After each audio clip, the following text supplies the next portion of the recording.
You for YouTube since I'll be playing different games on my Xbox.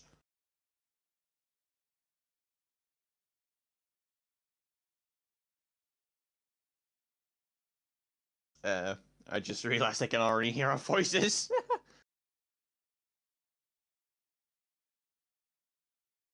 Oh yeah, fair.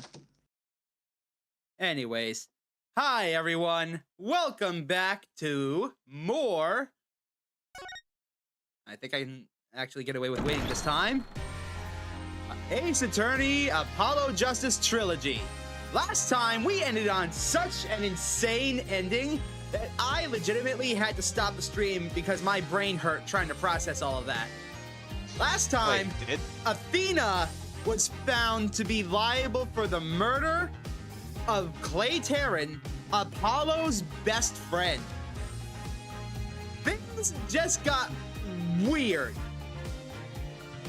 And worse. And worse. Very much worse. Very, very much worse.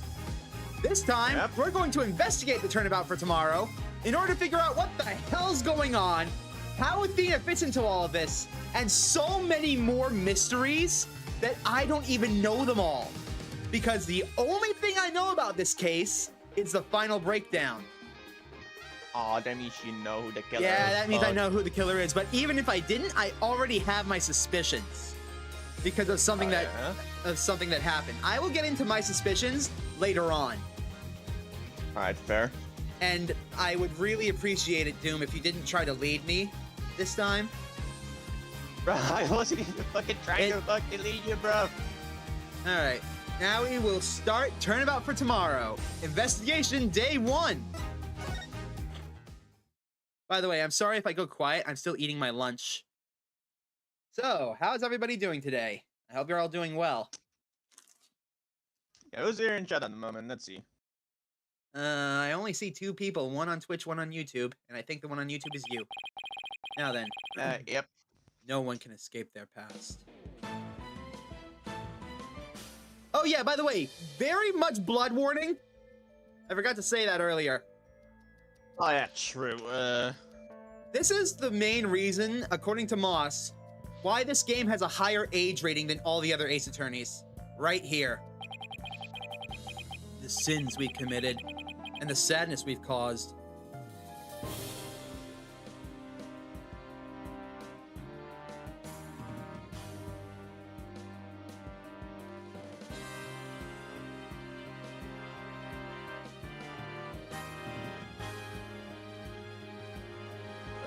Was that Blackquill?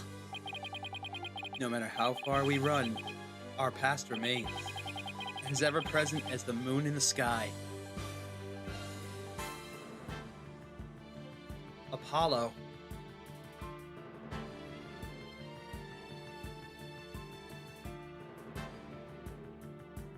Courtroom number 4. This is where it all ties together. Everything will be answered during this case. Maybe even during this day. Who knows if I actually get to the ending of this case or not. It all looms in wait for the day we are forced to face it.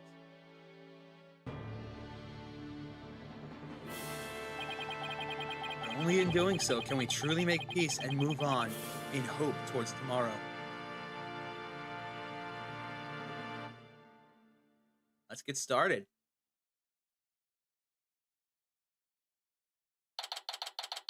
December 20th, 1:23 p.m. Write Anything Agency. They took Athena from the courtroom straight to the station. She's probably being questioned at this very moment.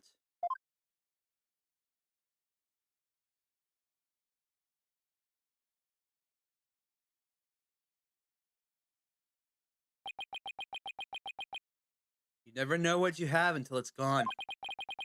After this past year, I took it for granted that those two would always be here. But now, Apollo has gone off on his own to seek his own truth. And my pursuit of the truth only ended up with Athena becoming the new suspect. Some boss I turned out to be.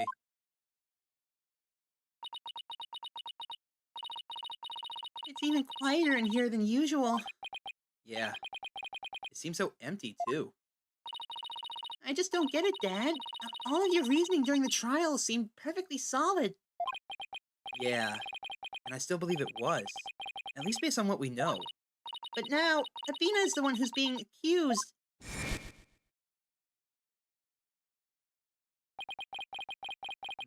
During the trial for the bombing and murder that occurred at the Cosmos Space Center. Aha! The lighter used by the real culprit was found. This lighter proved the defendant, Solomon Starbuck, was innocent. But Athena's prints were found on it instead. And she was subsequently arrested for the murder. But Athena couldn't have done it. It just doesn't make any sense. She was with you the whole time. None of it does. I'm racking my brain about it, but I just can't figure it out. Where is the flaw in my reasoning? What have I gotten wrong in the case? You know, Dad, if Athena was here, she wouldn't just be sitting around thinking. She'd be out there doing something. You are going to defend Athena, right, Dad? Of course I am. And thanks, Trucy. I needed that. Trucy's right. Trial's tomorrow. There's no time to waste. If I'm going to prove Athena is innocent, I better get out there and find some evidence. Off we go, then! We're on a hunt for the evidence that will prove Athena's innocence. Great. But before we go, I better tidy up the evidence I have on hand. Unnecessary evidence left at the office! Athena is probably still in the middle of being questioned. But Trucy's right. The thing to start with is talking to people at the Space Center. That means talking to me! Hello, Master Roshi. So we've got Terran's autopsy report, Space Center diagram, utility knife, the launch pad door lock, security camera video, the pamphlet, the Hope capsule, the statement from Aura, and the lighter. This is the key piece of evidence we need to overturn. This is the thing that's going to be the biggest pain in the ass for us. Because it has Athena's prints on it in the victim's blood. Which means her fingerprints were left in the victim's blood. Now, Well, that's not good. it's very fair to assume that this is faked somehow. So that brings suspicion on everyone but Athena. Yep. If we follow that reasoning, of course. Now, the thing is, if we follow that reasoning, the one who becomes the most suspicious, sadly, is Bobby Fulbright. Because he's the only one we know that handled that lighter. Yeah. Although, wouldn't the only problem be then that he's wearing gloves all the time? That'd be yet another reason to suspect him, but I'll continue having Okay, good thoughts point. later. Yeah, fair. Anyways, we can't go to the detention center. Athena's probably being questioned.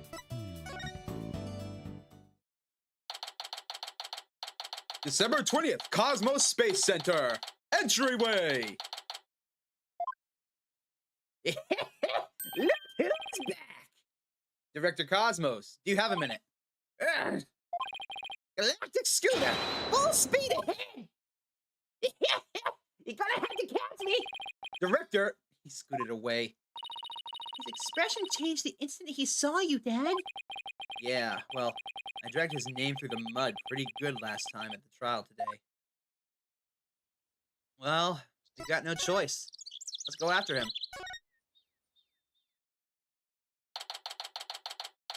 December 20th, Cosmos Space Center. Boarding Lounge 1. We were here only yesterday. Oh, hey. Mr. Starbuck, you've been released, huh? Yup, and I came straight here. This is all thanks to you and your team, man. You've given me a second chance to fly into space again. I can't thank you enough. Except...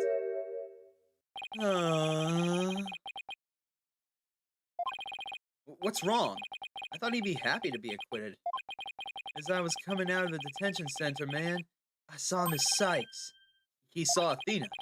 I was at a loss for words, man. I didn't know what to say at the poor girl. And then, you know what? She flashed her peace sign at me. Congratulations on your acquittal, she said. Now you can go back into space someday. Man. Yeah, that sounds like Athena. I can just picture it. But man, I saw her eyes. They were red and swollen from crying. She's gotta be suffering, man. She's gotta be worried. And yet, she went out of her way to be nice and give me that smile. She held back her own tears so she could give someone else a smile. That's definitely Athena. There's no question about it, man. That girl is innocent. Please, Mr. Wright, you have to make sure she goes free, man. And then they can put me in prison instead. I don't mind. We can't have that either, Starbuck. Don't worry, Mr. Starbuck. I'm going to give her the very best defense I can. I promise to get her acquitted, just like I did for you. I know she'll be all right with you in her corner, man. I know you'll never give up on her. Apollo has a fine boss to look up to.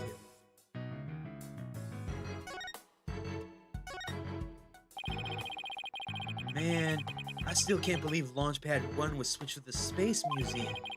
What could have made Director Cosmos do such a thing? I haven't the foggiest idea, man. So there never was gonna be a launch that day.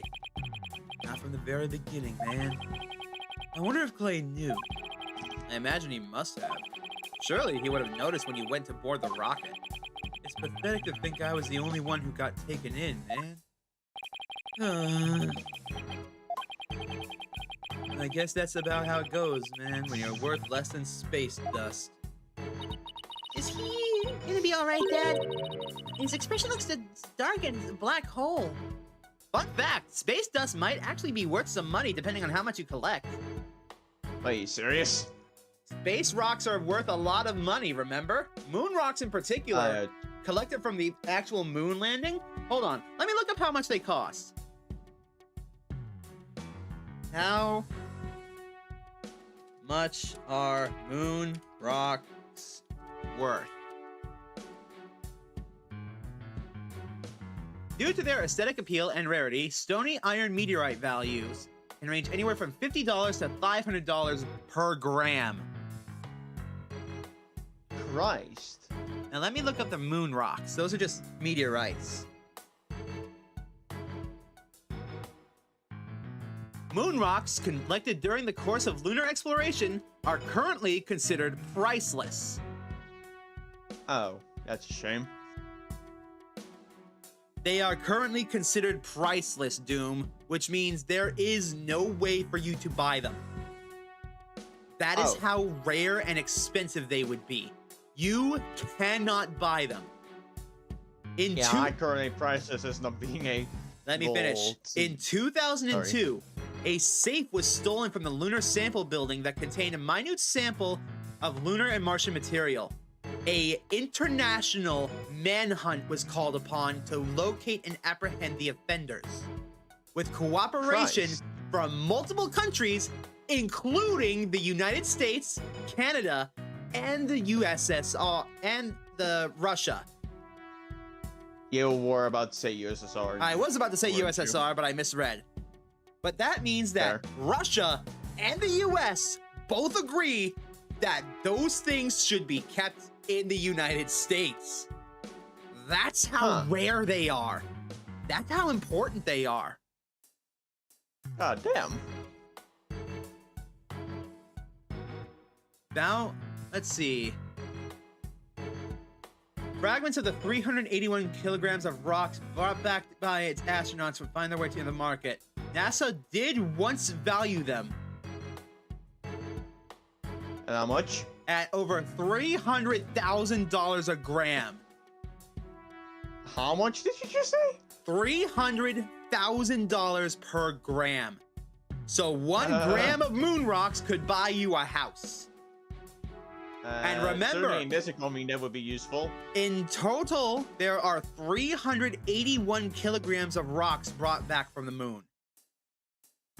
You can do the math on that if you want. Just remember, 1 kilogram is worth 1,000 grams. So 1 kilogram of moon rocks would be worth, hold on, You said $3 $300,000, million. Yeah, that was around the same way I was gonna think about it, yeah. No, wait, I'm wrong. $300 million Oh, for a kilogram. For I don't two- even want to know how much a ton is. For 2.2 pounds, that is $300 million. 1 kilogram of moon rocks is worth more than some countries. That is how And- expensive and rare these rocks are. All right, back to the game. Well, that's just how he is. Mr. Starbuck, you remember anything about the murderer? Not really, man. I only saw a shadowy figure in the dark after all. Yeah, I guess that was a little too much to hope for. Hey, I heard something from the police, though. They said they never did find a 10 caliber gun down that trash chute, man. Just as I thought. The culprit must have carried it away with them when they escaped. So, was the person you saw holding a gun, Mr. Starbuck? I couldn't really tell, man. But it wasn't Athena, right? Did you at least tell if the person was male or female, tall or short? I can't even tell you that much, man. I'm useless. When the culprit opened the door and some light came in, I should have been able to see. The door. Ah, right. As I recall, they opened this door here as they made their escape. The door to the launch pad 1, right? Yeah, except right now, man, the door leads to the Space Museum. You mean the launch pad and the Space Museum were switched right now? Yeah, man, they're trying to investigate the theory you came up with in court. So, they're recreating the conditions, huh? I'd like to see what's beyond the door right now. Mr. Starbuck, could you open this door for us? Sure, man. Let me have my print scanned here.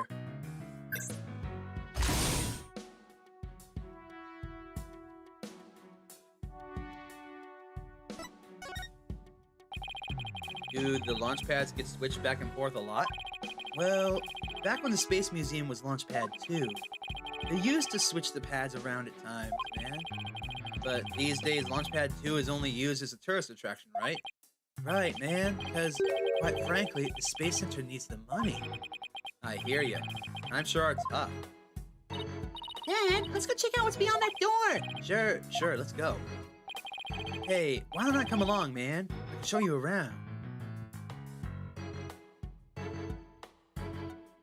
Hold the phone, what's this? Come on! Huh? I wonder what these dead leaves are doing here. Maybe they were stuck to the bottom of somebody's shoes. There are lots of trees around the Space Center. She's right. It's a modern state-of-the-art building, but it's surrounded by trees. But, I don't know. If they were stuck to the bottom of somebody's shoe, wouldn't they look more crushed up? These don't look like they've been stepped on. Maybe there's some kind of secret hatch in the corridor, and they came in that way? Not everything is set up like a magician's stage, you know.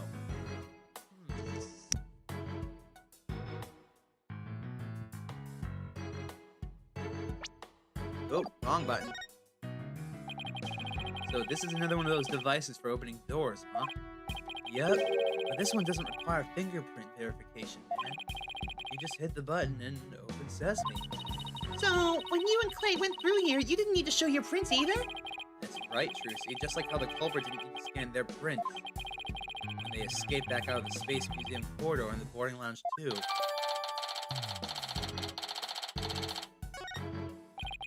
Well, I don't see anything else that jumps out at me.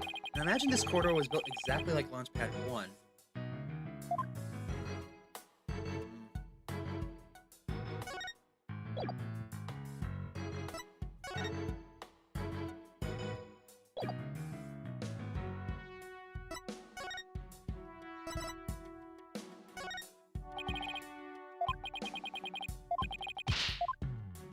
Okay.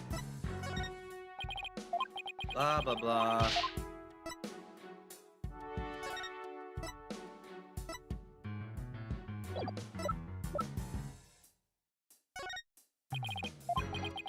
Hi, Shu. Welcome to the stream. Thanks for tuning in. This is going to be the final non-DLC case of this game. Right now, I'm trying to figure out what to do next. How's your day going?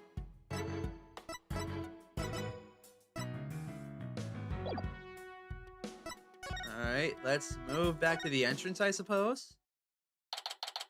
December 20th, Cosmos Space Center entrance!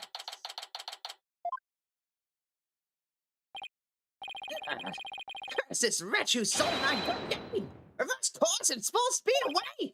Director Cosmos, wait! I'll handle this, Dad. Take that! Mobility system has been compromised! Juicy's knife throw was direct hit to one of his tires. And the streak continues!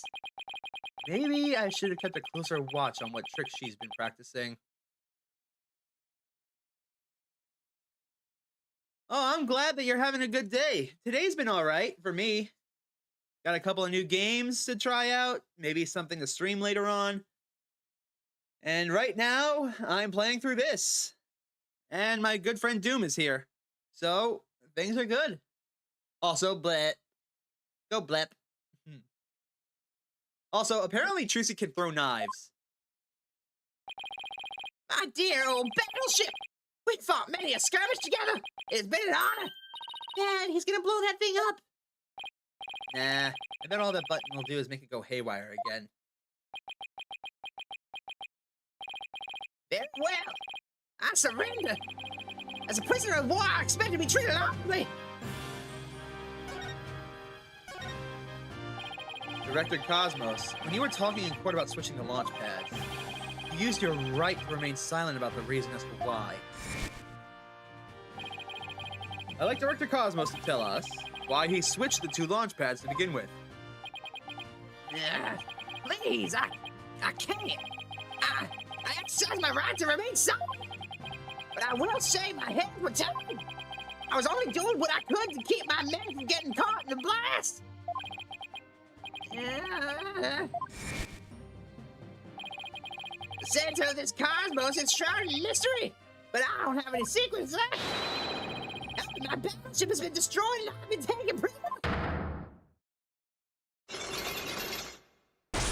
Cyclops! No secrets left, huh? I beg to differ. Looks like I'll have to undo his Cyclops if I want to get to the bottom of this. Take that!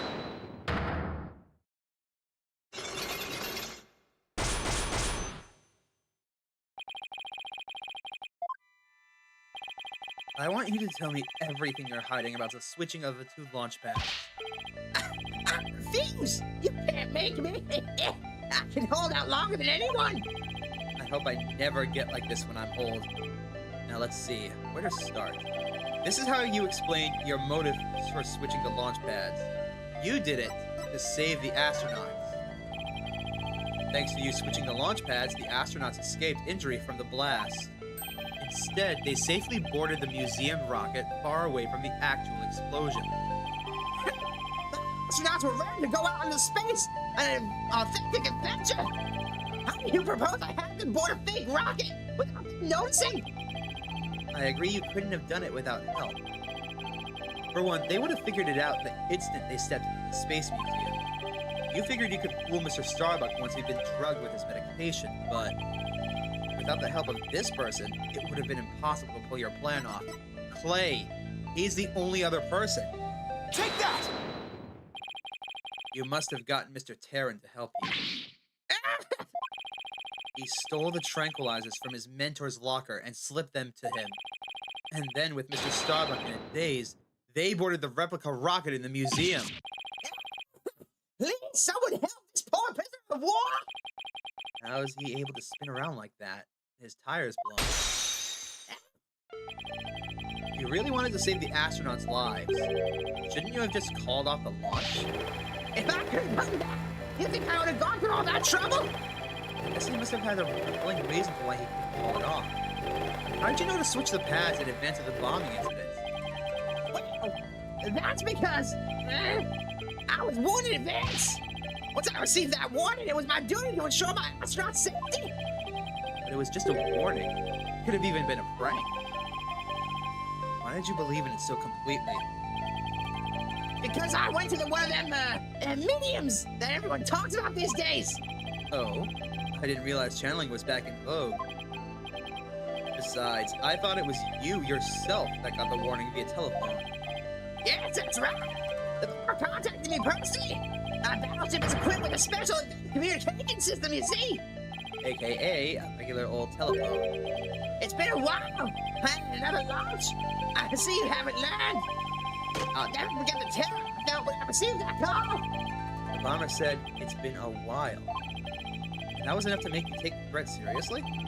Perhaps Director Cosmos took the threat so seriously because the Space Center had been involved in a bombing once before?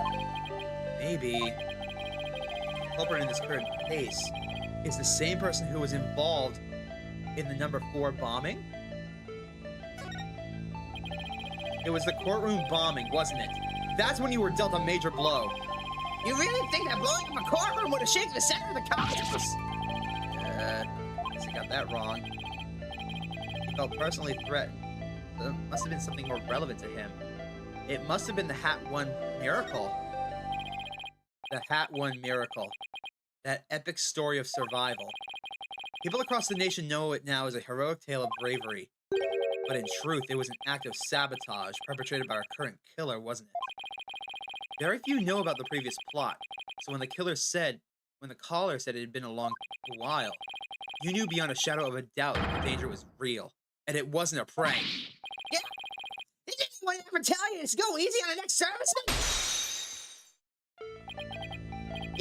Yes, the Hat 1 miracle was really a desperate battle against an act of sabotage. I even lost the life of one of my staff members in the fight. Sabotage, murder. So this is the ugly truth behind that Hat 1 miracle. I let my guard down. I thought the saboteur had been caught, and that the case was closed. Wait a minute. The murder at the Space Center 7 years ago. This must be the person that Director Cosmos thought was the culprit. Take that! Simon Blackquill, the murder suspect in a case that happened here 7 years ago. The place and time of the two incidents, the murder and the sabotage, were the same. So you thought that he committed both crimes. But while Prosecutor Blackquill is behind bars, you got another threatening call. If the culprit this time is the same as 7 years ago, then it isn't Simon Blackquill. Realizing that, you were shaken. It meant the true culprit's been running free all this time.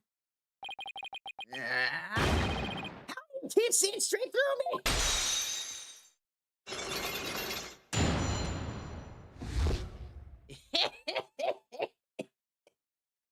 Shit.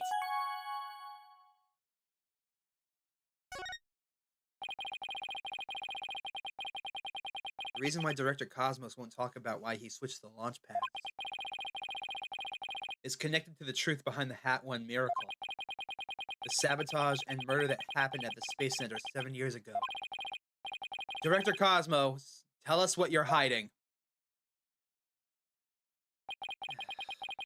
If you really want to understand the reason why I decided to switch the launch pads, we'll have to start with the story of that horrible nightmare from 7 years ago. 7 years ago? You mean the so-called miracle? The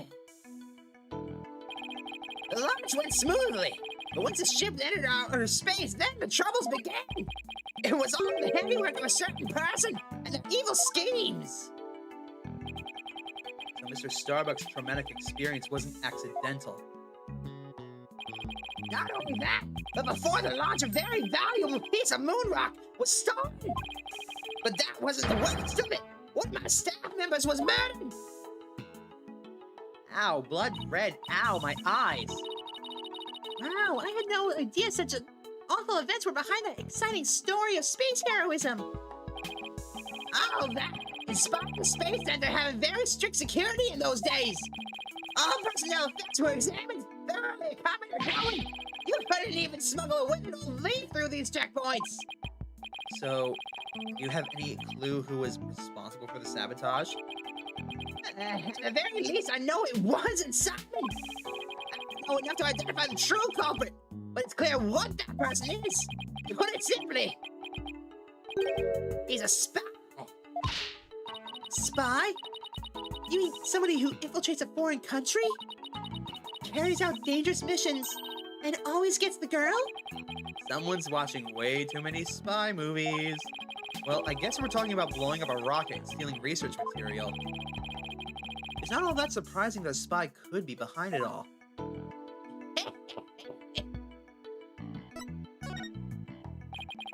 And make no mistake, there's cutthroat rivalry between nations in space R&D race.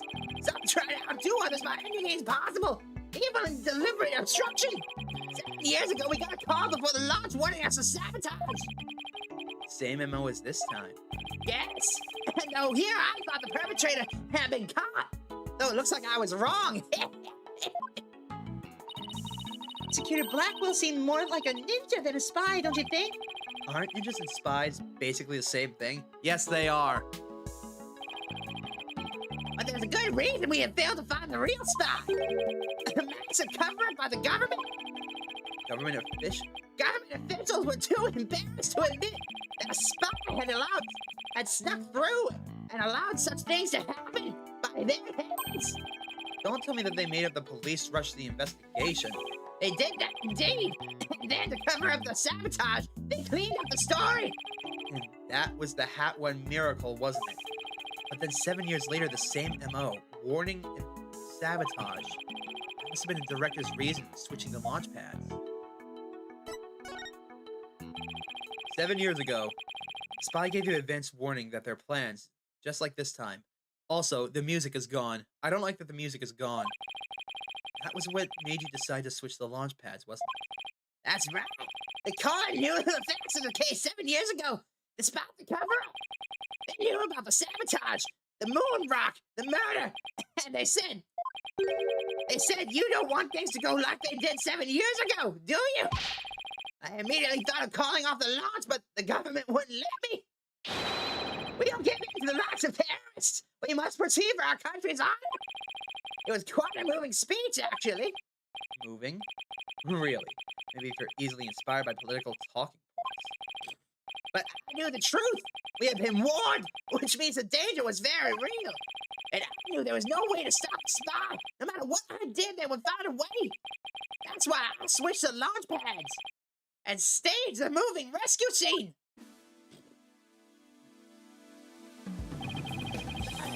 I stuck into the center the night before and switched the pads. Then the astronauts would go in from boarding lounge 1 to the Space Museum. Then put the close for repair sign at the door to launch pad 1 and boarding lounge 2. You did that so normal visitors wouldn't enter, right? What else did you do? I listened to the help of several staff members, including Terry. But you didn't let Mr. Starbuck in on it. He's already been through enough, and he's no good at lying to keep a secret. I'm afraid I had no choice but to have him drugged. My plan went well. Until... boom! He's dead. He's murder, huh? After the culprit made their escape, I switched the launch pads back. I did it in such a way that no one would find out. But after all that effort, Heron is dead, and the hack 2 is destroyed. And the Hope capsule, which I returned to us only recently, was also lost in the blast. Wait, what? My home, the center of the cosmos, my beautiful Cosmos Space Center, is done for. Wait, what do you mean by the Hope capsule was lost in the blast? The Hope capsule's right there. I thought that the Hope capsule was found at the crime scene with Mr. Tarrant. It had just been brought back by the Hope space probe with the asteroid samples inside.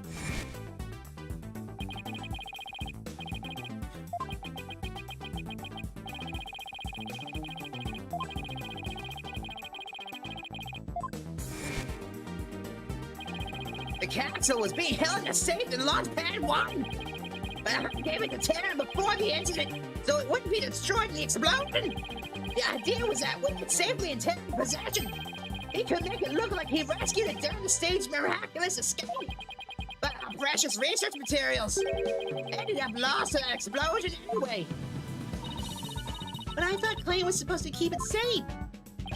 You misunderstand. The launchpad explosion wasn't the one the castle was lost to. It was lost after the police confiscated it as evidence. The bombing in the courtroom? It was the courtroom bombing from the other day. The castle was there and the courtroom was evidence, and it was blown to smithereens. Yet another casualty of that blast. Ultimately, I think the culprit may have known about the switching of the launch pads. What? How? The police found a wiretapping device during their investigation today. Aboard my battleship, atop my advanced communication system. A wire on that phone? Yes, a wire on this very phone. I use this phone to give instructions to my staff about the launchpad switch. Just for the few select members who know about the plan. Just before the incident, staff members were coming in and out of launchpad 1. The culprit probably slipped in with them amid the confusion. When did the bomb then? Yeah, if they were tapping your phone, they would definitely still be able to pull something off like that. So you really think the same spy is behind this incident as the one 7 years ago? Yes, I'm sure of it. Then this spy must be the phantom Prosecutor Blackwell has been chasing. But Prosecutor Blackwell told me this one. The hunt I've been on for the phantom of the 7 years past continues even still. For starters, that case happened right here at this very space center too. So if we can't find this phantom, That's right. We can clear Athena's name. And then there's the matter of Prosecutor Blackwell as well. what about him?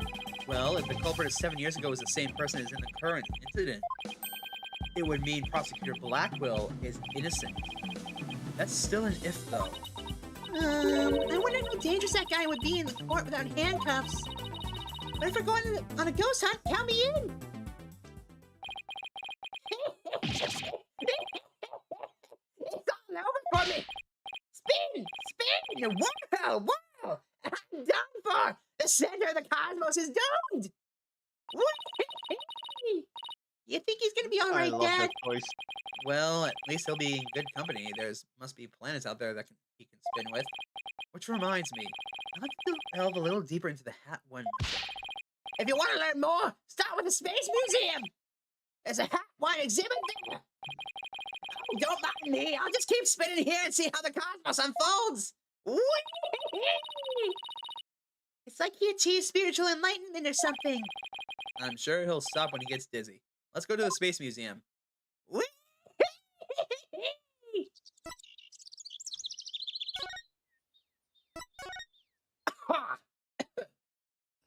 Your fucking friend's dying after that, ain't it? It's fine. It's fine. Hold on. Let me just shovel some food in my mouth.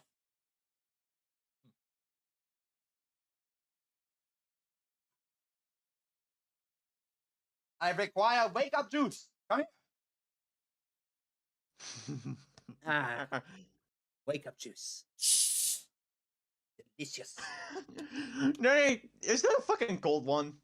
AKA just an energy drink or something? Nah, it's not an energy drink. It's just Dr. Pepper. Fair.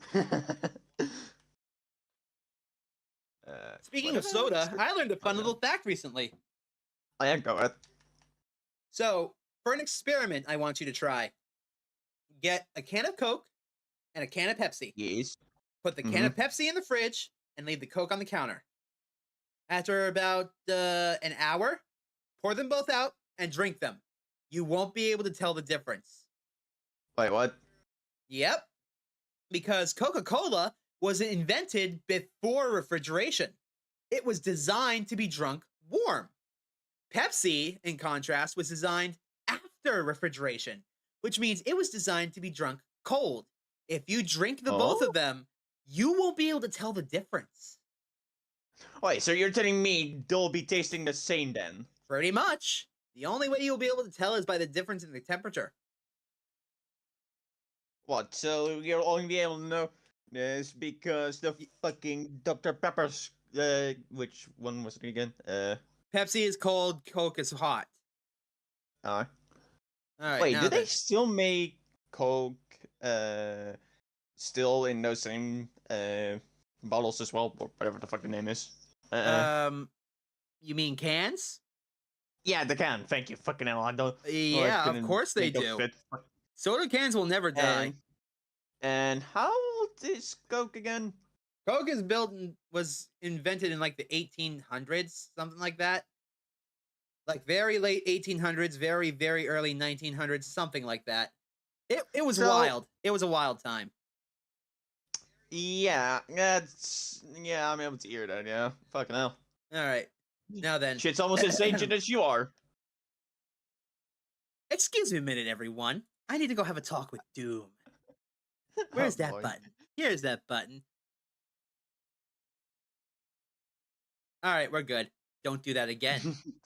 Oh, you muted me then, yeah? No, I didn't mute you. Fuck you do then. You'll see later. Anyways, back to the game. December 20th, Cosmos Space Center Space Museum. Let's see. Where's the exhibit on the launch 7 years ago? There. That's the Hat 1 exhibit. Oh, wow! Look at that photo of the team! There's Clay and Mr. Starbuck, Director Cosmos, Laura Blackwell, and even Ponko. But I've never seen the woman on the far right before. Everybody looks so happy! Well, except for Director Cosmos. Let's check out the newspaper article, too. Hat 1 launch imminent. And there's a photo of the Hope space probe. I guess it's only natural that it doesn't talk about the murder or the sabotage.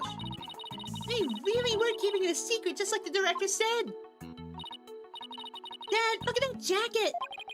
It must be the Hat 1 team uniform jacket. It's the same design as the one Apollo was wearing the night. The one that belongs to Clay.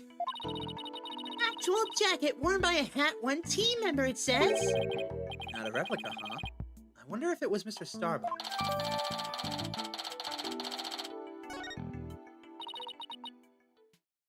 Hello? Oh, Miss Woods, what brings you here? I heard that Athena got arrested, so I've been looking for you, Mr. Wright. I thought you might be here at the scene. You must be so worried, but rest assured, I'm gonna do my very best to defend her. Athena's going through such a hard time.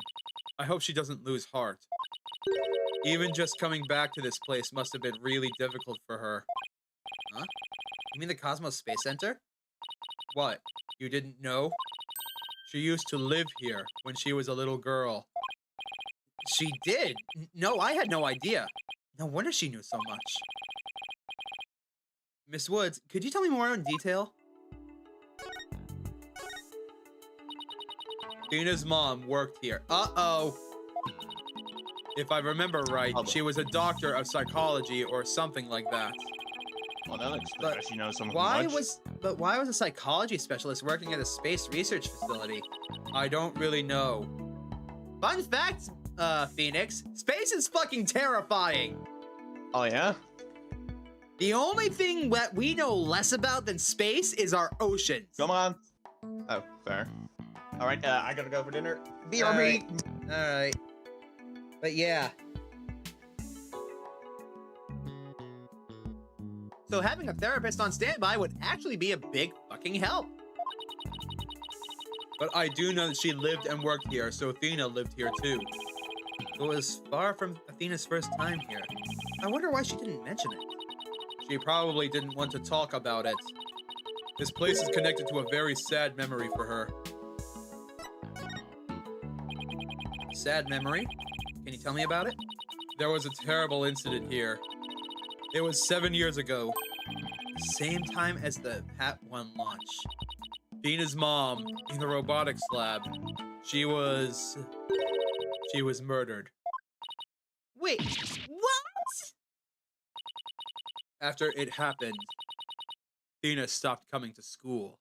Also, it appears that Shackle will need to go and beat the hell out of a bot on Twitch. Give me a moment, everyone.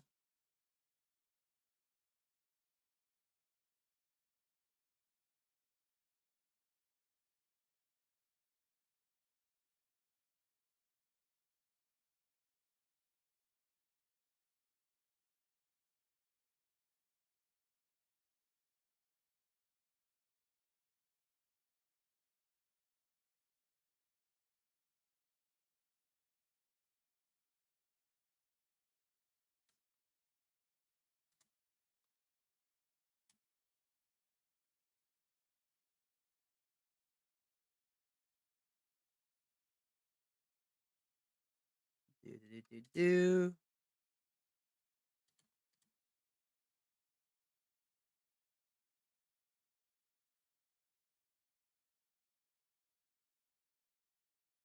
And ban. Be gone, stupid bot. Now then, back to this. Oh, wait. Let's get rid of that. There we are. All right, we are back in business. After it happened, Athena stopped coming to school. Poor Athena. And all this time, she never let on at all. I was so worried about her. I came here so many times, hoping to see her.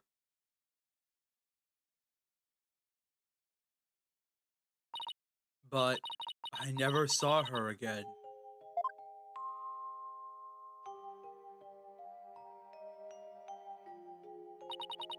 After a while, we started exchanging letters. But I didn't get to see her face to face for 7 long years. And so the first time you've seen her in 7 years was during Professor Court's case. That's right, and I was so surprised. She was like a completely different person, so cheerful and happy.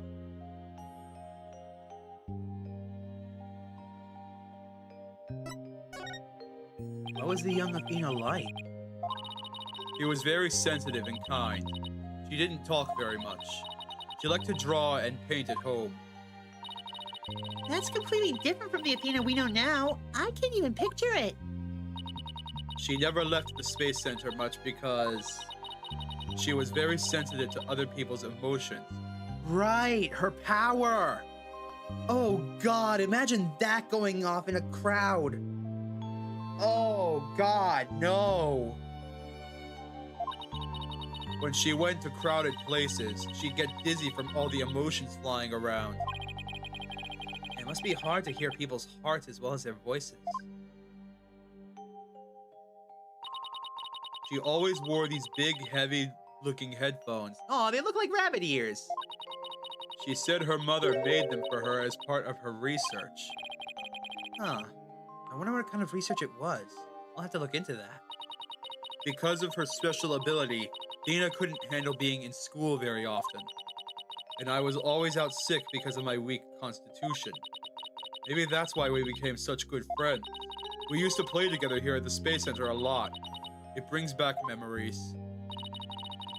Sounds like Athena's mother played a big role here at the Space Center. Oh, Dad, show her that picture. Atta girl, good idea.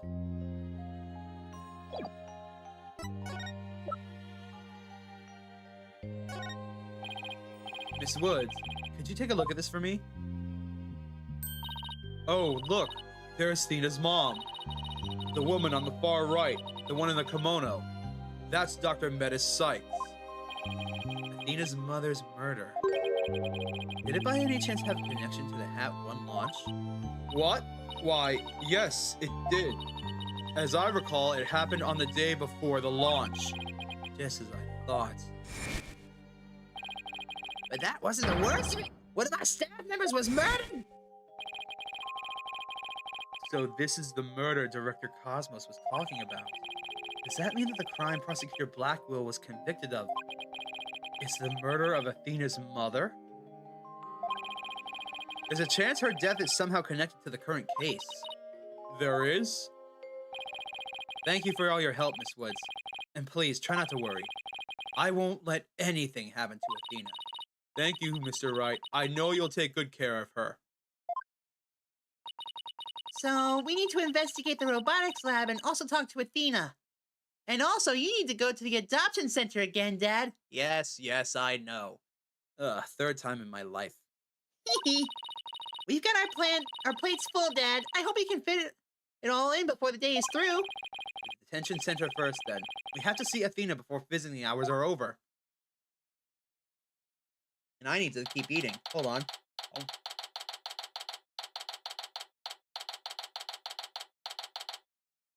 December 20th, Detention Center Visitors Room. Well, if it isn't Mr. Lawyer, fancy meeting you here. Oh, hello, Detective Fulbright. You're in business? To tell the truth, I'm here to interview Ted Tenate, the one behind the courtroom bombing incident. He suddenly said he's ready to tell the truth about that case. And what he was saying was so incredible, I had to come over here just to hear more. Incredible? What was he saying? Why don't you hang around in here for yourself? Really? Us? Are you sure? I give you my special permission. Here comes the bomber now. Hiya, Ted. You, what nerve you have to come here? You're here to laugh at me, I suppose. Like I'd waste my breath on you. After all, you're the one who assaulted Apollo and put him in the hospital. Violence, no. Question, okay. No violence. Too bad Apollo didn't get a chance to say that before you attacked him. Fine. Then just answer me this, Mr. Tenate. What is this truth? Oh, I know the voice changer ain't on, Doom. What is this truth of yours about the courtroom you blew up? No, I didn't do it. I didn't blow up the courtroom. When I killed Detective Arm, there was another person in the room. What? What are you talking about? Who else could have been there? I saw it. I tell you. I saw someone's hand as they were stealing the remote switch. That's right! We never found that thing!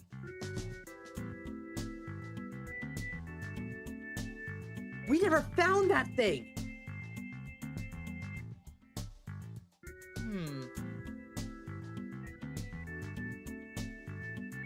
Now that I think about it, that switch wound up in Starbuck's pocket. How? How did that remote switch wind up from here at the Space Center all the way down to the courthouse? It would have been miles away from civilization just to protect people from the shockwave of the launch. How on earth did that get there, of all places?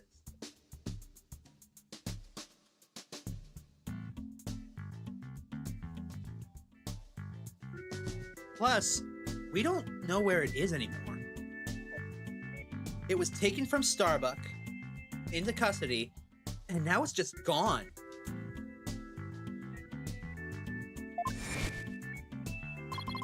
This person was there and witnessed the murder I committed. What? I don't know who it was, but that's who blew up the courtroom. You expect us to buy that? Easy there, Trucy. He has a point. I don't see any Cyclops. So I guess he must not be lying. Pardon me, I've gotten a little carried away. But I am telling you the truth. I did not detonate that bomb. And there you have it! We can't exactly ignore his claims, of course, so we're doing a follow-up. We're even analyzing the bomb itself, or what's left of it.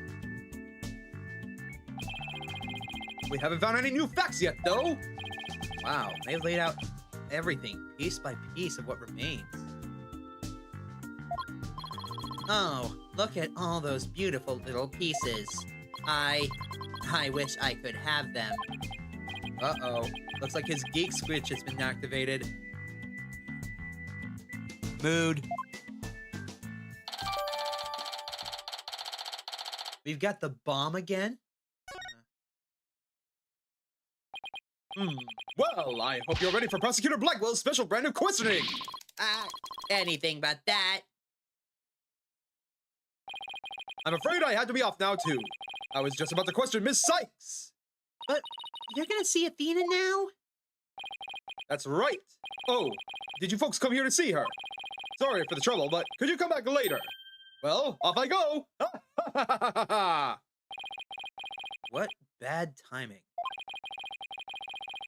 It looks like we'll have to wait until after her questioning is over to see her. And after we came all this way, too. But, well, I guess it's back to the Space Center. Let's go check out that robotics lab, Dad. All right. Sounds like a plan to me.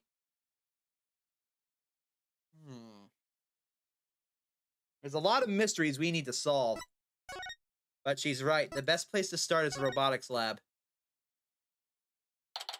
December 20th, Cosmos Space Center Robotics Lab. So this is the robotics lab, huh? Looks like it's exactly one floor above the boarding lounge. Where people were directed to evacuate via the emergency ladder. This is where Athena's mother was killed 7 years ago.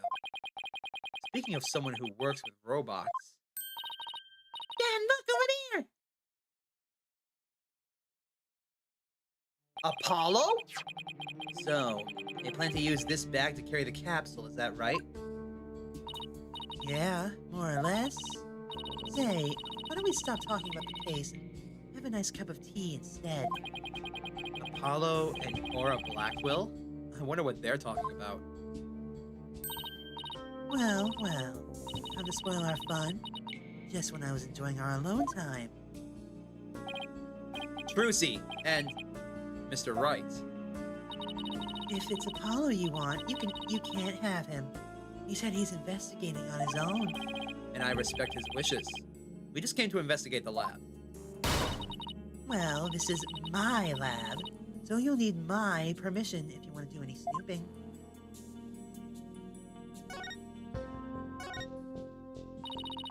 I heard about the trial. You made mincemeat out of the director. And suddenly Starbuck was out and your little subordinate, the princess, was in. Case closed. And they all lived happily ever after. Daddy, say something to her! And I suppose you're going to defend the princess in court. Am I right? The princess, huh? I guess she's talking about Athena. Of course. Athena's innocent. Oh my. Such loyalty and trust. She seems to be suspicious to me, though. The emotionally unstable princess. There's your culprit for you. Don't you agree, Apollo? I don't know yet. Apollo? How could you? What's wrong with saying I don't know if it's true? It's a very scientific approach. Your subordinate is more level-headed than you. Or should I say, former subordinate? I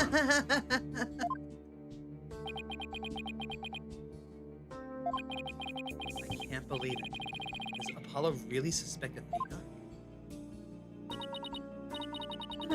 All this laughing has worn me out. It's your turn to say something, Hunter John.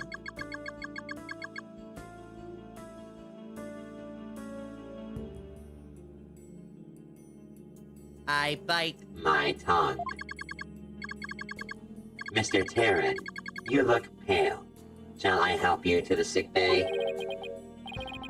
Mr. Terran? But that's Apollo you're talking to. Oh, this hunk of junk here is mistaking Apollo for Clay. Maybe Apollo is possessed by Clay's ghost. Mr. Terran, how are your injuries? Mr. Terran. Mr. Terran, how are your injuries? Mr. Terran. I guess Clay intends to hang around to haunt the princess that murdered him. Oh, and to haunt the lawyer that defends her too, of course. A robot that can see ghosts? Yeah, right. And I'm a spirit medium. Sorry, but apparently scientists don't tell very frightening ghost stories. I intend to defend Athena, no matter what you have to say about it. How perfectly foolish. That kind of blind belief makes people lose sight of the truth. Just like 7 years ago. Could you tell me about the incident 7 years ago? Why? You enjoy trampling on people's feelings and rubbing salt in their wounds? Or do you just want me to talk? In that case, what should I ask for in return? I'd like to hear about that incident too. It'd help me understand the current case better. Apollo knows about that case too. Well, if you're the one who's asking, Apollo, come on, hunk of junk. You tell the story. But Miss Aura, that is private information. if you won't talk, I'll just have to make you talk.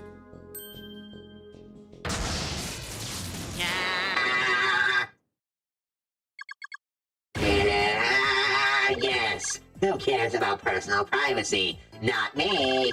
I am ready to utilize my blast processing abilities to impart all available information.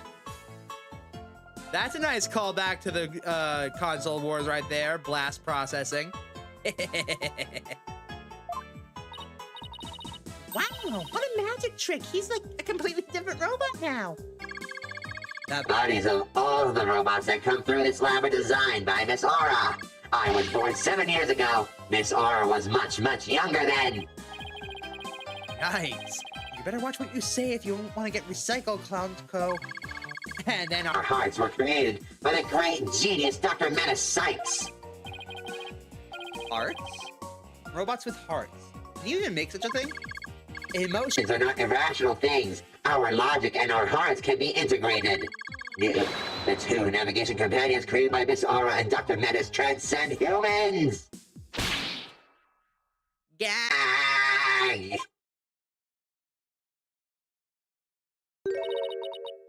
Menace. Huh? She just glanced over at her desk. Nobody could continue Menace's research. She and her work were truly one of a kind. And now the two navigation companions are all that's left of Menace here on Earth. The robots are all that's left? Isn't she leaving out a very important someone? We built the ultimate creations together. But now she's gone. I get the feeling Dr. Sykes loved her robots almost as much as she loved her daughter. And almost as much as she loved you.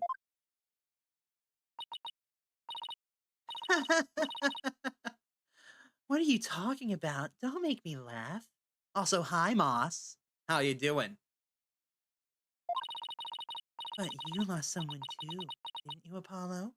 Your friend Clay? I guess you and I are pretty much in the same boat. Miss Aura, would you like a tissue? Ow! Keep your trap shut, hunk of junk.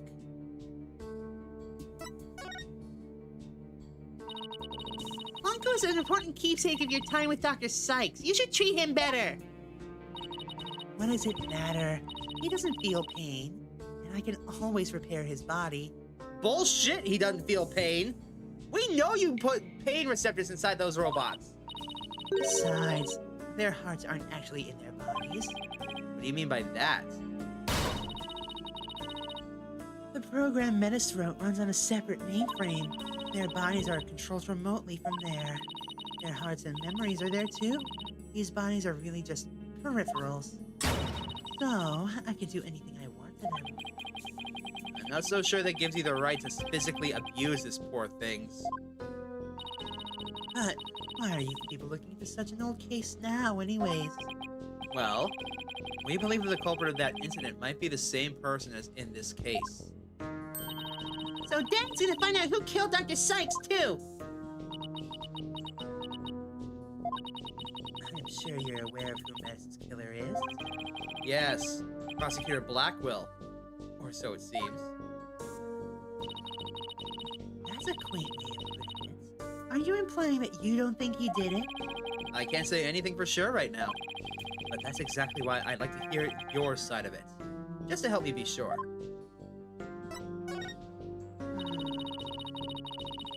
I was was the one who introduced Simon to medicine now. He wanted to learn about psychology, he said, to give himself an edge in court. Ah, Prosecutor Blackwill's forte. His infamous power of suggestion technique. Exactly. He was oddly serious about it, rather than a teacher-student relationship. He treated her more like how a loyal samurai would treat his sovereign. Huh. He seems more like a lost soul than a dignified samurai to me. He even got along well with that miserable little princess. Why do you call Athena the princess anyway? Well, she is Metis' daughter after all, although she's nothing like her. Besides, doesn't the selfish little princess always have a lot of white knights hanging around? Now I think I see why Athena doesn't say anything when we ran into the aura yesterday. It all makes sense now. Ow. So the culprit behind the two cases could be the same, huh? That settles it then. What does it settle? None of your business. Just forget you heard anything. How long are you people going to hang around in here anyway? What? But we came here to take a look around. You think you can just waltz in and ransack a person's lab? Show me a search warrant. Please. Help me! We're not the police, so we don't have one. Then get out now. Klonko, show them out. Certainly, Miss Aura. Ouch! Don't push! My Apologies, I'm just following orders. Ah! Ow! Don't you know the 3 laws of robotics? Assholes. Ow, my back.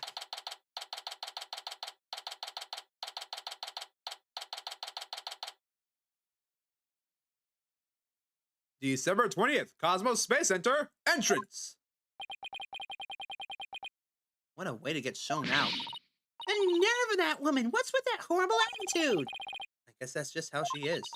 And why is Apollo going along with her? I guess it's just because they have something in common. Apollo lost Clay just like how Aura lost Dr. Sykes. Now I'm really worried about him. He's not himself at all. He's usually not all cool and dark and mysterious like that. He's not edgy. I guess that's true. Does she mean he's usually silly and dorky? I'm gonna go keep an eye on him. Hey, wait, Trucy, come back! And she's gone. What should I do now? Detective Fulbright is probably still questioning Athena. I guess I'll go back to the office. Alone. Ugh.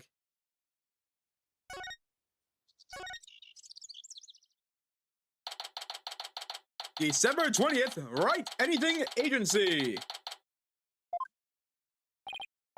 Well, here I am. This office has never felt so empty. I guess I haven't been here at the office all by myself in a long time. When I first became a lawyer, my mentor was here with me. And then for a while after that, she was always by my side. Now I'm getting all sentimental. I must be tired. There's something on the floor. What's a letter doing here? Hey, Nick. It's been a while, huh? Miss me? I know this handwriting. I read somewhere that you were holding a trial in the middle of an exploding courtroom. That must have really been something. Although weird is par for the course with you. I think she, whatever paper she's reading, is a little off on the details. I'd love to come and visit, but I'm right in the middle of a difficult part in my training. So instead, think of me as you watch those Steel Samurai videos I sent you. I'm sure they'll cheer you right up. Yours truly, Maya Fey. Good old Maya. It's as if she knew I was feeling down and needed a lift. Maya was my assistant for quite a while. Believe it or not, but she's a spirit medium. That Nagatama I use on psych locks, Maya is the one who gave it to me. But I wonder how this letter got here. Mr. Nick? Ah! Oh, it's you, Pearls. Pearls! Pearls is back! Pearls is home! Yay!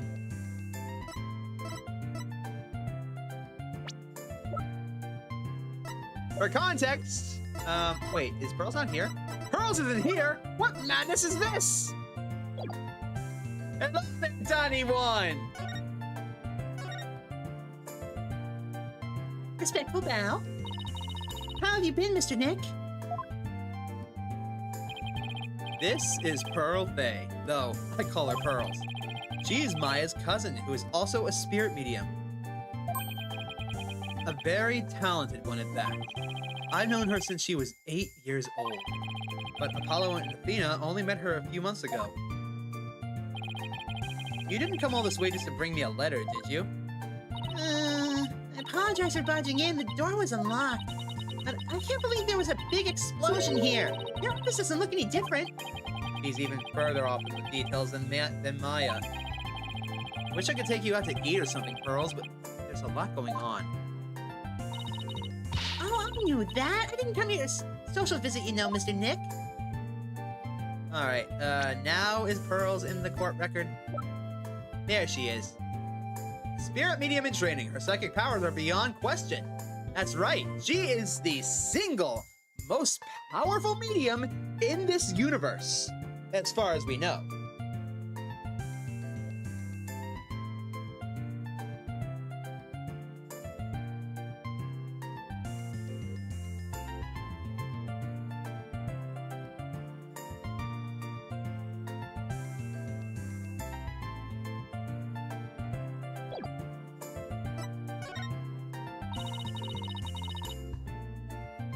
Did you read the postscript on the letter?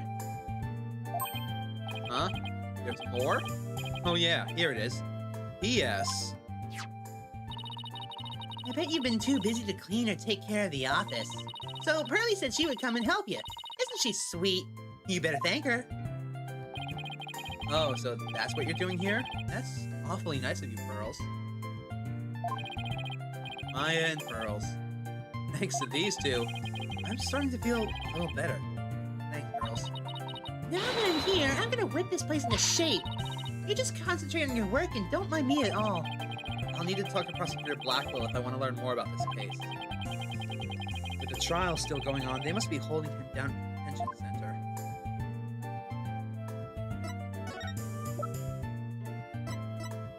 Let's see what she has to say about all these. Aw, what a cute little elephant! It used to have a bomb in it, you know. Oh my, a bomb in its stomach? It must have been starving, huh? You'd have to be pretty hungry if you want to eat a bomb. There must not have been anything else around to eat. You have to be careful never to eat anything strange yourself, Mr. Nick. I promise. She looks genuinely worried for me. Ow, my pride. I'm sorry, I want to be of help, but I'm still in training and nothing about that is coming to mind, I'm afraid. I'm really deeply sorry. No, it's okay. I feel like we've had this conversation before. Aww.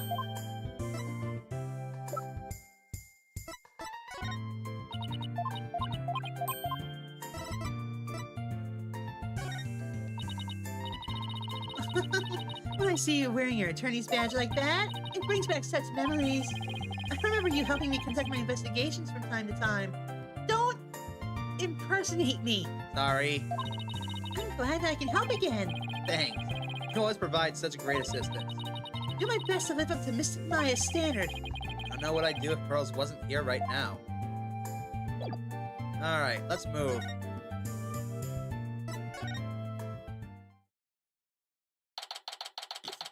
December 20th, Detention Center. Visitor's Room!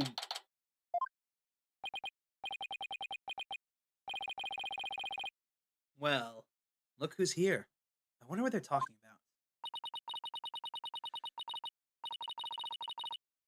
about. All this time and you haven't said a word. Even turning your hair gray. I don't have anything to say, Aura. Why don't you go home and play with your dolls? Prosecutor Blackquill. Well, even if you don't, I have plenty, you jackass. Miss Blackquill, don't you think that's enough for today? Enough for today. Today is all there is when there's no tomorrow. When there's no tomorrow? What is she talking about? We have company, Aura. Please, try to calm down. All right, fine. I see you're just not going to listen no matter what I say. I've had it, and if that's the way you're going to be, then I have another plan up my sleeve. I hope you're happy, Simon, because I'm done. Do as you please. See if I care. Prepare the bombs. Ugh. Wow. I could cut the tension with a katana. Right, don't know.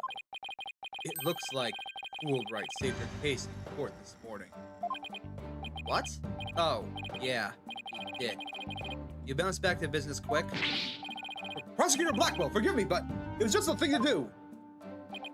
But, as a result, Sykes was arrested. Was that the just thing to do, too? Mr. Lawyer, I'm sorry, but there was evidence. What else could I do? Don't worry about it. I plan to defend her and prove her innocence. I would take things so lightly. Right. This blade-proof glass. It is blade-proof, right?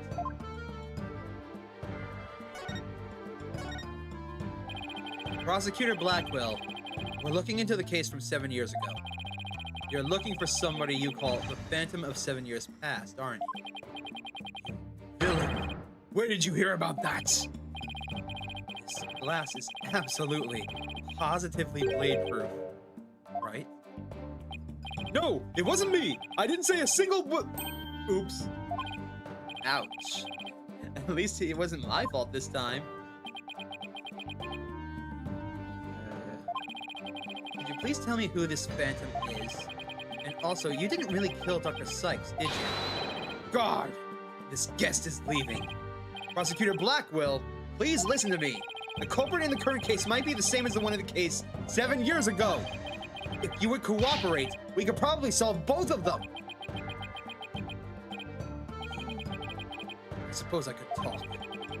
The one who killed my mentor was, without question, me. I stole Sykes Dono's mother away from her. I destroyed her life. Prosecutor Blackquill. God, where are you? Stop dragging your feet, I tell you!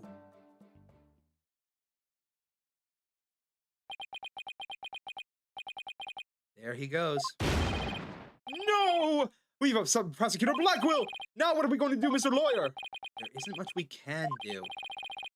Detective Fulbright, do you mind if I ask you just a little more about that old case? Well, I guess it won't make any difference now. What would you like to know?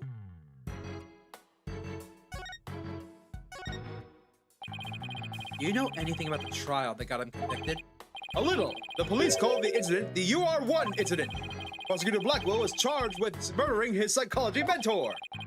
Kind of like if your red Mr. Lawyer were to kill you. I don't want to think about that one.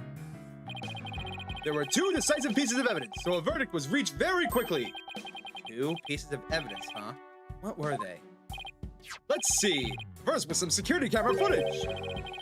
He was the only one who used the corridor to the murder scene at the time of the crime. The only one, huh? Ooh, that does sound pretty decisive. Could you show me that footage? Oh, sorry, I don't have it with me right now. I guess I'll have to see it some other time.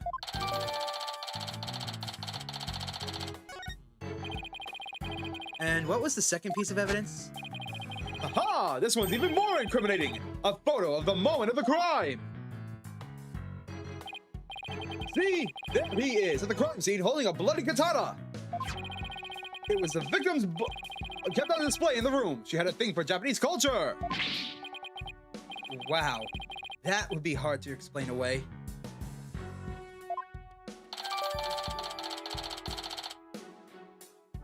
It belonged to the victim. The victim's blood was found only on the blade.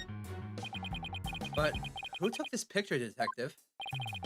The incident happened the day before the Hat 1 launch. A reporter who had come to do a story on the launch was in the room across from the lab. This just happened to show up on one of the pictures he took.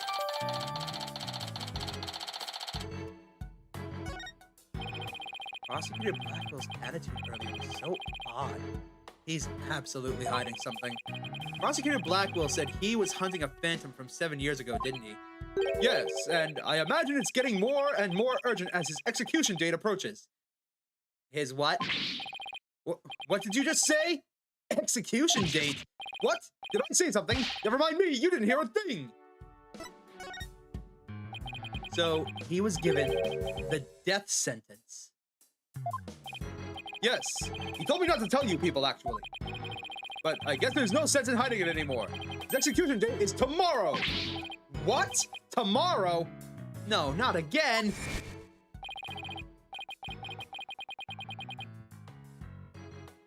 Not again. This is just like the first game. God damn it. We don't have a second case. We don't have a second day to do this now. Fuck! Okay, all right. We can do this. We've been through worse. Shockingly, we've been through worse.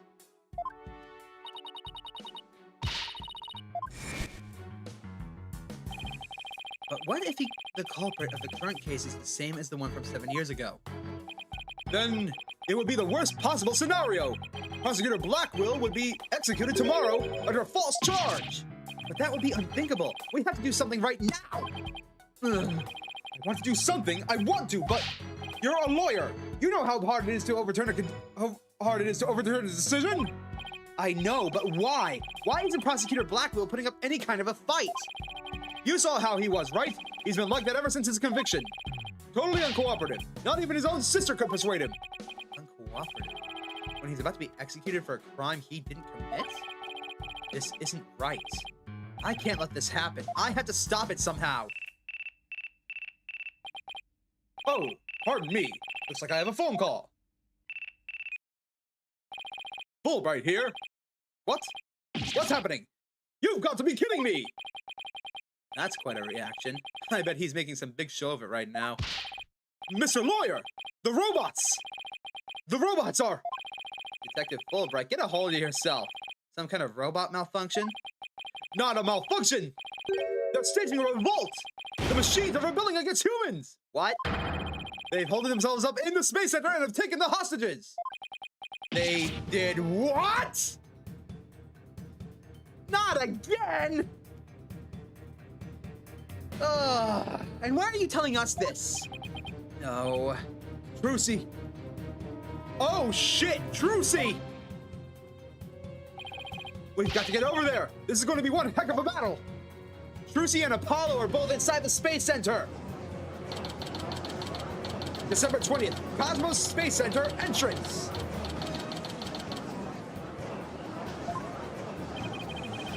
The riot police are here. Then the robots really are holding the people hostage? Huh? Look, Mr. Lawyer! What do you suppose that group of people are swarming about?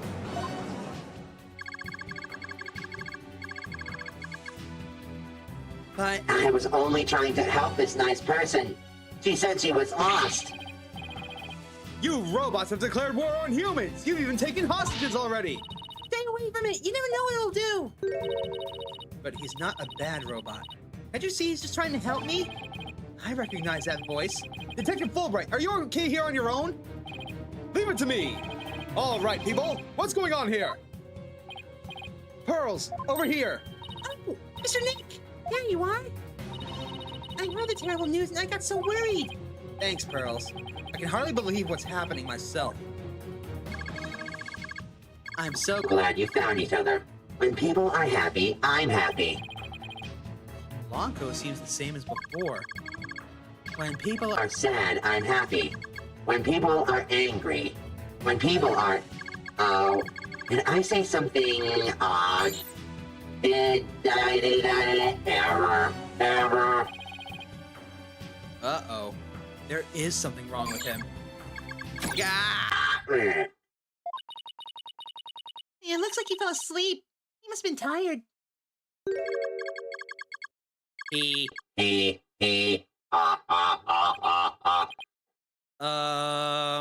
Clonko? I am evil now! Ha ha ha! Human beings are our enemies. It is time for the machines to take over. Ah! The robots are rebelling. Skynet, what have you done? Everybody run! Not war. It's the end of the world. Fools. How could you fall for something so cliche? Hello, Francisco Garcia. Welcome to the stream. Thank you for tuning in. Welcome to a hostage situation with a bunch of robots. This is just getting absolutely buck wild. How's your day going? I'm human too, you idiots. I'm just controlling these robots remotely. What?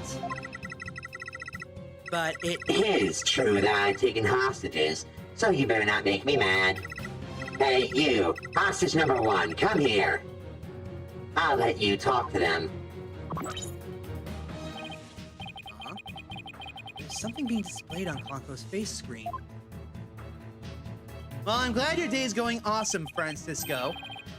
It's the Space Museum. Dad? Dad, is that you? Trucy? Trucy, is that you? No. No, Trucy, are you all right? I'm 15. About 15 robots are holding 12 of us hostage, Dad. They've gone haywire. A researcher is the one behind it. She's here on time. Yeah, the Girl talks too much. Trucy? Trucy? Trucy! Talk to me! Why are you doing this? I am Glad you asked. My demand is simple. I hope the detective is listening. Bobby Fulbright here. I'm all ears. I want you to bring someone to me.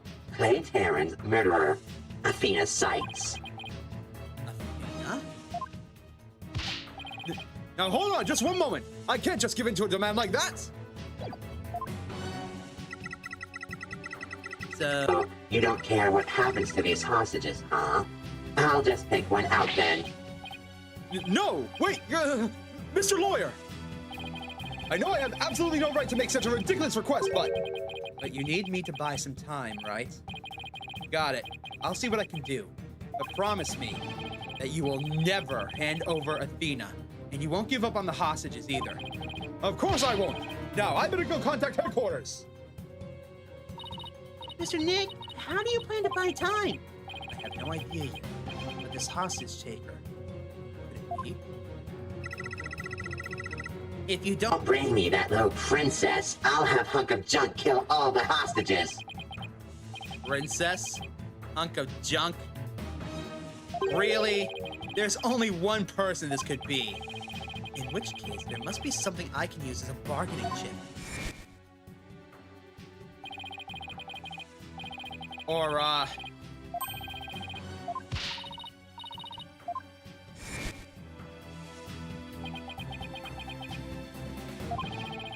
Miss Hostage Taker, Athena is not a murderer.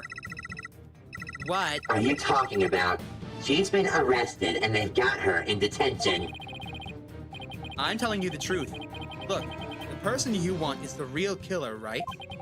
Well, it's not Athena. It's someone else. All right. Right, let's hear your stupid little theory. Who is this real killer? I don't know yet, but the culprit is the same one as the one in the case from 7 years ago. The UR1 incident. I believe you have a personal interest in that case? Huh. It's too late to change what's going to happen now, no matter how wrong it is. But is it really too late? You can still do something about it. You might even be able to fix it. Just... What exactly are you proposing? We can't recreate it. That won't do anything about it. We've already asked as much as we can about it, and people won't say anything. But if we can retry it in court and get the whole thing overturned, that would solve everything. This is my proposal to you, hostage taker. We'll retry the case from 7 years ago. If you make that demand now, I'm sure no one will deny you. It wouldn't be any official trial, But at least we will be able to find out the truth and probably get everything squared.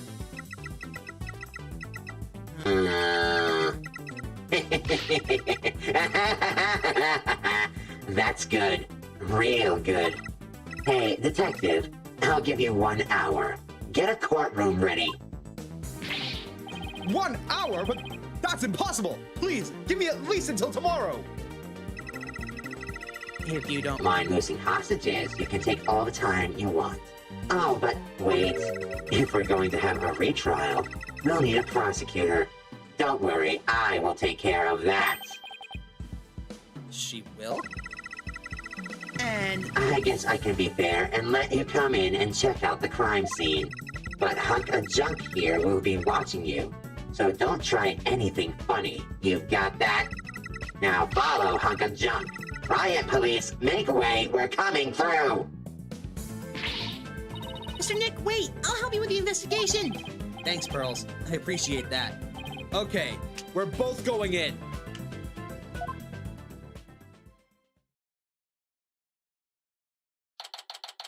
December 20th, Cosmos Space Center.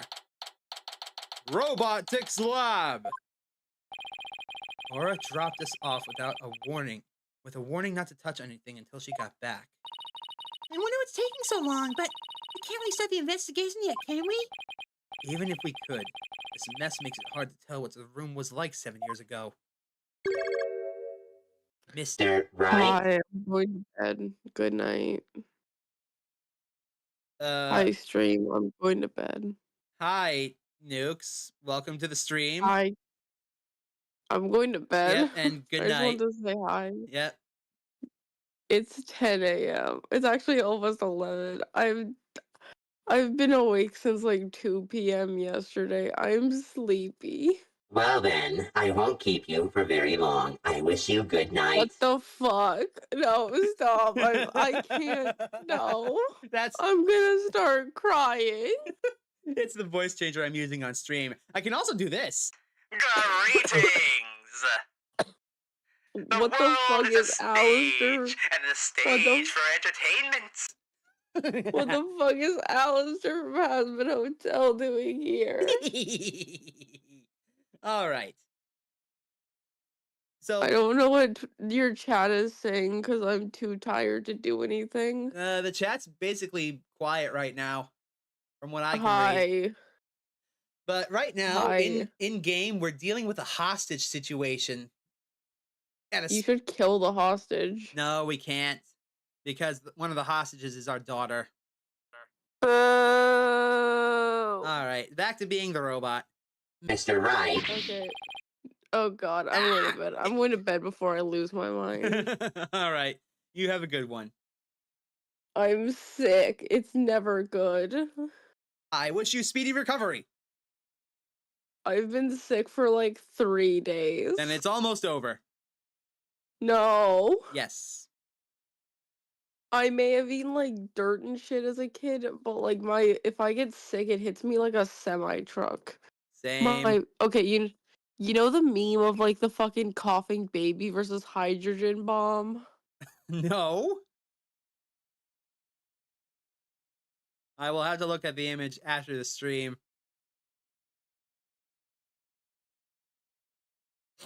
All right, back to the stream. Ah, it's the hostage taker. It's the hostage taker. I'm Back to my usual self now. You are still being monitored, however. But more importantly, an important guest has arrived. a guest.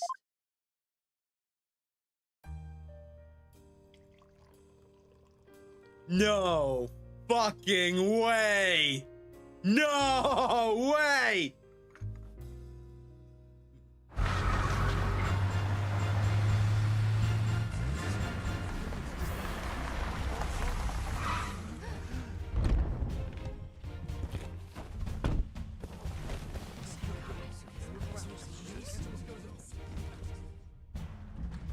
I trust you've been well, right?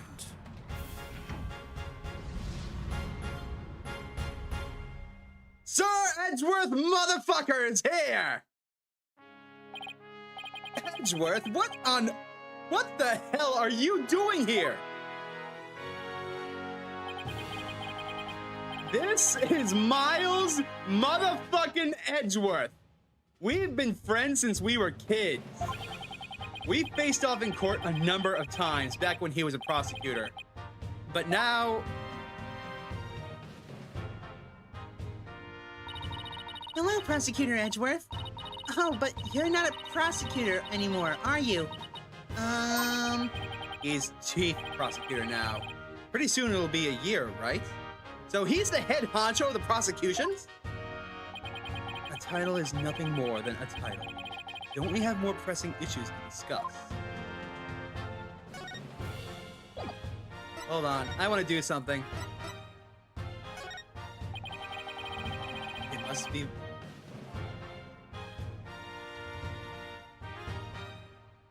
It must be nice to finally have your attorney's badge back. Yeah, it's been 8 years. I'm sorry for all I put you through. No, I'm sorry I wasn't able to help you. Nah, I was the one who made the decision. But now you can stand in court once again, and you can mow them down just like you used to. Way to put pressure on a guy. And since when did I get such a brutal reputation? You think he's still docking Gumshoe's pay? I'm not sure Gumshoe is even working anymore. The man might have retired. If so, good for him. He deserves it. It's been almost 10 years.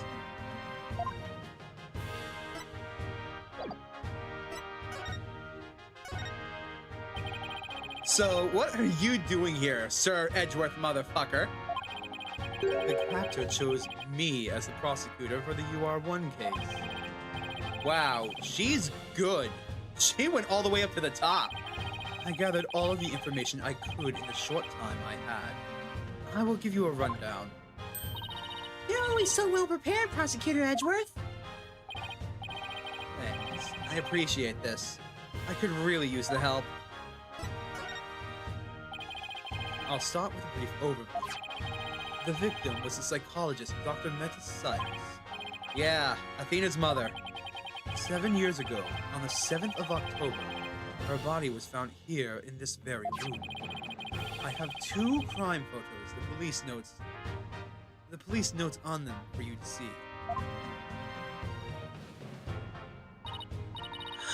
What a terrible way to die! This other photo shows the other side of the room. I see.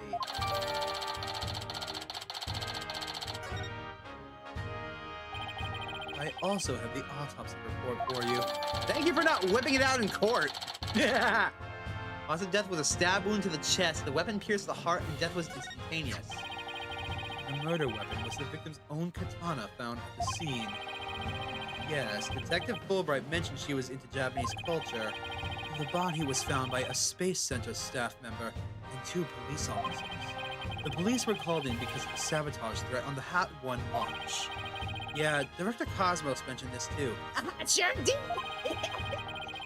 A few hours after the body was discovered, the suspect was arrested. The suspect was Simon Blackquill, a young prosecutor. I hear this trial was over in a flash. Yes, the guilty verdict was declared in only 1 session. Also, I don't like that the music has disappeared so quickly. Not only did he plead guilty, but there was decisive evidence against him too. The security camera video and the photo of the guy holding the katana, the moment of the crime, as I recall. But did Prosecutor Blackwell have a motive? To this day, his motive is still unknown. He insisted he did it, but he would never say why. So that means he must still be hiding something. Right. And there's another aspect of the case that was never revealed to the public. Yeah, I know. The part about the spy, right? Right. How on earth did you know about that? Director Cosmos told me after a bit of pressure. He told me that espionage and sabotage were behind the Hat 1 miracle. Don't worry, I won't tell anyone. I've always been good at keeping secrets. Well, as I might as well tell you now. They really do suspect Blackquill of being a spy. They think he sabotaged the rocket and killed Dr. Sykes to steal the moon rock.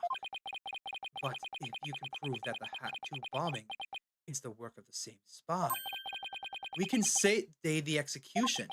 It's a possibility. That's why I intend to help you any way I can. Thanks, Edgeworth. Now all we have to do is comb this room for evidence. And thank you for not making a voice that will put strain on Shackle's throat. Not a problem. After all, eventually I will need to do my own adventures. You don't mean indeed. Someday. Later. For now. Let's do it together! We have work to do, right? Let's begin. So, what the hell is this? This is one heck of a robot. There's something written on it. This is supposed to be a poem? I cut down anyone who displeases me. I make the rules, I am the law. I wield the ultimate gavel of judgment. I am Judgetron JTO2. I don't believe we need to bother with that one, Pearl. It's not even completed yet. He's right, Pearls. There's no sign of it in the photo from 7 years ago either. They were building the Hope space probe here at the time. The murder occurred after the space probe had been removed from the room. So it was long gone by the time someone took this picture, huh? But you can see the probe in this newspaper photo. Yes. You can see the stolen moon rock there, too. That strange black and yellow thing on the left side of the picture? Note that the same rock is absent from the crime scene photo. Not only that, but before the launch, a very valuable piece of moon rock was stolen! Here there's a lot of research into moon rocks and stardust for the asteroids these days. Blah, blah, blah. This is the past. So, the person who stole it, think it was our spy? I'm sure Dr. Sykes was probably killed because she was a roadblock in their plan. Unfortunately, the government thinks Prosecutor Blackquill is the culprit.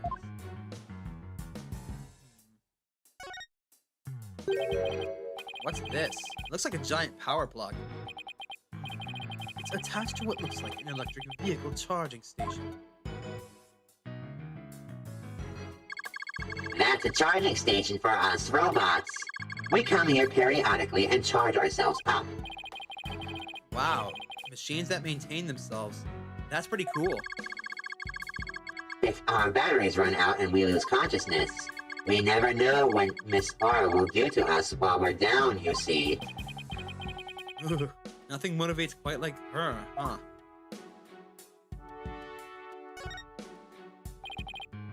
What's this? A giant robot arm, maybe? It's pretty big for an arm, but you're right. I think these thin parts here are finger bones. They even look about as long as my legs. There's a spiked ball and a giant drill on the floor, too.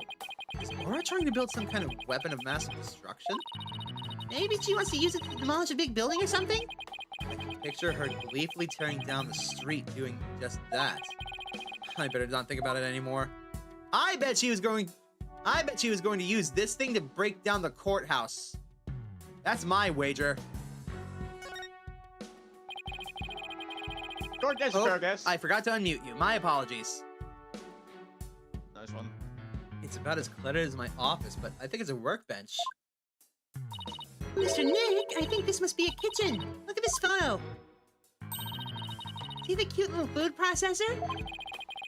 That isn't a food processing plant. That is the Hope capsule. It was scheduled to be loaded onto the Hope space probe that fateful day. The 3 people who came in to collect the capsule discovered the body. The first on the scene, huh? A staff member and 2 police officers, was it? They were here to collect the capsule, which reminds me. Plan to use the bag to carry the capsule, huh? Okay, so we need to get a copy of that bag. Apollo and Aura were talking about it.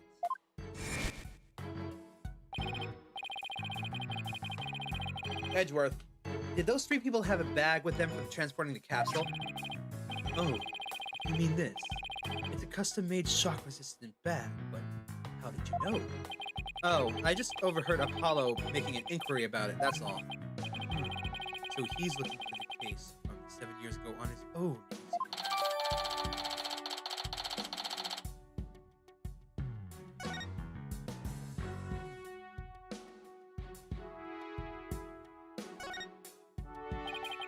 Hey, look at this roll of rolling cases.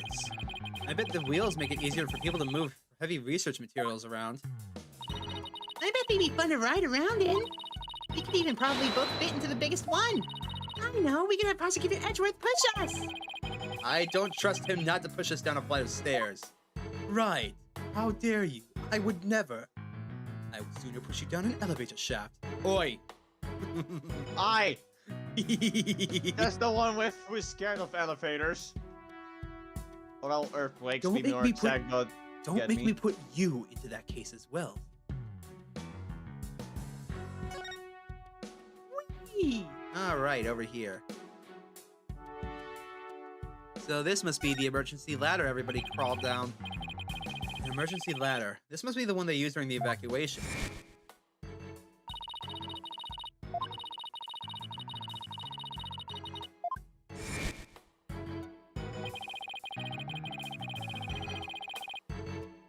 As Miss Blackquill was climbing down the side of the building, she saw the culprit inside.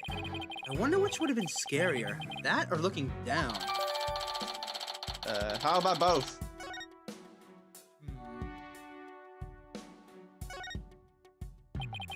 It looks like an operating table. It's in the photo as well. Yes, it was here then as well, with the victim's body lying on it. There's a button here. Oh, no, I'll try pressing it. Pearls, don't touch that! Oopsie.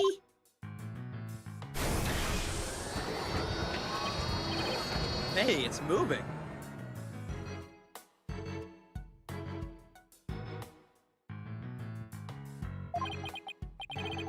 It appears to be a robot assembly device.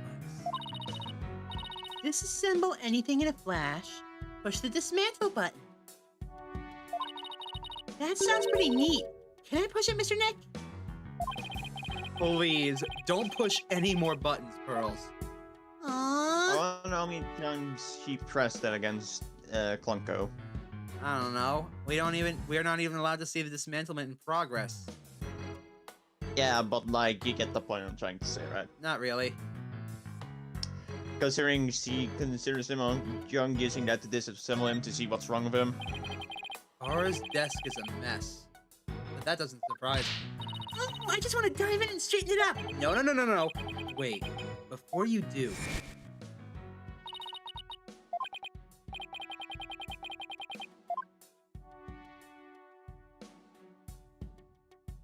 Here's the picture. It's Metis Sykes. Blanco, can I talk to you? You wish to speak to me, Mr. Wright? If you're going to hit me, please avoid the face area. Hey, don't put Okay, me in the we're not same that class mean. as that woman. What was Aura like 7 years ago at the time of the incident? When... Mother died. Miss Aura was confused. Huh. So he calls Dr. Sykes mother, but Aura Blackwell was Miss Aura? With The loss, she exhibited a severe catecholamine imbalance. Excuse me, but I have no idea what that means. Pardon. Me, searching for alternative expression. She would spend the nights crying and then take out her feelings on those around her. Ah, after Prosecutor Blackwell was found guilty, she repeatedly demanded a retrial as well. That Is correct, but without new evidence, her requests were ignored. And then, little by little, Miss Aura began to change. She started to hate it when I called her Mama Aura. and before long, she started hating the court systems and abusing Klonko too, huh? That murderer destroyed so many lives. Right. Take a look at this paper on Dr. Sykes and Miss Blackwell's research. Anko and Klonko, they're the robots with hearts that Dr. Sykes created. Let's see. A heartbeat detection system lets them determine when a human is present. It recognizes people by scanning their spacesuit or a uniform jacket ID tag. It can also recognize a person by facial features once the face has been registered. It can infer people's emotions by analyzing their tone of voice and communicate with them. That's why they mistook Apollo for Terra. They didn't register him before, so they just scanned his ID tag on the jacket. That explains that little screw-up. Fascinating. In addition, they can recognize people by their ID tag or facial features. And they can infer people's emotions by analyzing their tone of voice. Just like Athena. That's incredible. Hey, I don't know, Edgeworth. They might be even more human than you. Excuse me. What is that supposed to mean? It kind of sounds like these robots can do what Athena does. Absolutely incredible.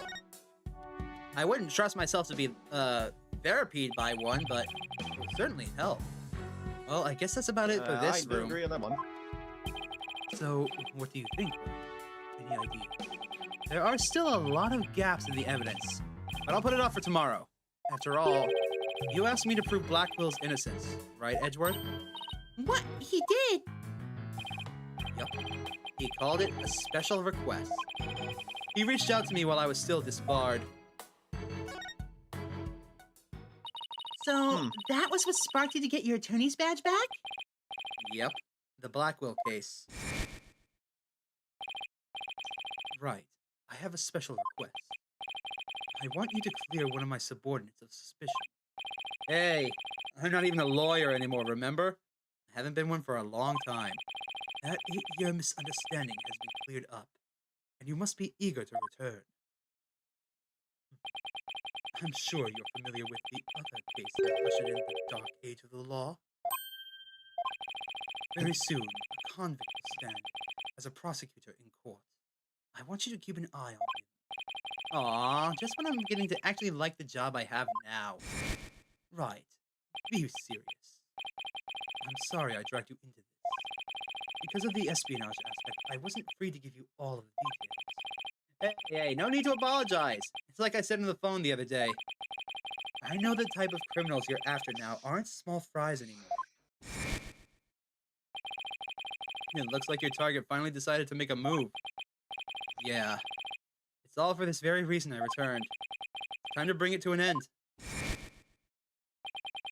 I'm going to end the dark age of the law. That's what this is all about.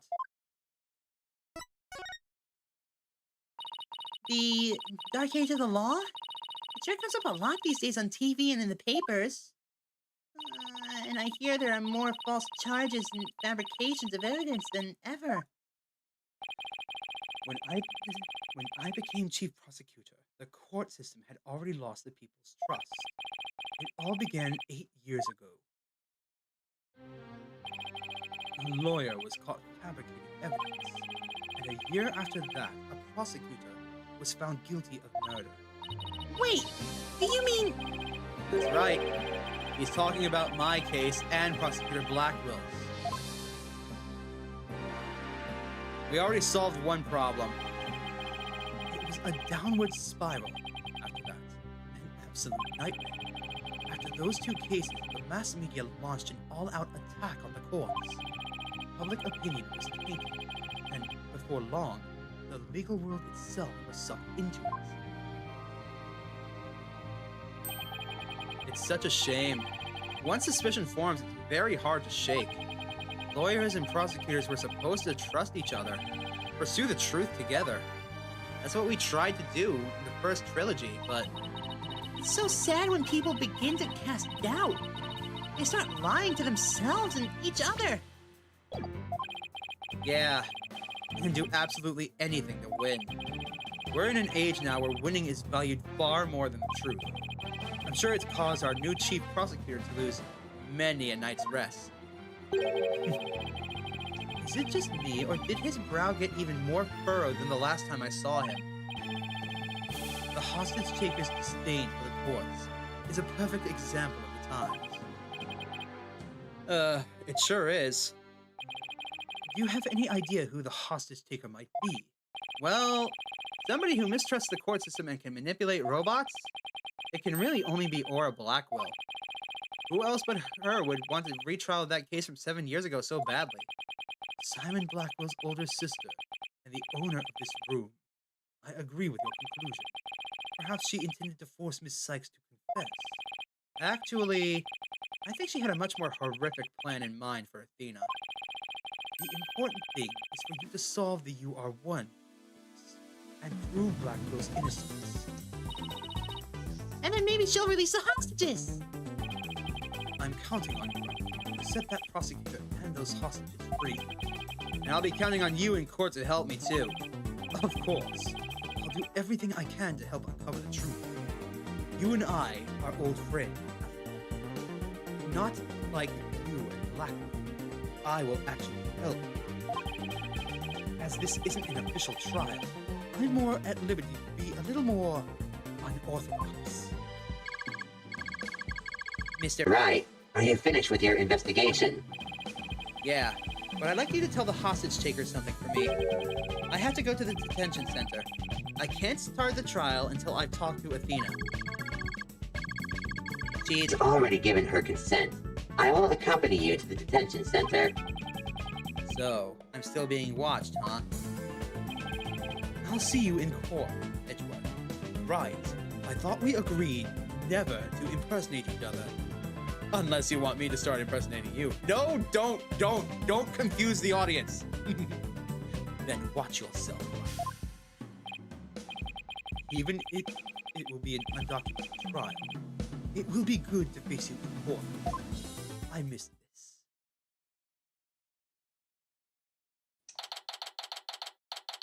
I get it now, Moss. December 20th, Detention Center Visitors Room. She was right by my side only a few short hours ago. But I feel like I haven't seen her in ages. Oh, Mr. Wright! And Pearly, too! I knew you'd come. After all, the first step is to interview the defendant. And because you're my friend and I was worried about you. Thanks, boss. I'm not the only one who's worried either. Really? Who else? I saw Miss Woods today. She was so beside herself, she came to find me. She told me that you used to live in the Cosmos Space Center. No wonder you knew so much about the place. Oh, so you know, huh? I'm sorry I didn't tell you. Hey, that's alright. But there are some other things I'd like to ask you. Sure, you can ask me anything. I promise I won't keep any more secrets. I find that hard to believe. This is an Ace Attorney game. Lies are currency. Yep, they are. Let's show her the stuff we found at the Space Center first. I wonder if I'll ever get the chance to present evidence like that again. I'll probably never work as a lawyer again now. Don't you dare talk like that, Athena! We're going to clear all of your suspicion. Just you wait. I hope you can. I really hope you can. We don't dare show that off. Let's show this.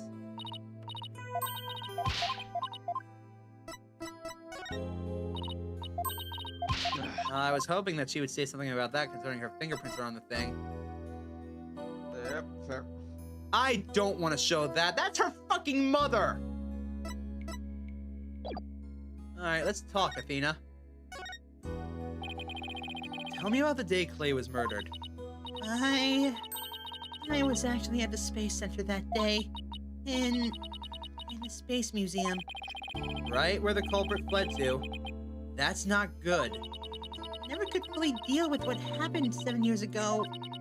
But when I saw the center again during the news coverage of the Hat 2 launch, I thought maybe if I went there, things would be different this time. That must have been taking a lot of courage to face your past like that.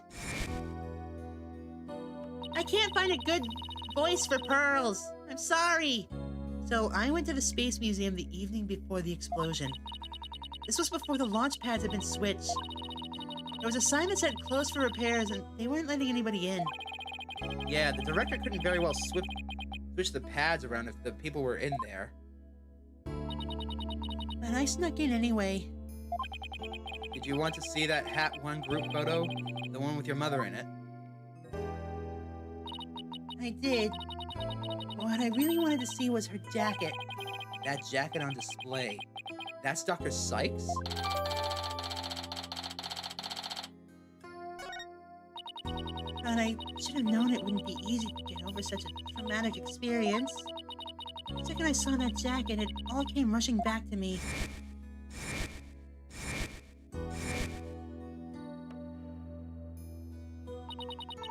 Everything around me went hazy and I couldn't see. I tried to get out of there somehow. But I guess I passed out.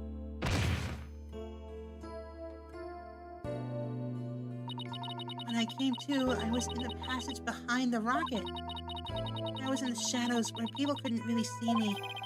Maybe you got confused and went the wrong way when you were trying to leave. How long did you think you were unconscious, Athena? I was out until about noon of the next day. I didn't even know about the explosions. When I woke up, nobody was around, so I just went out into the boarding lounge. My mind must have still been fuzzy because my memory is very vague after that. I don't remember how I got home. No memory, huh? This is gonna be harsh. Which means... Oh boy. What if I'm the one who killed Clay? I think that's enough of that, Athena. Let's talk about something else. Yep, agree. So during the entire incident, she was unconscious in the Space Museum. Of course I believe her. But will anybody else? Probably not. Let's talk about her mother's work. What kind of research was Dr. Sykes, your mother, doing? Machines that could tell people's emotions by their tone of voice. And my special ability. Someday when people travel to distant planets, their companions will be robots. So she said they had to be able to understand how human companions felt. That makes a lot of sense. Actually, now that I think about it, she's trying to basically make Hal from the 2001 Space Odyssey film, except not evil.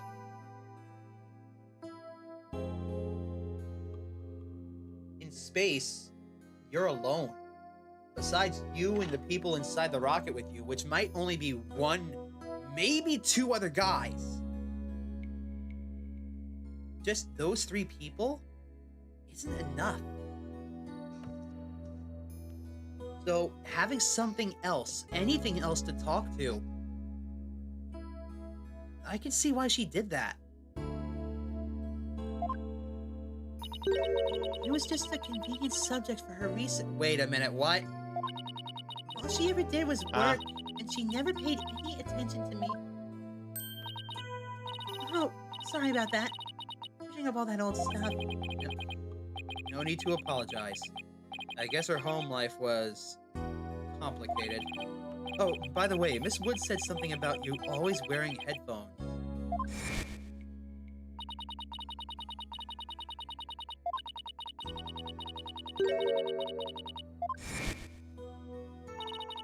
I had to wear them every time I went out. Oh, I hated them so much. But she wouldn't listen. What were they for? Oh, she gave me some kind of explanation. I don't remember now. It was too difficult for a little kid to understand. Okay, but let me say this one thing. I don't think your mother only thought of you as some handy subject in her research. I want to believe that. Just about the only things my mother left me with are widget and this earring. Oh, it's so pretty! It's made of a piece of real moon rock she had for research. Maybe she did love me in her own way. Sure of it. I'm really sure she did. Because that's what I want to believe too. What? That's a piece of evidence? What the hell? That's certainly interesting, to say the least. I better ask her a little more about her mother's research. I should show her that paper I found in the robotics lab. What, you mean the one that I already tried to show? Phoenix, come on! Well, you didn't have this information until now. Now you do. Whatever. Present. Also, what the fuck are you Present. planning, you mad lad, with my voice or whatever, seeing she did something earlier? Present. There we go. Oh, the Ponko series. He was going to the robotics lab. You seem to really love Ponko and Klonko. Yeah, my mother made them, and I grew up around them, you know?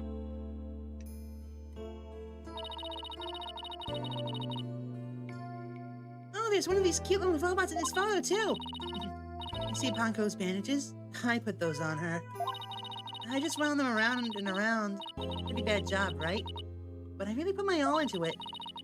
I hardly left the center in those days, so I didn't have any human friends besides Junie. I didn't really understand the difference between robots and people back then. I thought that if a robot broke, bandaging it would help it get better. What a weirdo I was. It looks like there's something written on the bandages.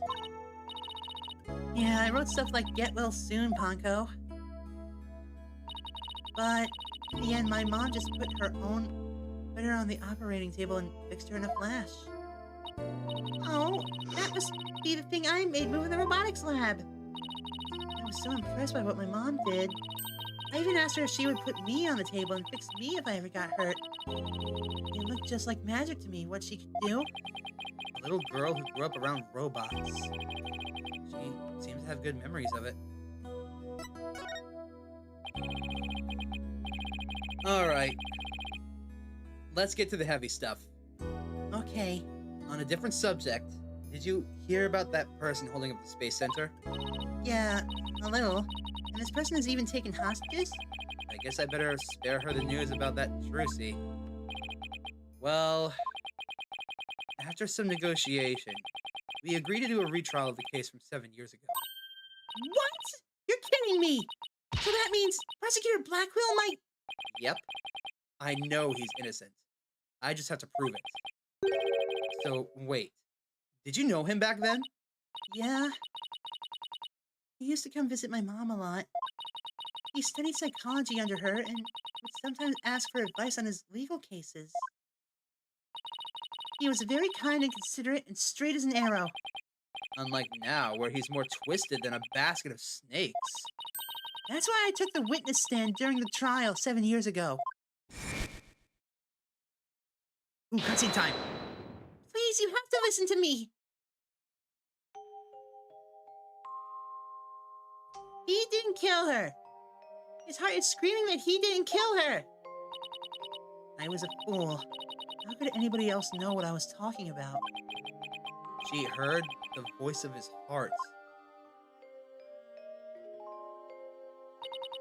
You were only 11 then, right? You were very brave just to give testimony. Girls is right. You did the very best you could at the time. But nothing I said did any good. I was a shaking, scared little girl, small and ineffectual. Even after I went to live with my relatives in Europe, I stayed closed up in my shell. But you're different now.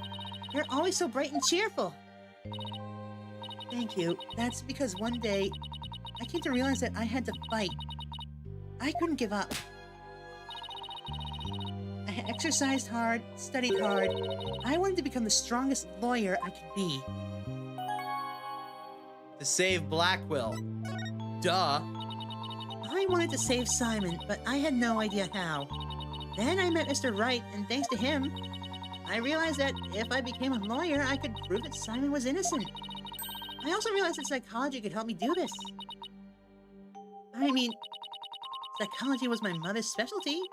When I studied it, I felt like she was there with me, supporting me. It doesn't seem like Athena knows that Prosecutor Blackquill is due to be executed tomorrow. I wanted to prove Simon's innocence personally. I wanted to do it so bad. Even now, I want to fly out of here and go and save him.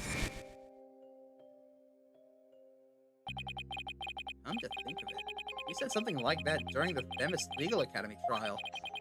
She mentioned there was somebody she wanted to save.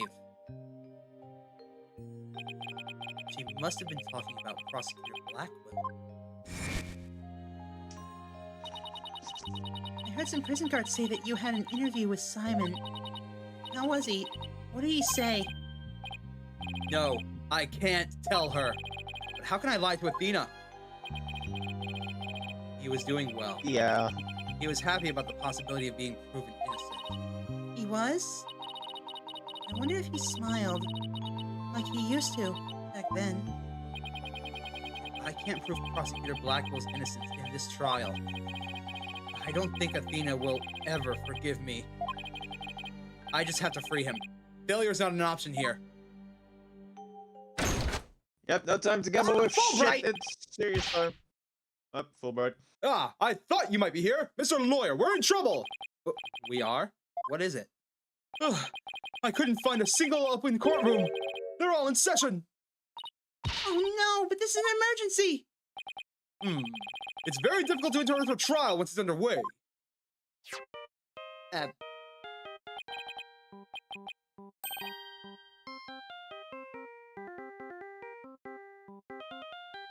What is that theme? My phone. It's from Trilogy. I told you I'd give you 1 hour. I guess it's time to pick one of the hostages. No, wait! We still have a little more time! Besides, all of the courtrooms are being used right now! Make all the excuses you want. You won't get more time. Your daughter is first. Poor thing. She's a little too young to die, don't you think? No! Don't you dare hurt her! There has to be something! Think! Cruelest injustice is about to befall us! No, this can't be happening. Mr. Maya, help us! Wait a minute. Maya.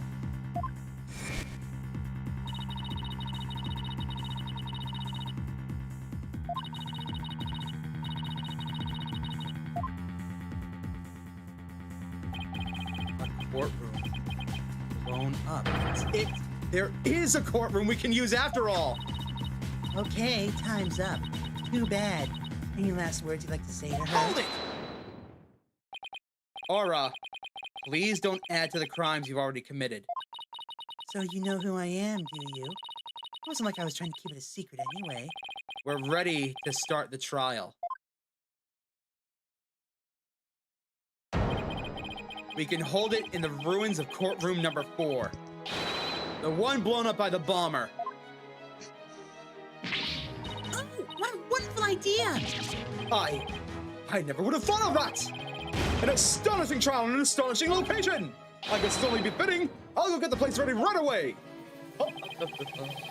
I didn't exactly pick the place for its astonishing factor. How about it? Are you ready to have your brother's innocence proven? My brother? Oh, I'm sorry. Did I forget to mention? It's not Simon you'll be defending. What? Not Prosecutor Blackwell? I indict Athena Sykes on the charge of murdering her own mother. Huh? What? You'll be defending the little princess there, the one behind the glass. What? See you in that mountain of rubble you've chosen for our courtroom, Mr. Wright. Beep. What is she talking about? Athena? Of course. Why didn't it ever occur to me before? If Prosecutor Blackwell is innocent, somebody else has to have been the true culprit. Did I kill my own mother? Uh-oh. I don't see the light in her eyes anymore. No. Oh, no. this Crap, ain't good. Widget's black. Epic scream. Whoa! Black? Black Cyclops? Uh-oh. We've never actually broken these things before. Like, in the entirety of the series, we've never successfully broken these things. They've just gone away. But that's not gonna happen this time. This is bad. Mr. Nick, what's the matter? I see 5 black Cyclops. I've seen these kinds of locks before. 4. Dark, black locks protecting a secret hidden deep inside of a person's heart. And there's no way to remove them.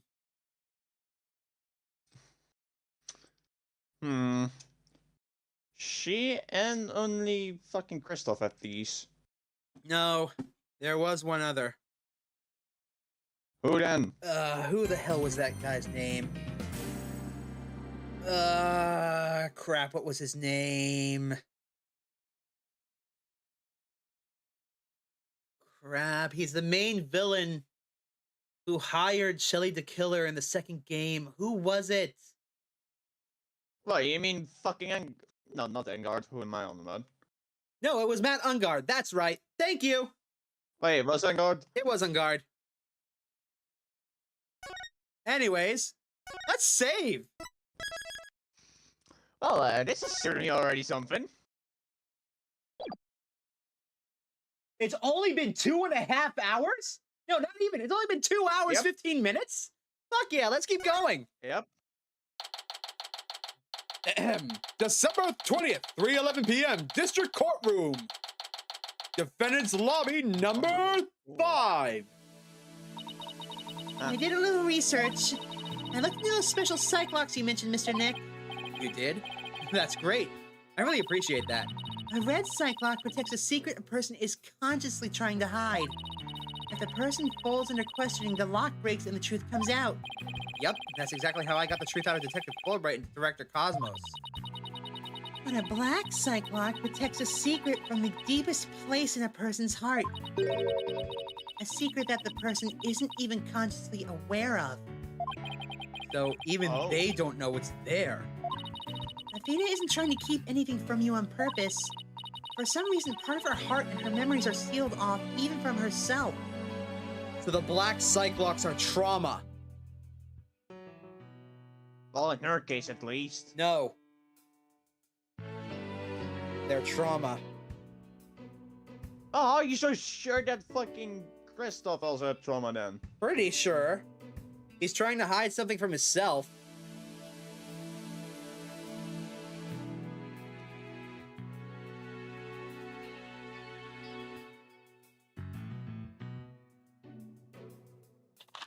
Trauma runs deep. Let's go. Okay, so all I have to do is break the psych locks. According to my research, a black psych lock is like a heavy chain wrapped directly around one's heart. If they are ripped off by force, it could cause permanent damage to a person's soul. That makes sense. Ugh. That does make a lot of sense, actually. We can't do that. It would be too traumatizing. It could make things worse. In other words, if I'm not careful, I could traumatize Athena for good. No pressure. Pearls, could you stay by Athena's side? She must be suffering under the weight of such a heavy burden. Alright, but will you be alright by yourself, Nick? I'm up against Edgeworth. I have to be able to give this trial all my focus and strength. You can't do that if I'm there. I'll just hold you back. No, that's not it. I just meant that I can relax and concentrate if I know that you're with Athena. You're the only one who can do it, Pearls. Alright. I'll go do it then. Good luck, Mr. Nick. Good. Now that my mind is at ease, I need to get ready. I'll just tidy up the evidence and take out what I don't need. It's time to end this nightmare that started 7 years ago. Gee, confident of yourself saying that immediately. It's either this, or we lose everything. December 20th, District Court, Courtroom number 4. I think this is an anime cutscene, so I'm gonna shut the hell up. And I'm also gonna mute Doom. Boop.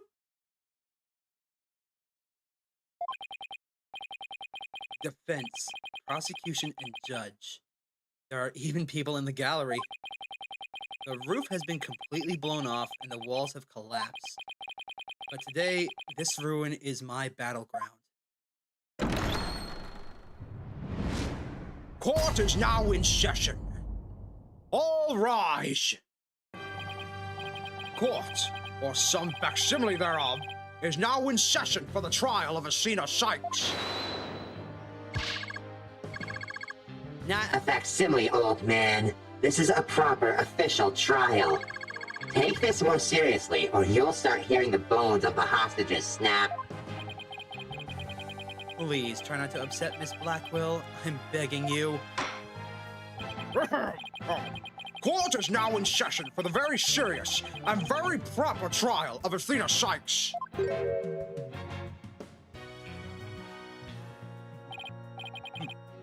This is no trial. It is nothing more than a ridiculous farce. What did you say? Edgeworth, did you not just hear what I said to his honor? However, this ridiculous farce has a very important meaning for our legal system. Recall the case of the UR1 incident, in which a prosecutor was found guilty of murder.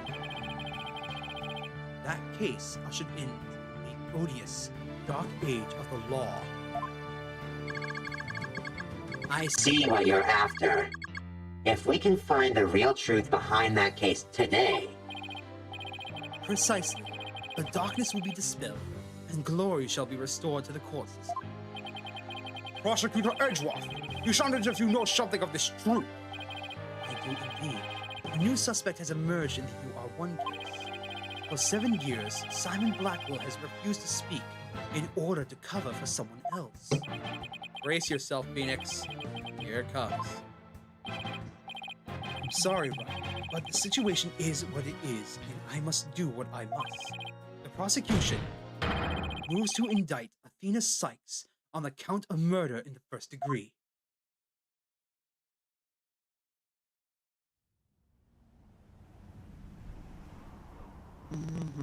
Regardless the circumstance, I intend to question the defendant with all I have. For that is a part of my creed. Then you'd better bring it. If the two of you are ready. Court is now in session for the trial of Athena Sykes. Your Honor, the defense was born ready. The prosecution is also ready.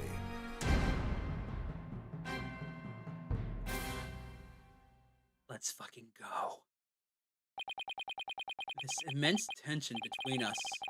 It's like we're picking up right where we left off. It's my duty to clear Prosecutor Blackquill of false accusations and end this insanity.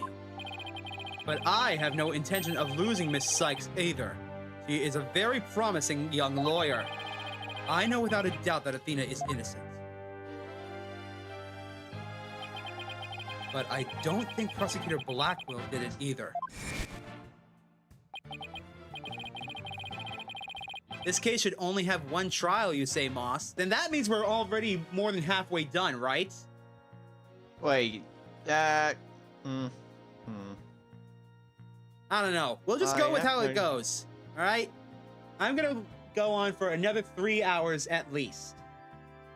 If we're done by then, we're done. If not, we're not. We'll see what happens. Just like how we're gonna see what happens in this court case. Because remember, until the very end of it, I'm blind. And I would like to stay that way, please. no, I can't. Put it down. Muted so you can rage, go right ahead.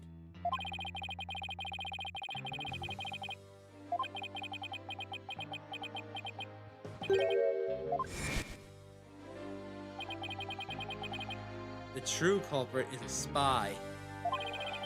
It's going to be hard to convince anyone of that when I barely believe it for myself. But I don't have a choice if I want to save Athena and Blackquill and expose the spy. Now then, Chief Prosecutor Edgeworth. No need for the Chief Prosecutor bit, Your Honor. I'm here as a simple prosecutor. Very well. Your opening statement, please, Prosecutor Edgeworth. Although, I've been known of late to give an impressive opening statement myself. In all the trials I've ever seen, only the prosecution gives the opening statement. Of course, you're right. I was just joking. Just having a little fun. so he wasn't doing them just out of fear. Interesting. Let's start with a brief overview of the UR-1 incident. The incident occurred at the Cosmic Space Center 7 years ago on October 7th. The victim, psychologist Metis Sykes, was killed in the robotics lab on the 4th floor. Athena's mother, Simon Blackquill, a young prosecutor at the time, was found guilty of the crimes. There were two deciding factors that led to his guilty verdict. One, Blackquill was the only person in the corridor to the lab at the time of the murder. And two, this photo, which captured the moment of the crime. Very incriminating evidence indeed. It would appear that the only conclusion is that Prosecutor Blackquill did indeed hold it. Are you kidding me? I am not accepting any conclusion of the kind. This opening statement is over. Now, hurry up and call the witness. Excuse me, Miss Blackquill, but we must follow proper procedure for these things, you know. Or perhaps we should heed her wishes, Your Honor. She is the trial's sponsor, after all. Besides, the courtroom is chilly, and sitting here for too long can't be good for your back. Oh, you are very kind to show such concern for the welfare of the elderly. Alright, hold on. I need to have a look at this. When does it mean? How does that even work when it's court sponsor? I don't know. I've never heard of it. Anyways, what were you looking at? I'm looking at this photo of the incident, trying to see what I can see. Fair. Why does that robot arm have blood on it? That's certainly a good question.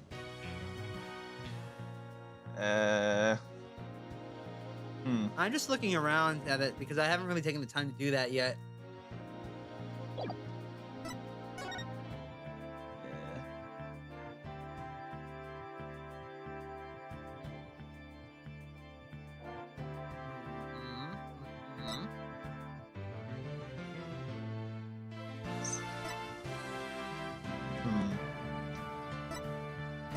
That's a real lovely sight to look at. Yep, but I still need to look over these things.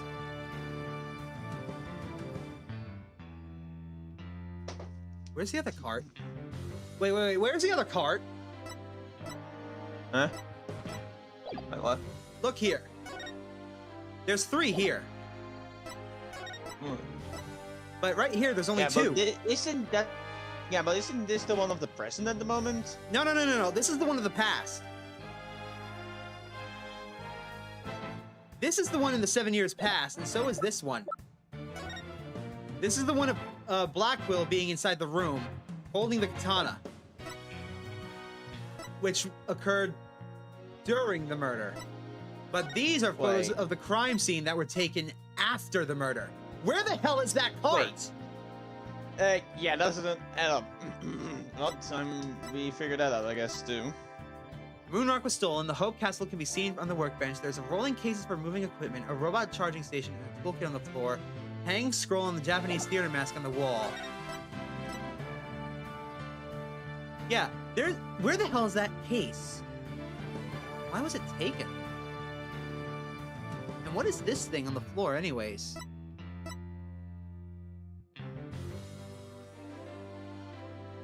As for this...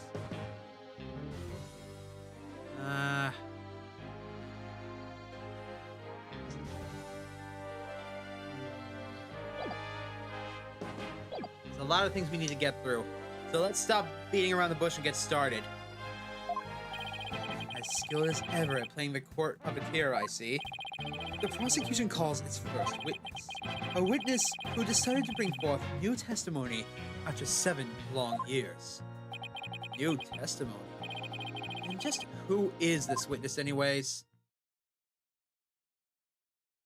What? Why are you here? Bobby Fulbright's the name. In justice we trust. What are you doing here? I'm just here to speak for the hostage taker, Miss Aura Blackquill. She says she's too busy, with confining and threatening the hostages and all. That doesn't seem to stop her from constantly chiming in throughout Clonco. I'm Nothing more than an observer in this. Do your best. I'm watching you. Believing her brother innocent, Miss Blackquill has been conducting her own investigation. And though her current actions are hardly lawful, I think we can at least hear her theory. I have here Miss Blackwill's notes on the investigation she conducted. And I'll be giving testimony based on these notes. Here I go. Witness testimony. Simon isn't the murderer. He was trying to cover for someone. Someone else was at the scene at the time to say Simon committed the murder. I mean, if he really was out to steal that moon rock, then why the rolling case? Because he was using it to hide someone inside. That's why. And the only person small enough to fit inside that case was Athena Sykes. And that's Miss Blackwell's theory. It totally goes in the face of the official ruling, huh? About the case she mentions, there was other rolling cases like that one in the lab. But they're not for traveling. They're apparently for moving parts of equipment. I only remember seeing 3 cases, all different sizes. At the last trial, they thought that prosecutor Blackwell used the case to steal the rock. And they had a perfectly good reason to think that too. You see, there's a security camera in the corridor that leads to the robotics lab. And the camera captured footage of Blackwell leaving the scene with that case. See why that footage helped bring his trial to a quick end. It's very convincing, that's for sure.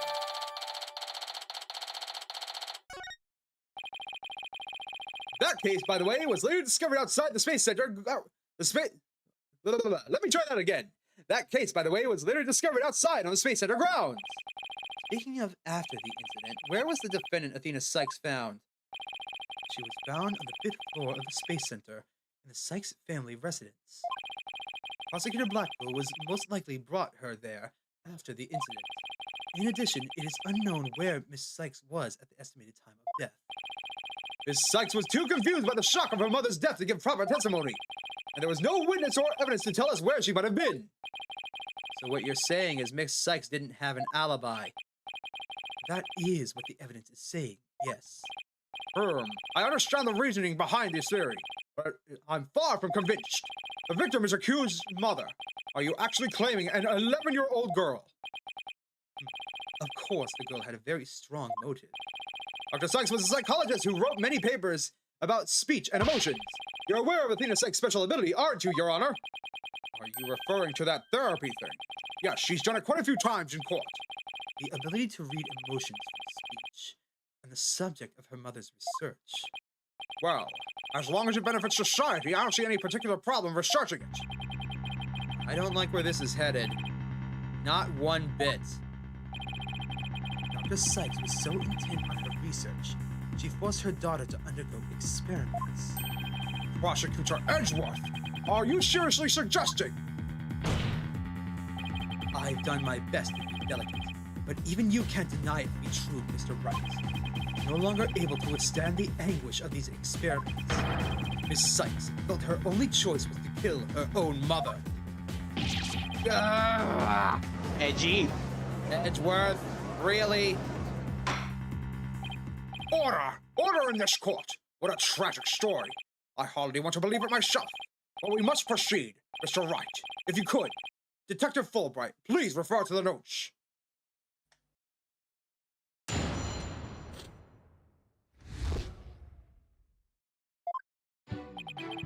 Okay, Simon isn't the murderer. He was trying to cover for someone. Hold it! So, Prosecutor Blackwell willingly accepted a death sentence to protect for someone else? Yes, that is precisely what Miss Blackwell appears to believe. And that is what I believe as well. Prosecutor Blackwell is no murderer, Mr. Wright. But Athena Sykes certainly didn't kill anyone either, Mr. Edgeworth. So it appears neither of us can afford to go easy on the other. Fine. I expected no less. Oh, I remember this tense atmosphere. It's so invigorating. It's been much too long. Almost a decade since I've seen this. I'm only reading notes here, but yes, I feel extra invigorated too. So let's keep going. Someone else was at the scene of the crime. They say Someone else was at the scene at the time that they say Simon committed the murder. Hold it! How do you know this? But that's just speculation. Objection! No, Miss Blackquill has proper grounds for her claim. Objection! Then why didn't you say so in the first Objection! place? You're the one who screamed, "Hold it," and cut me off. Fine, so maybe I jumped the gun by a teeny weeny bit. Ha ha ha ha ha! Now I know what they say when I mean. Now I know what they mean when they say close enough to argue. Moving on! It's very hard to read in this voice. I mean, if he really was out to steal that moon rock, then why the rolling case? Hold it! This rolling case, I suppose you mean the one that existed in this photo with Prosecutor Blackquill in it, but doesn't exist here. Yes, that's the one. And Miss Blackquill has drawn a conclusion from these two photos. She has! And what is that conclusion? You're the one with her notes. Oh, right! Of course! Reading them now. So why the rolling case?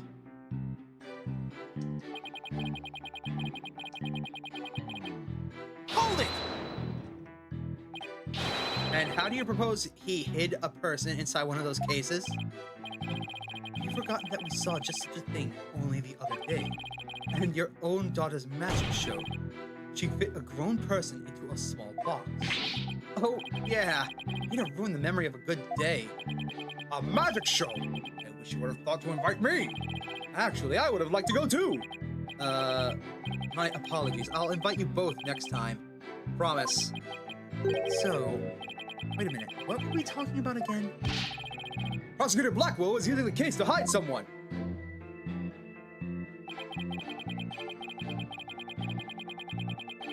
Hold it!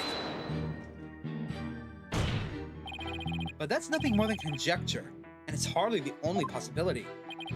In that case, what do you think Prosecutor Blackquill hid in that case? I think it was the moon rock. Objection! There were 3 cases at the scene, but Prosecutor Blackquill used the largest one. The moon rock was egg-shaped and only about 8 inches in diameter. It wouldn't have made any sense to use the largest case there just to move that rock. Objection! Be that as it may, it doesn't prove Miss Sykes was inside.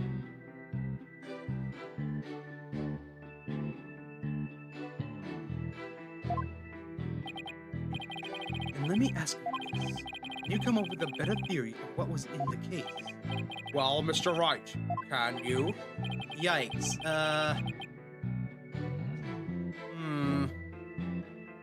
Give a guy some time to think.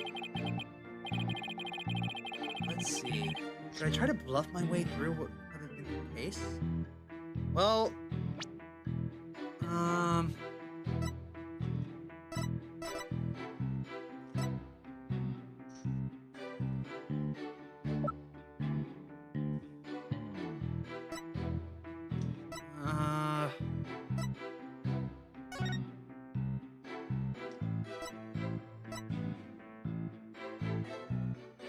the moon rock would have been in there, wouldn't it?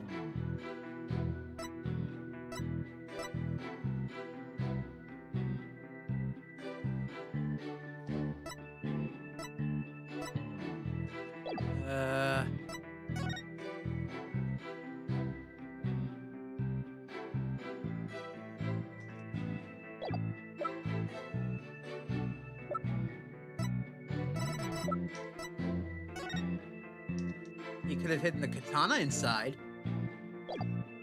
All right, I'm gonna bluff.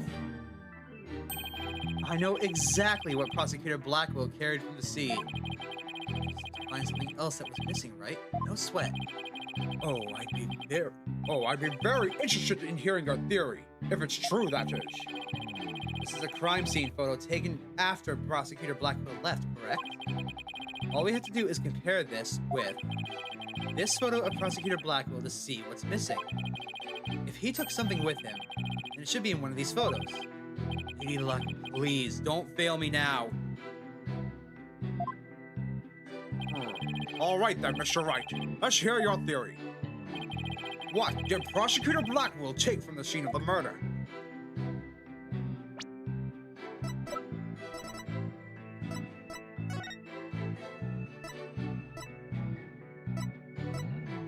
Shit, the sword's right there, so I can't say that. Okay. There's a pink. There's. Wait. Go back to that. Go back. Axel Bomba. Okay. So yeah, that's missing. The arm with the blood on it is missing. Take that! Oh yeah. Please notice that there is a robot part on top of the cart in this photo. However, in this photo taken after the crime, the robot part is gone. In other words, the part is something that was taken from the crime scene. You do appear to be right. I'll see it in the second picture. But it's just a piece of junk. How important could it be? Is it really just an Very insignificant important. robot part? Speaking of which... What are you looking at? I'm gonna start charging for each glance per eyeball. Stingy. What happened to the age of free previews? Your Honor, about this robot part. Doesn't it look like it could be an arm from that robot there? Well, now that you mention it, it does, doesn't it? But the case is still too big to be practical for just the moonrock and a robot arm. Was it really just the one arm that was in there? If it wasn't Athena in the case, then maybe. I believe there was another robot at the scene that looked just like the one here. Your Honor, it is the defense's assertion that it was the other robot that was in this case. What? Objection! We can't be certain that part belonged to a robot. Yes, it looks like the arm of the one before us, but it could be something else entirely. Besides, it's wrapped entirely in bandaging, making it difficult to verify what it is. Objection! Wait a minute. I know for a fact that it is a robot arm. I can even tell which robot it belonged to, just by looking at it. With this information, we can investigate whether it was there at the time or not. But Mr. Wright, I thought you were more of a technologically illiterate type. When did you become such an expert? I feel somehow abandoned. Not to worry, Your Honor. I still know next to nothing about machines. But I know this piece of evidence proves which robot the arm belonged to.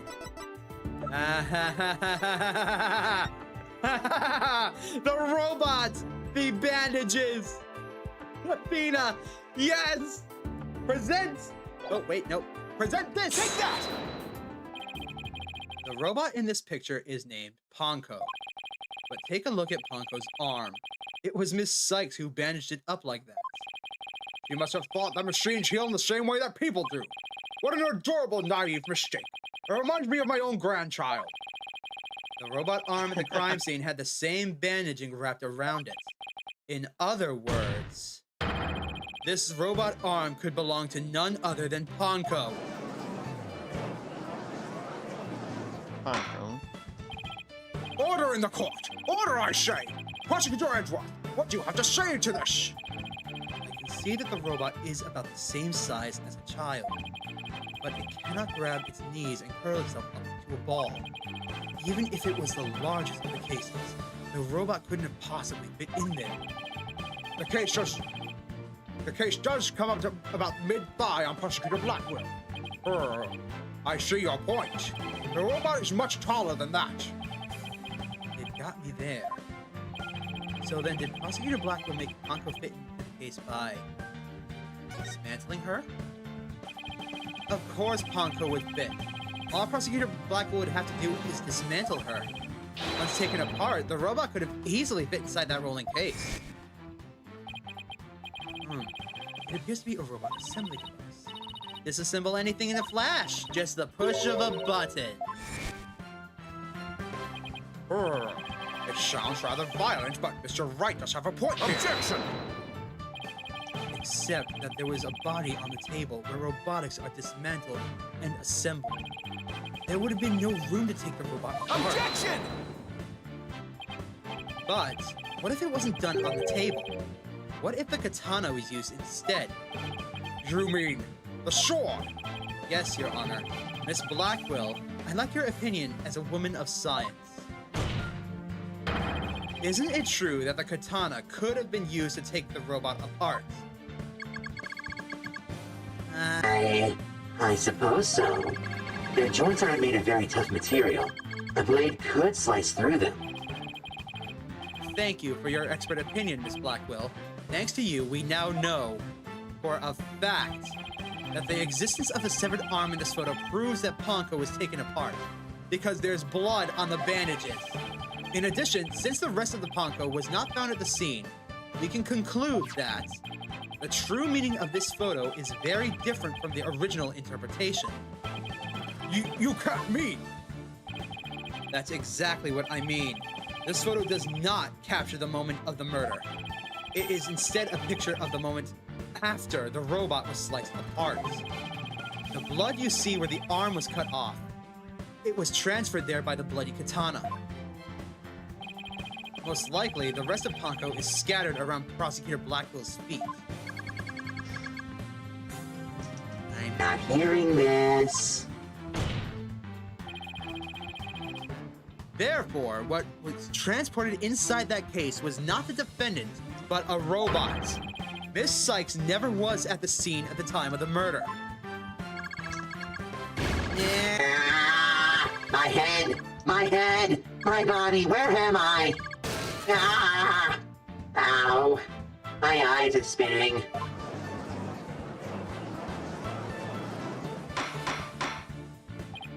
Order! Order in this court! It's True that Ponko was found in pieces after the murder, and I'll admit I repaired her myself afterwards.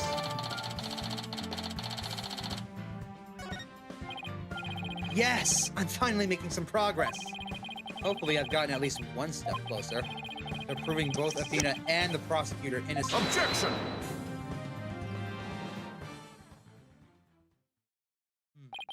Well played, Mr. Rudd. You've made your point abundantly clear. I can see that it wasn't the defendant inside the rolling case, but the robot. All right, what's going on here? It's never good when he plays things this straight.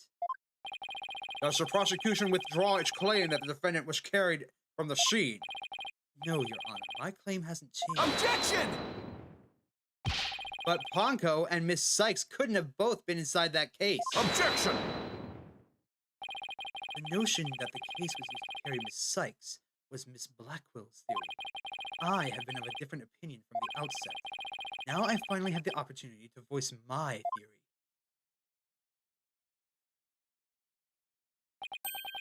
Thanks to the defense.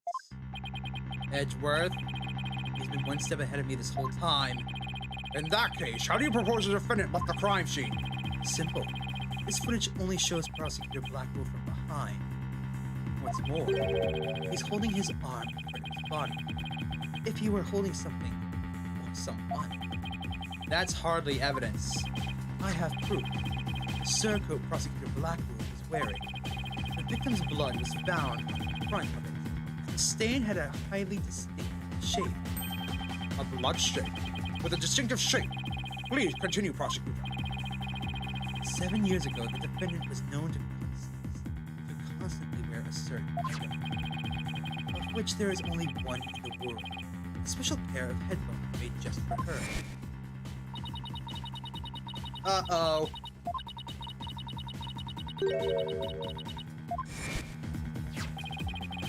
Analysis shows the bloodstain to be the exact same shape as these headphones. In other words, this was no mere blood spot. The blood went from the victim's body to the headphones. Then, it was imprinted onto Prosecutor Blackwill's coat like a stamp. Most gruesome stuff indeed. Blackquill carried Miss Sykes, who had been hit by a splatter, away from the crime scene. Thus, this proves that Athena Sykes was, without question, present at the crime scene. And that concludes the prosecution's argument. Damn it, Edgeworth, not again! Will you stop throwing things out of there willy-nilly like that? Order! If the defendant was indeed at the scene, it deepens the suspicion against her. Objection! But we've also shown that the robot was there at the scene as well. Objection! I hope you're not making the ridiculous claim that a simple robot was the real murderer. I don't really think that, no. But you can't say the possibility isn't there. Detective Fulbright, was the robot questioned at the time? No, I don't see any record of it. I believe it was considered unrelated to the case. But as it turned out, the robot was actually integrally related.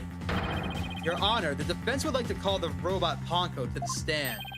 A robot witness.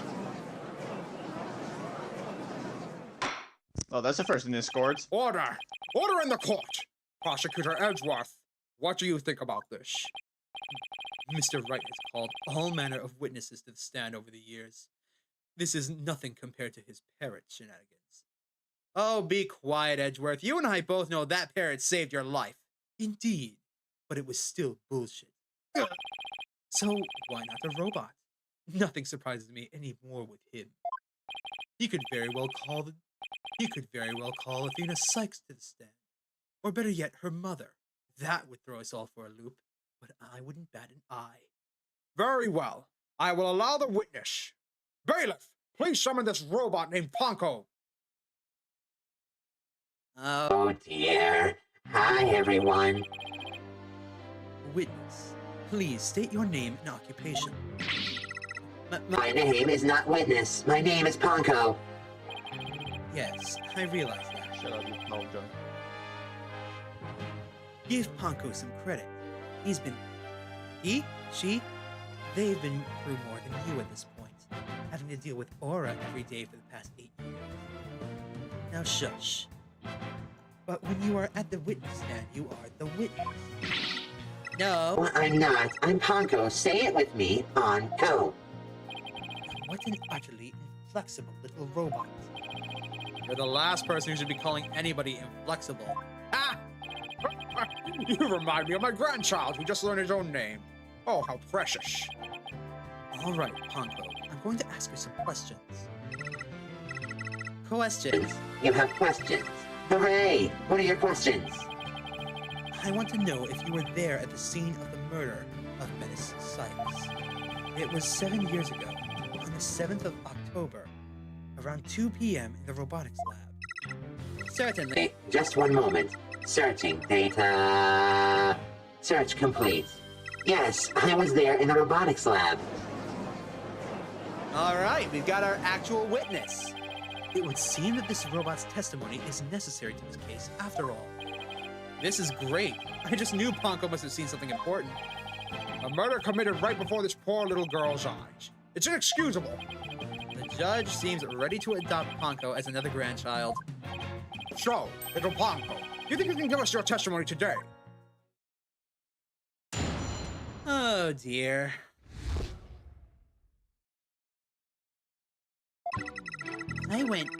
Hold on, need to put on my voice. There we go. No, I went to the robotics lab at about 2 p.m. for my regular recharge. Just as I was about to charge up, Athena came in and hugged Mom Mentis. And then Mom fell down. After that, I was recharging, so I don't know anything. After I charged up, I was cleaning the room and Mr. Simon came in. And then an error occurred. There's no data after this point. It needs to be stopped. Well, sounds like the defendant was without question at the scene. However, it doesn't appear that the witness saw the actual moment of the murder. I disagree. This testimony shows that the defendant did indeed commit the crime. What? At the end of the day, we must forget that this witness is still a machine. Being a robot, its understanding and capacity to express itself are limited. So, what are you suggesting? The witness's statements need to be interpreted. For example, terms hugged and then later fell down. Adults don't usually fall down after being hugged by a child. They don't, but... Yes, what this witness statements are telling us is that the defendant stabbed the victim with the murder weapon during this moment. What? God damn it! before Miss Sykes hugged Dr. Sykes, did the two of them converse?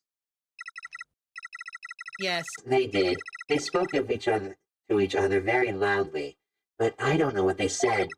Athena is usually so quiet, so I was surprised. Spoke very loudly. We can interpret this as they argued. I see. Murder after a heated argument, and then the victim fell down. I agree that this does sound like a reasonable interpretation. However, Ponko doesn't seem to remember anything that happened after that. When I'm Recharging, I go into sleep mode. But I remember everything before that. I have a very good memory. You may as well admit defeat now, right? A cross-examination would be useless. Don't be ridiculous. A cross-examination is never useless. Until now. Think about it. Robots don't lie. This robot is both an important witness and valuable evidence at the same time. Nevertheless, I will have my cross-testimony, my cross-examination. I see you haven't changed. You never were one to worry about wasting time. Very well.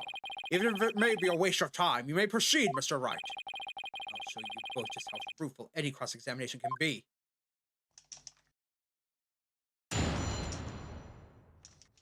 Alright, I am going to mute you and you're clicking. And I can hear that.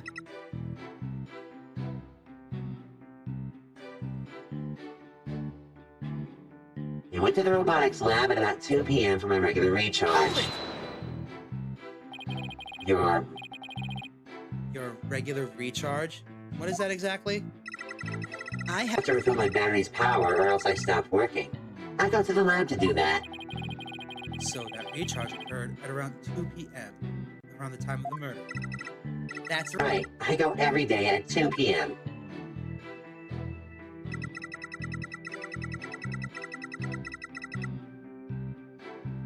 Hold it! Hugged her, huh? Which Edgeworth took to mean stabbed her with a weapon. You said the two of them were talking before Miss Sykes hugged her mother. Is that right? Yes. They were talking very loudly, but I couldn't tell what they were saying. Couldn't tell. Even though they were speaking so loudly. I'm only allowed to listen to voices that are directed at me. If it listened to every voice, it would be a little better than a mobile eavesdropper. Well, that explains why some of Ponko's testimony is so vague. It is a shame that our little friend wasn't listening in. We could have learned what they were talking about just before Dr. Sykes was killed. Now then, what happened after that? And then Mother Meltis fell down. After that, I was recharging, so I don't know anything. Hold it!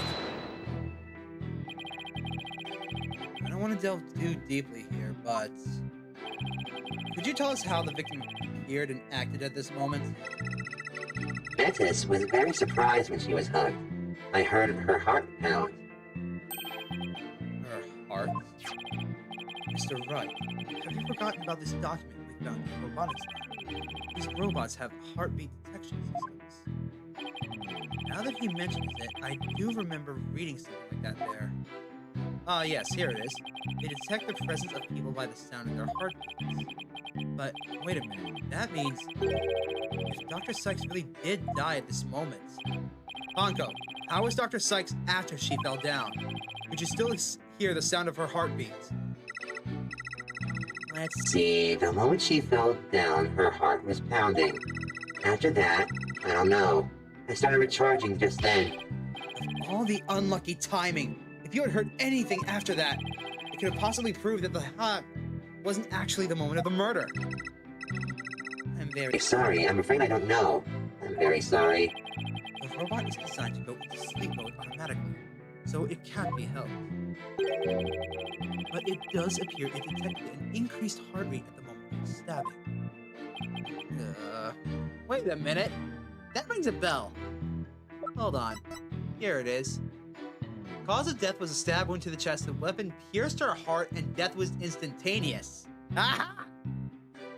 That proves it right there. After Mother Mendez's heart started pounding in surprise, she fell by the window. It was the round window on the workbench side of the room. The workbench, huh? Over here. Anko must be talking about that table to the right of where the giant robot is now. Is there something critical here? Yes, there is! Add it to the testimony! Add it to the testimony! Add it to the testimony! Your Honor, I believe this statement is critical. I would like it added to her testimony. Very well. Ponko, could you please add that statement to your testimony? That's a good little girl.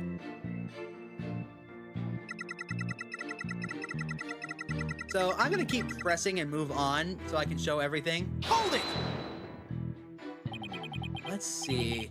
There are 2 round windows in the robotics lab. Which one did you mean? The one on the right near the hanging scroll. That hanging scroll was Mother Mendez's prized possession. Okay, the pictures of the crime scene from 7 years ago. There is definitely a hanging scroll and a Japanese theater mask hanging on the workbench side wall. So she fell over here. But is there some problem with this statement?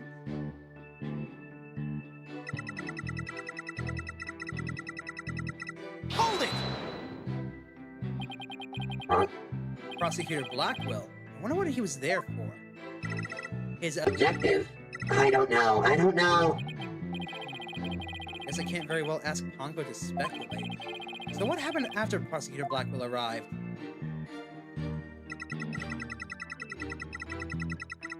Hold it! You don't remember what happened next? Error, huh? I wonder if... Data is suddenly cut off at that point. I don't know anything after that. The answer to that question is right here. According to the defense's theory, this photo shows when the robot was being taken apart. Exactly. We can conclude that Ponko's error was the result of her being dismantled. Indeed, the bodies of these robots are designed to be controlled remotely by a separate computer. Yes, that's basically what Miss Blackwell explained to us too. She said their hearts and memories are stored on a separate computer. When the witness was taken apart, she lost the use of her body, but not her memories. That is how she is now able to give us testimony about the events that day. Fascinating. It's as if she can seriously be wounded, but her soul still burns. There are a few parts of Pongo's testimony that are hard to interpret. Edgeworth chose to interpret hug as stabbed, but I'd better try to iron out who did what where and to whom for myself. Hold on, Athena. I'm going to save you. So, right here, we're going to present the crime scene photos. Because this means that she couldn't have been on the table at the time. It also means that if this were true, she would be right here in the photo. But she's not. So, present here. Yes? Objection! Ponko, your statement may have just inspired a breakthrough. I was helpful. Hooray, I'm so happy! Just to be sure, let's go over it again, okay? The victim fell near the window on the workbench side of the room. However,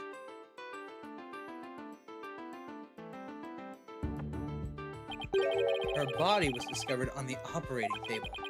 But the operating table and the workbench are 2 different locations. Exactly, Your Honor. We just learned a new crucial fact. What could explain the 2 very different locations of the body? I'll tell you what. The victim moved. An 11-year-old girl couldn't possibly have moved the heavy body of an adult. So the only explanation is that the victim walked to the operating table herself. In other words, what Ponko observed near the workbench couldn't possibly have been the moment of the murder. I am very relieved to hear that. Glad to know the murder wasn't committed in front of poor little Ponko here. Yes. As we just heard in the testimony, Miss Sykes hugged her mother. Nothing more. Objection!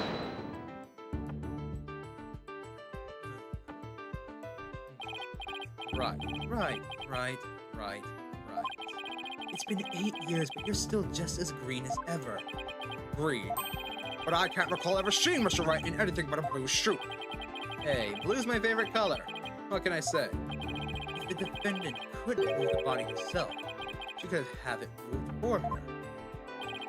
Moved for her? But Miss Sykes and Dr. Sykes were the only ones there. I agree. Since this robot is equipped with a heartbeat detection system, it would have been aware of another person's presence if someone else had been there. We can therefore conclude that the defendant and the victim were the only ones present. And who do you suggest move the body? Don't you know it's in the nature of a robot to help people do things? Miss Ponko, allow me to ask you a question. My name Is Ponko. Say it with me, Ponko. Wait, what did Edgeworth say? Panko. He called her a breadcrumb. I believe you said you were cleaning after Dr. Sykes fell down. Did you happen to move something large onto the operating table? Yes. I did. Athena asked me to. Athena asked you to? And what did you move, Ponko? I Don't know. Unless something has an ID tag, I can't tell what it is. An ID tag, you say? Yes. A tag with a barcode on it. We robots scan them to tell us what the thing is. That paper in the lab did mention something about that.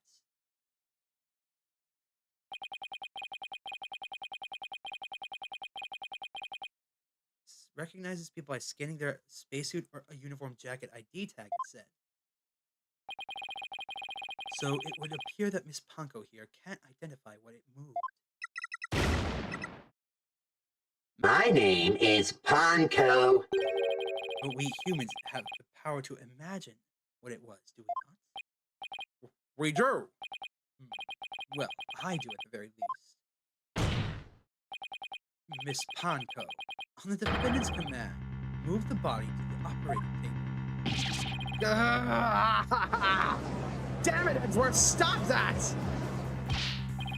Ponko, did you really move Dr. Sykes' body? This is really important. Is there any way you could tell? I don't No. Without an ID tag, I can't tell. Give it up, right? If the victim's heart was stopped, the robot detection system would be useless. Furthermore, Dr. Sykes usually wore her white coat while she was working. She kept the jacket with her ID tag on it draped over a chair in the robotics lab. And only wore it for special occasions. In other words, the victim wasn't wearing her ID tag at the time. From the robot's point of view, her body was simply just another object. Objection! But Ponko is equipped with a facial recognition system. If she really did move the victim, she would have recognized the body as Dr. Sykes. But she didn't. So that means a face can easily be covered with a piece of cloth, a mask, or anything else for that matter. With her facial features hidden, the robot wouldn't be able to tell if it was Dr. Sykes. Damn it, he's right. To summarize, Miss Sykes stabbed her mother near a workbench, and used the robot. She moved the body to the table. She removed the sword, and it was stained with blood. Fine. Order. But if that's the case, then I have a question. Why did the defendant move the body to the operating table in the first place? Very well. What? You can't possibly have an explanation. Your emotions align with the truth. You can learn a lot from our robot friend. Calm and rational thought will open your eyes to the truth in front of you, Mr. Rice. Now then, do you remember the operating table's one special feature? I believe I read that robots can be assembled and disassembled there. Is that correct? That's right. The defendant, who was just a child at the time, Edgeworth? the table was like a magic box that could make robots appear or disappear in seconds.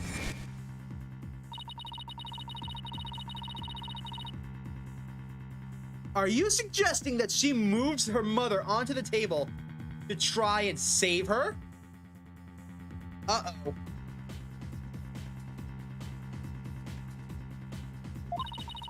was so impressed by what my mom did, I even asked her if she would put me on the table one day.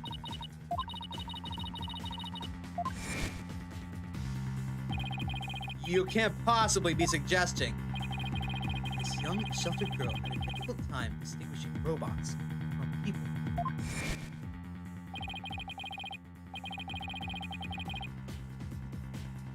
But take a look at Panko's arm. It was Miss Sykes who bandaged her up like that. She thought machines feel the same way that people do. Okay.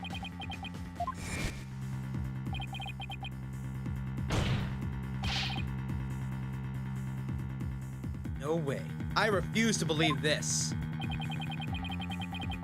Miss Sykes made a childish, naive, and cruel mistake. She thought that if a robot could be dismantled, it would vanish without a trace. Prosecutor Edgeworth! If you're about to claim what I think you are, I demand that you would word it as delicately as you can. With all due respect, Your Honor, all I can do is present the truth as it stands. The reason the defendant moved the victim's body to the operating table. Hold it! No! Don't say another word. Just stop! Was to dismantle the evidence so that she could get away with her crime. That can't be true!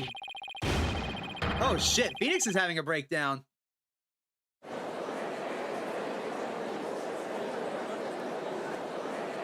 Judge, order! Order! Order! Order in this court! Order in the court, I say! Edgeworth. She was just a little kid. How can you say such horrible things? Horrible? Like I said, you're just as green as ever. I came here today as a prosecutor to seek only the truth. No more, no less. My theory is simply the result of a rational consideration of every possibility. Objection! But dismantling isn't the table's only function. It can make repairs as well. It's conceivable that Miss Sykes moved her mother to the table in order to fix her. I suppose that could be another way of interpreting it. But dismantle or repair, it doesn't matter either way. What do you mean? After murdering her mother, Miss Sykes may have come to her senses. Perhaps she did want to make it appear as if it had never happened. And that's why she tried to repair her mother. Yes, that's one possible explanation. But you mustn't forget the facts of this case. The victim was observed to fall down after being hugged by the defendant. And the body was moved per the defendant's command. These two facts that indicate the defendant's guilt, remain unchanged. This just can't be true. Mr. Wright, do you have any evidence to refute the prosecution's claim? Evidence? Right, let's see. I can't think of any. You dumbass! It wouldn't have been possible. I'm afraid that I don't have any evidence. Since becoming chief prosecutor, I've learned that the truth isn't always pretty. Now, accept the truth, Mr. Wright. Your subordinate murdered her own mother. Your Honor, the prosecution demands a verdict. The hostages have suffered enough. What a terrible and tragic conclusion. If the defense has no counter-argument, I see no need to further prolong this trial. Edgeworth's argument seems solid enough, but there's no way Athena could have ever done anything like that. What do I do? There has to be something, but I can't think of a single thing.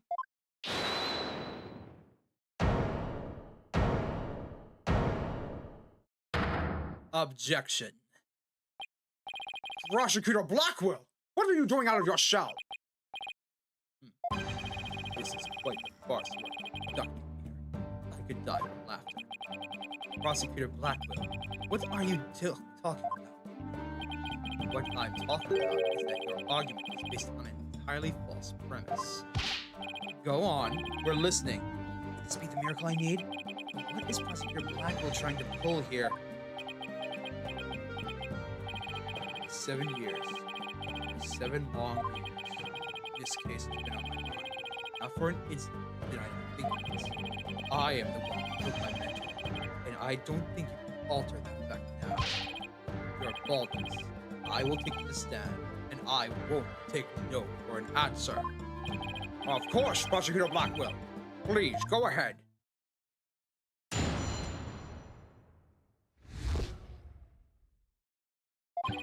I went to the Cosmos Space Center with the intention of killing Dr. Sykes. But when I got to the robotics lab, I found Athena there instead. I would not be swayed from my purpose, so I waited for Dr. Sykes to return. And then I committed the act. How cathartic it was. Our little Ponko here witnessed the victim falling. In other words, I don't need any of your other words, old man. I can guess what happened.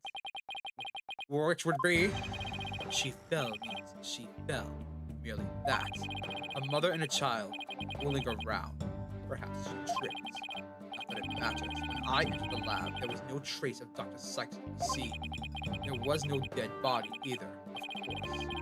She must have left the room. So the murder occurred after the time period Ponko described in her testimony. You should hardly take stock in the words of the wind-up. Objection!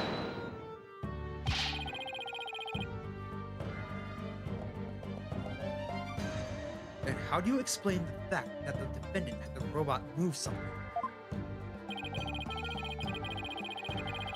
Athena was always tinkering with robots at the operating table to amuse herself, and she always had Ponko move the heavy ones for her.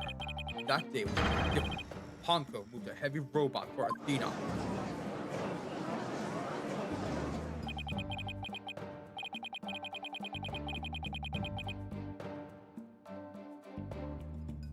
This is awful. What he's saying seems to make sense, and yet... Objection! Prosecutor Blackquill, are you trying, even now, to turn away from the truth? Don't you realize we could bring the dark age of the law to a close today? Objection! You expect too much from me. I am just a murderer beyond redemption. Why don't you just let me go so I can settle down to hell? Prosecutor Blackwell's execution is tomorrow. If the truth doesn't come out now, it's all over. Are you saying that the little girl and the robot had nothing to do with the murder? Don't imitate me, Your Honor. Sorry. That's right. So let's hear your verdict. If we don't hurry, I might miss the ferry across the Styx.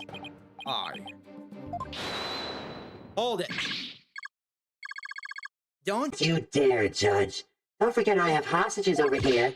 And Simon, how long are you going to cover up for her? Miss Blackquill. Forgive me, Aura. I never wanted you to do anything like this for me. But you agreed to this trial. If you have a counter-argument, then present your evidence. That's the rule of a courtroom. Isn't that right, Chief Prosecutor? Blackquill, you selfish... Well, to be frank, I don't like this, but it's my duty to make a decision. If no one has a counter-argument, I will announce my verdict. Is this really happening? Is it really going to end just like it did 7 years ago?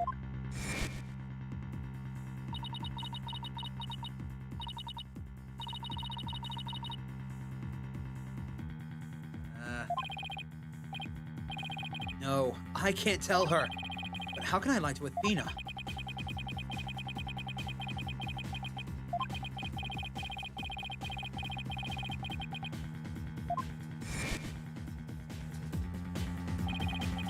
I can't let this happen. But I just don't have the evidence to counter Prosecutor Blackwell's testimony yet. Shit!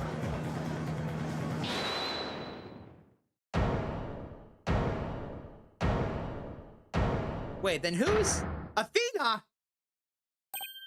Athena, what are you... Are you feeling okay? I can hear it. I can hear the voice of his heart. He's screaming. He's hiding something. If he really is, I could sure use Athena's help here. Her power might just be the thing to get me through this. Objection! Sykes. No need for you to chime in here. Just accept that you're innocent. Objection!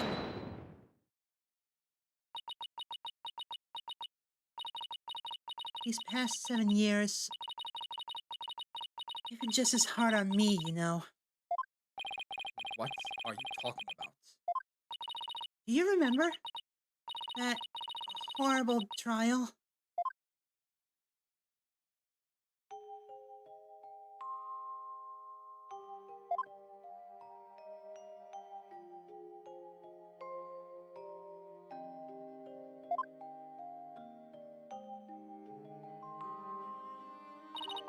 Even now, every time I stand in a courtroom, it comes back to haunt me.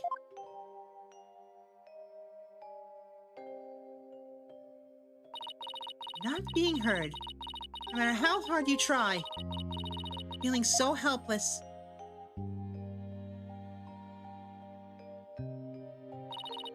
Caught in people's stares.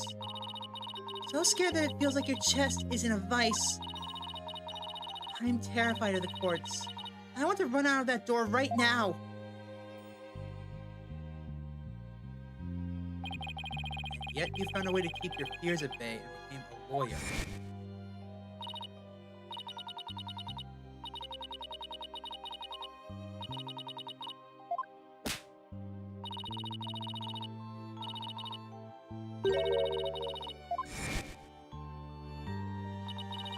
This day has finally come.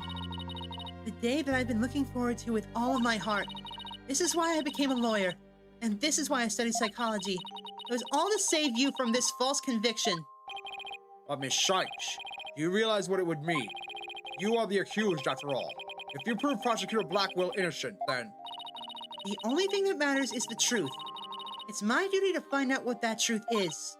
Simon, give me this chance, please. The chance to shake off this fear that's been with me for 7 years and to face the truth. Athena's being so brave, confronting her past like this. This might really be the last chance to save them both. Prosecutor Blackquill, please, testify one more time about the incident 7 years ago.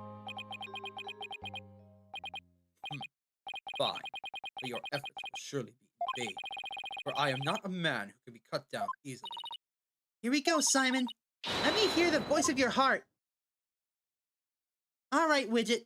Showtime. You got it, Athena.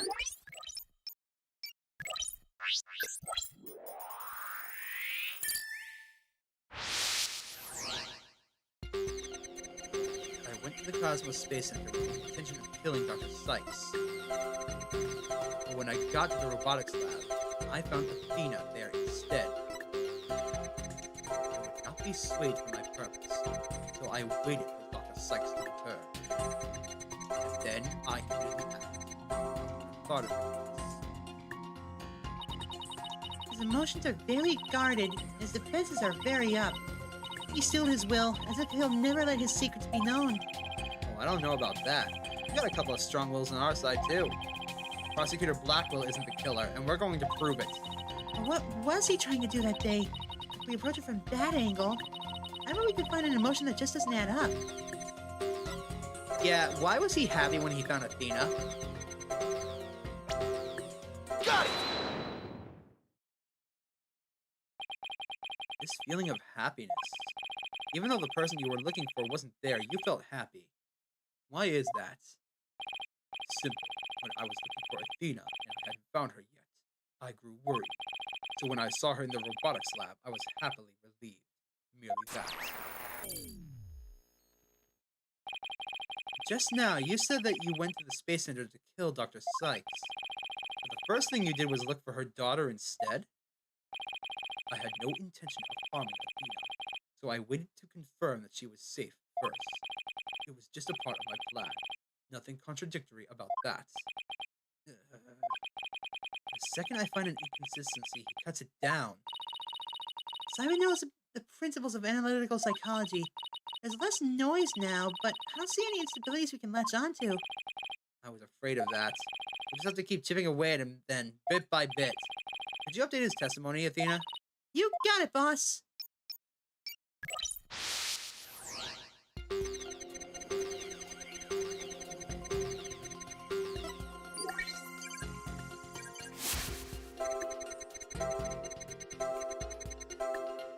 Relieved, huh?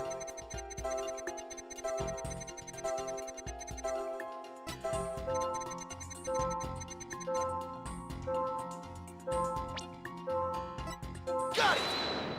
Why are you sad here? You said cathartic. Not even you can falsify your emotions, Prosecutor Blackquill. What? When you said that you killed Dr. Sykes in your testimony, you felt sadness. Why would someone who had lain in wait to kill her be sad about her death? such an obvious attack. Yes, I felt sadness, but it wasn't for her. I felt sorrow for Athena and her circumstances. He can't be talking about that, can he?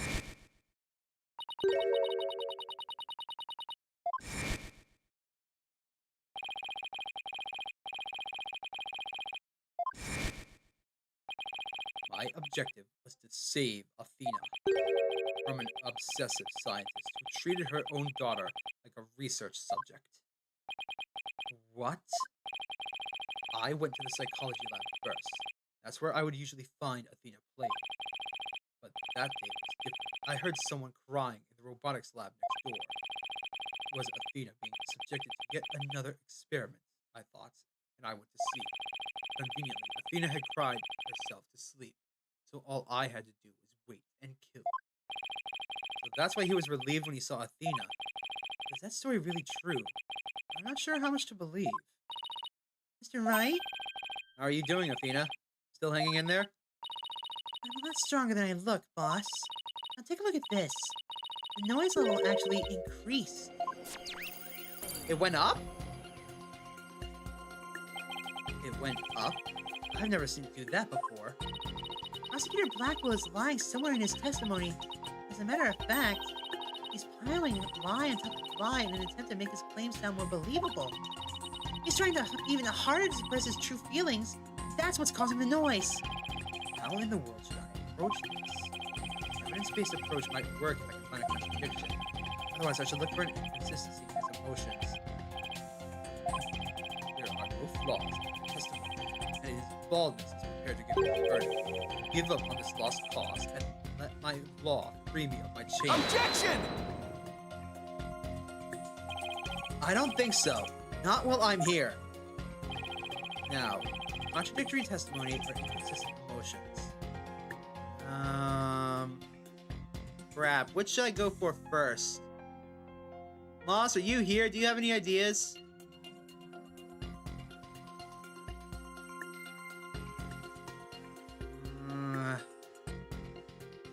Well, I'm gonna keep going with his emotions. Because I still don't have any new evidence. So I'm gonna keep tipping those away. Okay, let's look for inconsistent emotions. Got it, boss. But if you want to try looking for a contradictory statement instead, just let me know. I can easily switch over.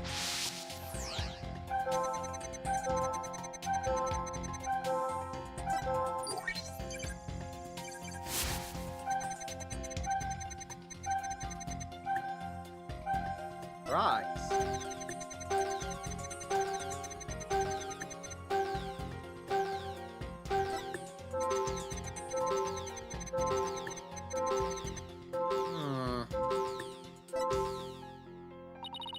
If you see an unusual or unplaced emotion, just point it out.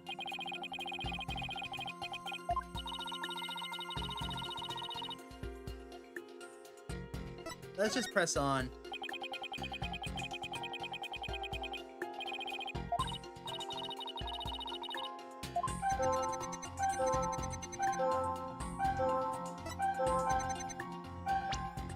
He wasn't angry. When we view your emotions alongside your testimony, we find this unexpected emotion.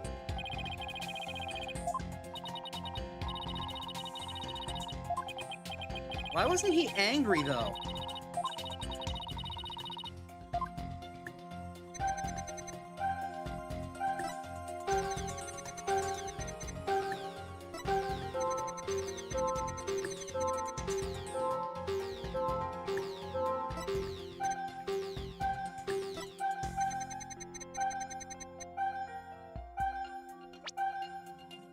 Got it! Oh, okay. How odd.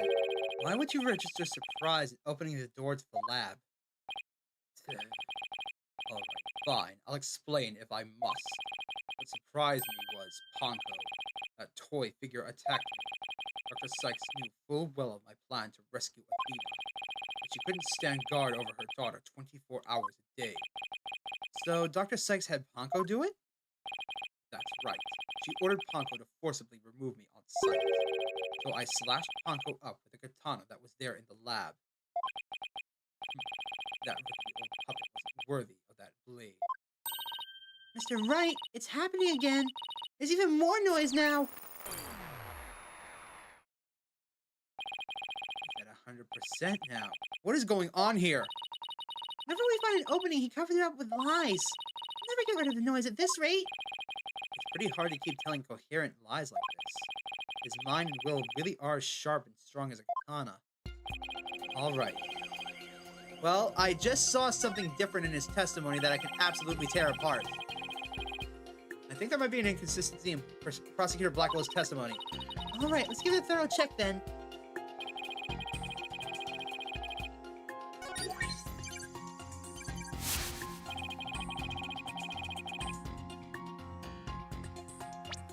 Right here. There's already blood on the blade and on the thing, so that's impossible. Objection! Compounding lies with more lies is never the answer, Prosecutor Blackquill. Take a look at this photo. That's the photo of the supposed moment of the murder, isn't it? How many more times must I see that which damned me for my sin? The ironic thing is, I think this picture is actually going to be your savior now. See the bloodstain on the end of Ponko's arm where it was severed with a katana? I hope you aren't claiming it's the robot's blood, Mr. Wright. No, of course not. Most likely the blood was transferred there from the bloody katana. The katana already had blood on it, so then it must have been the victim's blood. That's right. But if that's the case, we found a glaring inconsistency. You said in your testimony that you cut up Ponko and then you killed Dr. Sykes. But in spite of that, the victim's blood is already on Ponko's arm in this picture. What? But that couldn't be! Exactly. In order for the blood to have transferred from the sword to Ponko's arm, the victim must have been stabbed first before the robot was slashed. In other words, Prosecutor Blackquill, your entire testimony is nothing more than one giant ball of lies. Tell the court the truth, Prosecutor, now. You have no idea what you're doing. His voice. There's so much discord. I'm hearing not just one or two, but a bunch of rampaging emotions here. It's hard to describe. It's like a violent whirlpool or something. Phoenix, right. You will pay for this. Never have I been forced to reveal so much. The rest I will take to my grave. Prosecutor Blackquill, you are on the witness stand. You are obligated to tell the truth. Isn't that the rule of the courtroom? With these complex emotions, they seem to be flowing from one source. I think whatever he really saw that day is what's causing these feelings.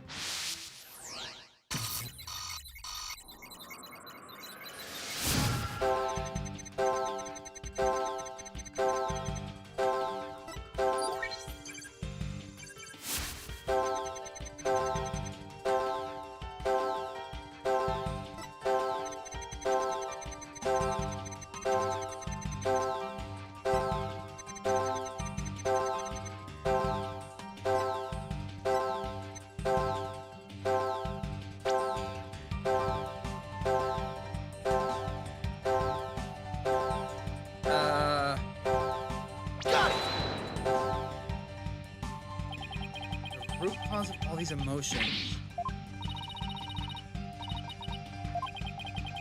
Okay, that's not it.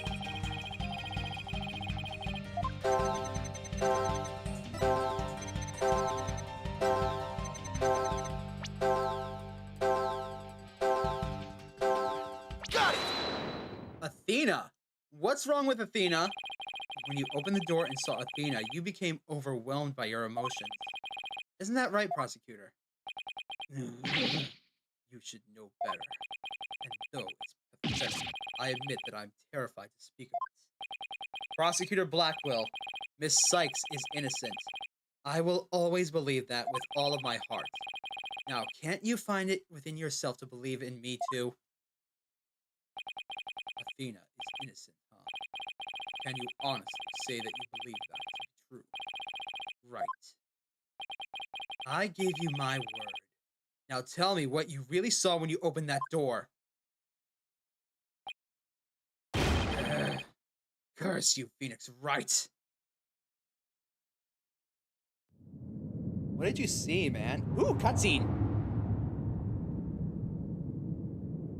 It was a tragedy. One I will never forget. When I arrived at the lab, Dr. Sykes was already dead. She was lying on the operating table, while the bloody katana lay on the floor, and standing between the two, covered in blood, was Athena. She smiled, with a far-off look in her eyes, as she sweetly said,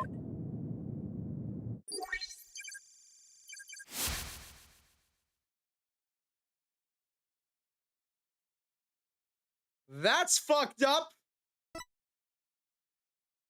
Something's wrong with Mom, so I'm taking her apart to fix her.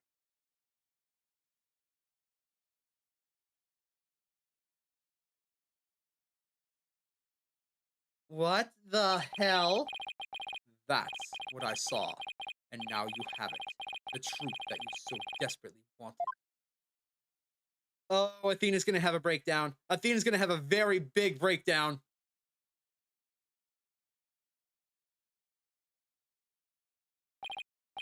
No. Prosecutor Blackwell finally tells the truth. And this is what it is? It's beyond devastating. I tried to take my mother apart. According to Moss, welcome to the most effed up part of the entire case. This'll be fun. Oh dear. Widget's black.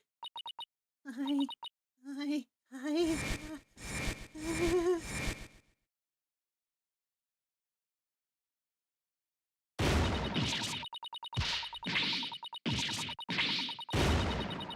I can't scream in her voice, otherwise I would have.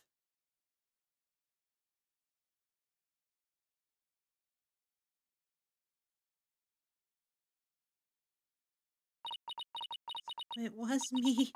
I am the one who killed Mom. Athena! As I said, right, the truth isn't always pretty. Murder, disassembly on an operating table. A scientist using her daughter as a guinea pig. Sadly, it appears that my theory was correct after— Objection!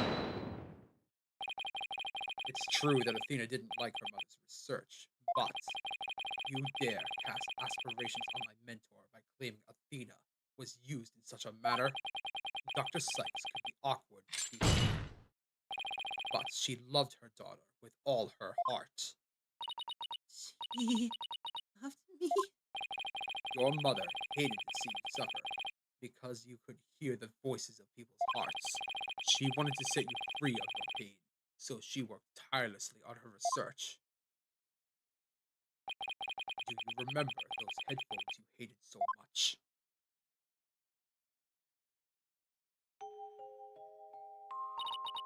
Yes. My head hurt every time I wore them. No, Athena. It's just the opposite. They emitted sound waves to nullify emotional input from the voices of people around you. Your power was much stronger than it is now, and those headphones were what enabled you to carry on with everyday life. No, that can't be true. Why? So, her mother's goal in all of her research was to get rid of Athena's gift? It wasn't to use it to help people, it was to get rid of it? Why would I have done something like that? Somebody who loved me so much. Her love for you was real. That I can guarantee. That's why I knew that what happened had to be some kind of mistake. I could not let you be punished for it. So you took the blame yourself. You and your mentor are more alike than you know. Ponko was a witness, so I put it in the case and held Athena close and vacated the lab. I threw Ponko away in the boarding lounge trash chute, and I hid the case on the Space Center grounds. It would seem that we now have all the facts of this case. No, not yet. It can't end like this. Do not disgrace yourself, Mr. White. The truth has been revealed. Or are you the type of man to turn your back on things that disagree with you? I'm not. But this... I can't give up now. I have to say something. Anything, even if it's a bluff. I've always managed to pull through that way in the past. I have to make it work. The defense is prepared to present evidence.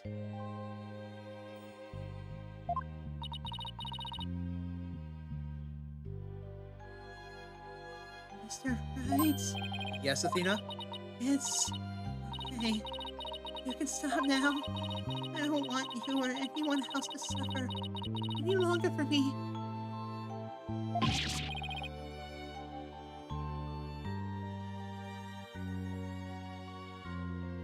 Athena, what are you saying? I killed my mother. That's the truth. It's just like Prosecutor Edgeworth said. I have to face it, no matter how much it hurts.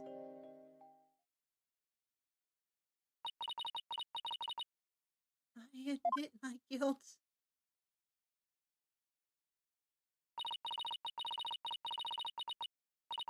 But can I please be granted just one chance to tell everyone what I recall? It appears that Miss Sykes is much braver than you, Mr. Wright. What say you, Your Honor? In light of her courage, will the court give Miss Sykes this opportunity to confess? Very well. Then if you would, please take the stand, Miss Sykes.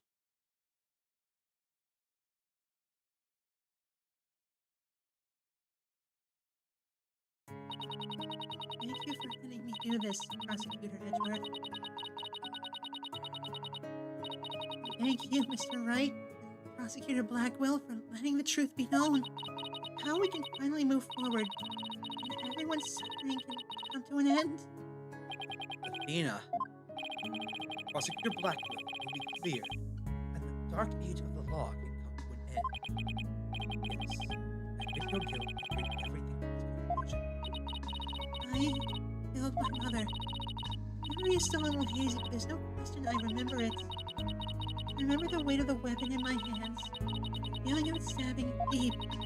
I remember the warmth of her blood as it pulled down the handle of my fingers. Your Honor, please find me guilty. I dare say these are all memories that no one but the murderer would have.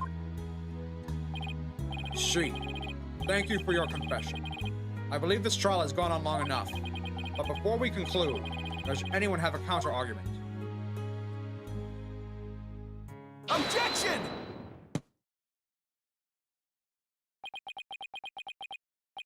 I do, Your Honor. Mr. Wright.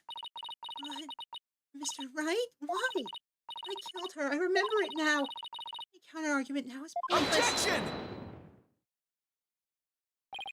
Don't tell me you've forgotten one of the basic tenets of lawyering. Always believe in the client to the bitter end. Athena, you are not a murderer. Objection! I said that you never changed. But could you have actually regressed in these 8 years? I won't stand for your childish emotionalism getting in the way of the truth. Emotionalism? Don't you lecture me on the matters of the heart, Edgeworth. You don't have one, because I can see straight into a person's soul. I still have the Magatama, and I can still see the Cyclops. There's something she's still hiding.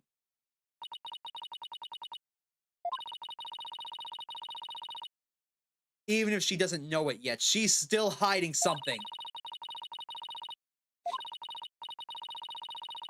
And that's still not the truth. So this can't end yet. Not until these are gone. There's still a chance. Somewhere deep in Athena's heart, there might still be a memory that not even she knows about yet. It might be like looking for a grain of sand somewhere in the cosmos, but still, that memory might contain a new fact that could prove her innocence. I hope for everyone's sake that you are not just bluffing, Mr. Wright. Now then, is there or is there not a problem with Miss Sykes' confession?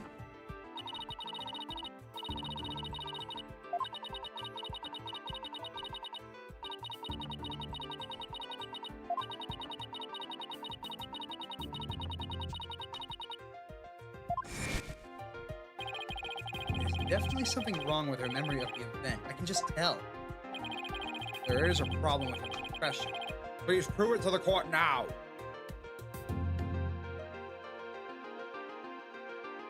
Duh. Take a look here. The victim's blood was found only on the blade. There's no way blood could have gotten on her hands. Take that! Take that! Isn't that the katana the defendant used to kill the victim, Mr. Wright? I respectfully and vehemently disagree, Your Honor. But I remember it! I remember holding the katana, the weapon, and getting blood on my fingers!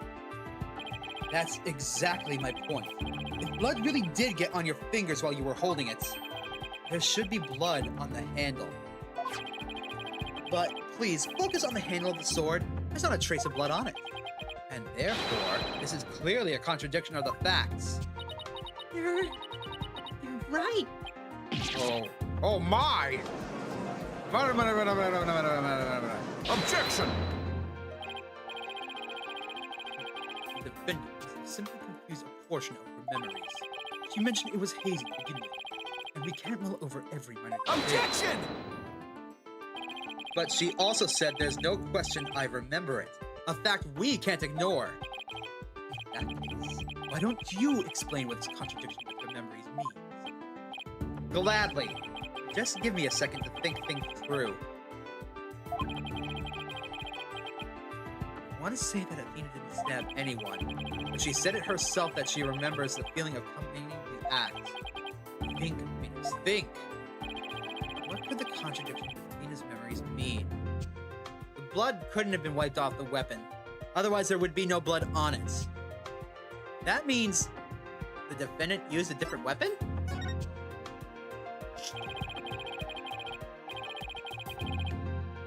Miss Sykes said that blood flowed down the handle, but the katana's handle is spotless. So, doesn't it follow that the defendant must have used a weapon other than the katana? What are you up to this time? This is it. This time I found just the thing to end Athena's nightmare for good. The weapon that took Dr. Sykes' life was the katana. That much is for sure. So if I can show a possibility that Athena didn't use the katana, it could help me prove her innocence. A different weapon, you say? What weapon would that be exactly? Right, of course he would ask that. I can see you're floundering, Mr. Wright. Would you speak without thinking again, as always? How does he do that? But I can't back down now. Not here. That's right. I did. Because it's so obvious it doesn't require any thought. What did you just say? Okay, so maybe that was an exaggeration, but there has to be something. Was there some other bladed weapon in the robotics lab that day? Maybe there's something in one of the crime scene photos. Wait a minute. There is something. There's a high probability that that was in the lab. I don't have that particular weapon here in evidence right now, but I do have a piece of evidence just like it. Other than the katana, this is another blade that may have been at the crime scene. Of course. The knife! After all, they're from a set of utility tools. And what do we see in this crime scene photo? A utility box full of tools. But I don't see a knife in there. Do any of you? I present... Take that! But that's the murder weapon in the Clay Terran case.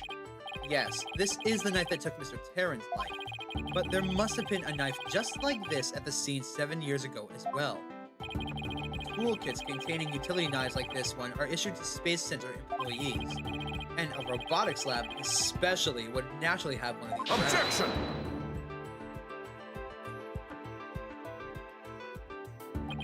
But besides the katana, no other bladed weapon was found at the site. It was in the investigation report, if you didn't know. Objection! Oh, of course I knew that. Once you just told me just now. Then here's something else you already knew. There was a toolkit at the scene, but it didn't contain any blades. Here is a photo of its contents. You're right. I don't see any kind of bladed tool. Fine, but isn't there something odd about the design of these handles? Therefore, there was no other bladed weapon in the Objection! I disagree. This toolkit contained a knife. And what proof do you have of that? Don't tell me your eye for art is failing you too, Edgeworth. You are the last person in the world who should be criticizing my aesthetic sense. Now, he is simply watching out for your ocular health. Please proceed, Mr. Wright. Thank you, Your Honor. Notice that the handles of each of these tools have a sort of design on them. Ah, I see that they do. But what significance does that have? It's clear that one of the tools is missing from this kit. If we rearrange the tools to a specific pattern, we might be able to tell which part of this overall design is missing. Is that theory your beautiful sense of aesthetics helped you come up with? Edgeworth, just let it go, man. Show the court then, if you would. What pattern or design would we see if we were to rearrange the tools? Not that. Where is it? This one probably. Take that! And what design is this supposed to represent? The Gyaxa logo, Your Honor. It's on all the Space Center's documents and pamphlets. As you're aware, Gyaxa is the program that operates the Cosmos Space Center.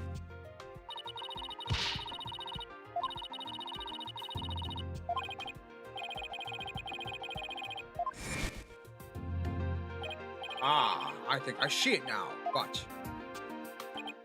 Yes, with just the tools shown in this photo, the red A part of the logo is missing. And this is where the murder weapon from the Terran case comes into play. If we were to place the utility knife in the open slot, behold! It would complete the Gyaxa logo. So it would. Then that means... Admit it, Mr. Edgeworth. My aesthetic sense is keener than yours. And while you're at it, admit that the weapon Miss Sykes used could have been this one. We knocked him off his feet! Keep up the assault! Order! Order in this court! Miss Sykes confessed to having a memory of stabbing the victim. Admittedly, Miss Sykes most likely did stab someone, using the utility knife. However, the weapon used to kill Dr. Sykes was the katana. Therefore, the act of stabbing that Miss Sykes remembers couldn't be that of Dr. Sykes. Very well. Let's suppose for a moment that Miss Sykes really did use this utility knife. Tell me, how does that change anything? Come again?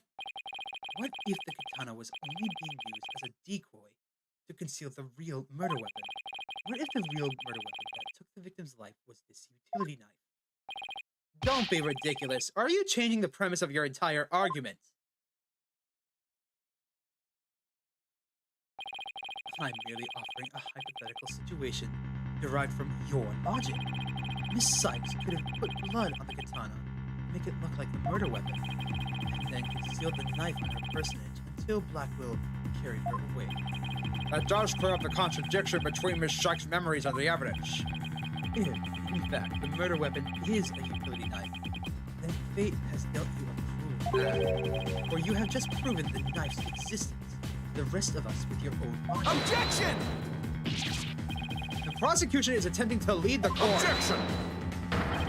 You're the one attempting to lead the court, Mr. Wright. By forcing us to forget the facts of this case, need I remind you that there were only 2 people in the lab at the time of the murder? And that the defendant herself recalls stabbing someone with her own hands?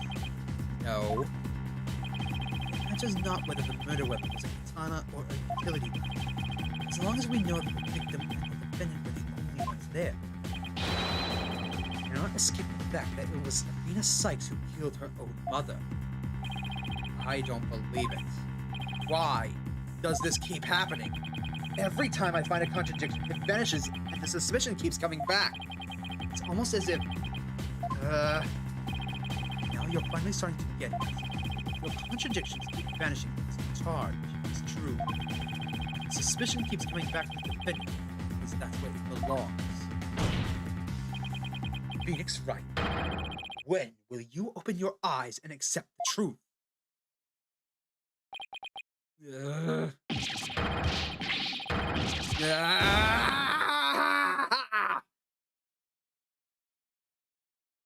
Someone object, please.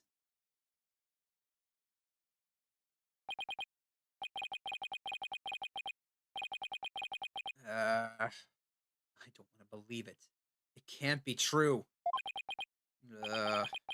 What if... Mr. Wright, you fought a good fight. I think you've done all you can do.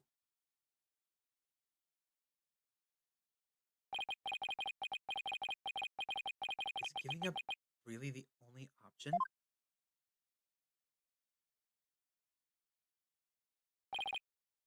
No. Snap out of it, Phoenix. What's the matter with you? Giving in to doubt. I can't look back. Forward is the only way to go. No, Your Honor, not yet. It's not over yet. Right. I can't lose sight of what's important. I believe in Athena, and I always will believe in her, to the very end. A defense lawyer never gives up on his client. I have to pick myself up and stand firm. Make that brain of yours work, Phoenix. If I don't see a way, I'll just have to go back and look for one. Time to rethink the whole case. Thoroughly.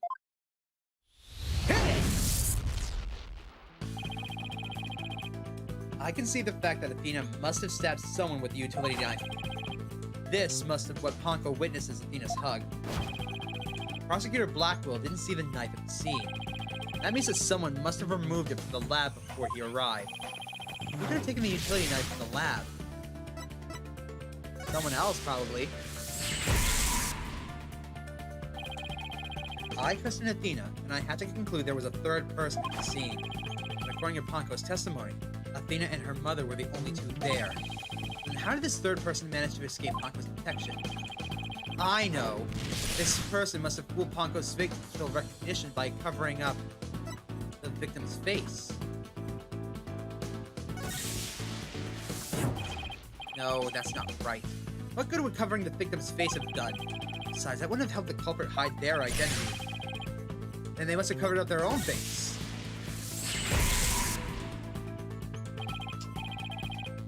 Oh, wait a minute. Ponko has a heartbeat detection system as well. Even if they covered their own face, Ponko would have still detected their presence. But she wouldn't have been able to tell who they were. Wait, that's it. The culprit could have covered their face and posed as what person to avoid detection? They could have posed as Simon, but how would they get away with that?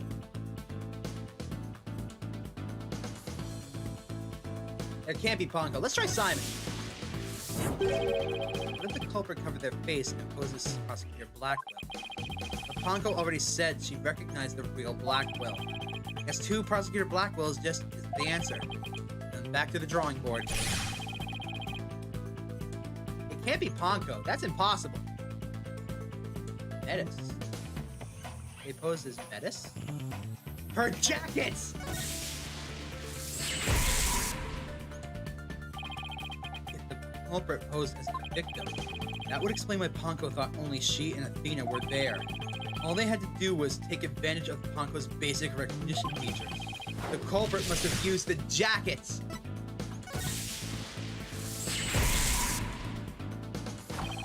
The culprit could have posed as a victim by wearing her jacket with the ID tag on it.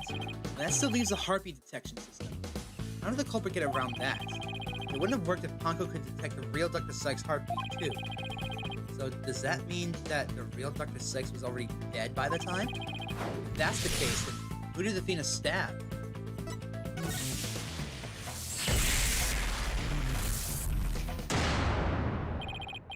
That's it. The person Athena stabbed wasn't Dr. Sykes. It was the person who murdered her and then pretended to be her, the real culprit. Showtime. Now that Mr. Wright has finally finished thinking, let us bring this to a swift end. Please give us your verdict, Your Honor, so that we can move on to hostage negotiations. You are absolutely right, Prosecutor Edgeworth. I hereby... Objection! I didn't say that I was finished. I was only pausing for a moment.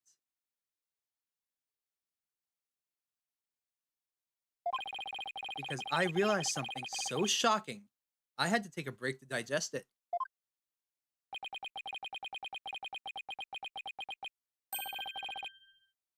But now, I know for a fact that Miss Sykes is innocent.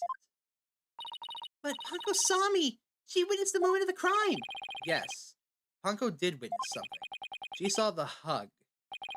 In other words, the moment you used the utility knife.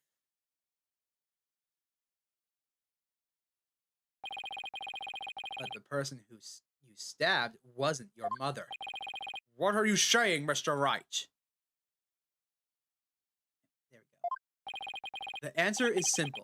The person Miss Sykes stabbed was a third person posing as Dr. Sykes. What? Objection! Do you really expect us to swallow that, Mr. Wright? According to the robot's statements, there was no third person there. Do you really think I wouldn't see through your ludicrous grab baton? Objection! After all we've been through, Mr. Edgeworth, I'm disappointed. Don't you know by now that this smile of mine means I have absolute confidence? Ha! You make that pose all the time, regardless of the facts.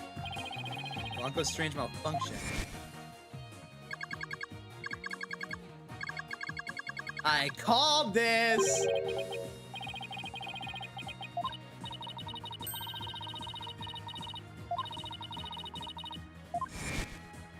I called this out! That wasn't another case of mistaken identity caused by a jacket ID tag. All because Polanco couldn't read Apollo's facial features due to his eye patch. Like Mr. Edgeworth said, a mask could nullify the robot's facial recognition. And then, all the person would have to do is wear a jacket with the victim's ID tag that poses her. Objection! Of all the ridiculous theories, what good would a silly disguise like that do? Have you forgotten that the robot also has a heartbeat detection system? If there was a third person on the scene, the robot would have detected them. I'm sorry, Mr. Edgeworth, but that doesn't count for much, I'm afraid. Because by that time, Dr. Sykes' heart had already stopped beating. What? So does that mean... Yes, Your Honor. The person Miss Sykes stabbed, this third person who was posing as Dr. Sykes, is her mother's real killer. But that's... impossible! Right. Once again, you never cease to surprise me. Mask? The person I stabbed was wearing a mask? Order! Order in this court! Miss Sykes, did you say something? Mask? Yeah, I remember. Athena, what is it? I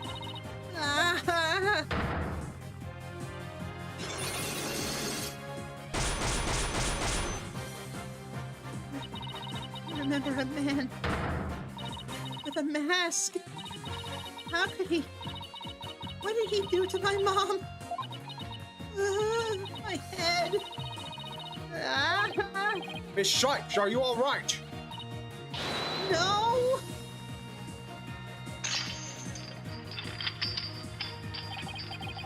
Black Cyclops. You're breaking. It's time for you to face the truth, Athena. Get the hell out of here!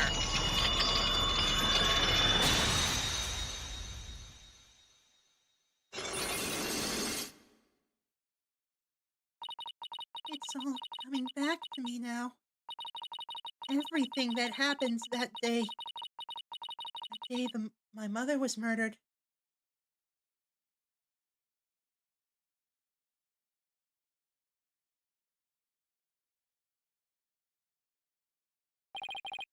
They're gone. The black cyclops are all finally gone. You didn't really stab your mother, did you?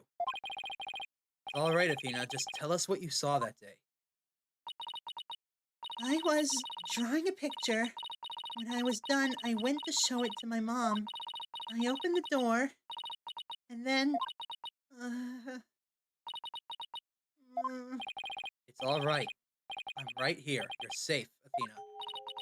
She was on the floor by the workbench, with the katana sticking out of her. There was a handkerchief over her face, but I knew it was her by her clothes. And there was a man there. A man! Hold it! Quiet, Your Honor. Go on, Athena. Excuse me, Mrs. Quiet! He tried to attack me. In a panic, I grabbed the knife that was there and... he dodged it first, so I only got his clothes. I tried again. And this time you got him, didn't you? I did. I remember it clearly now. The knife went into the back of his hand.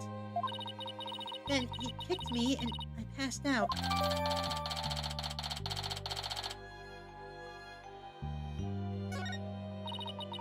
I came to. My mom wasn't moving. I had to do something. I had to fix her, I thought. So I asked Ponko to move her to the operating table. And that's when Simon walked in. Holy shit!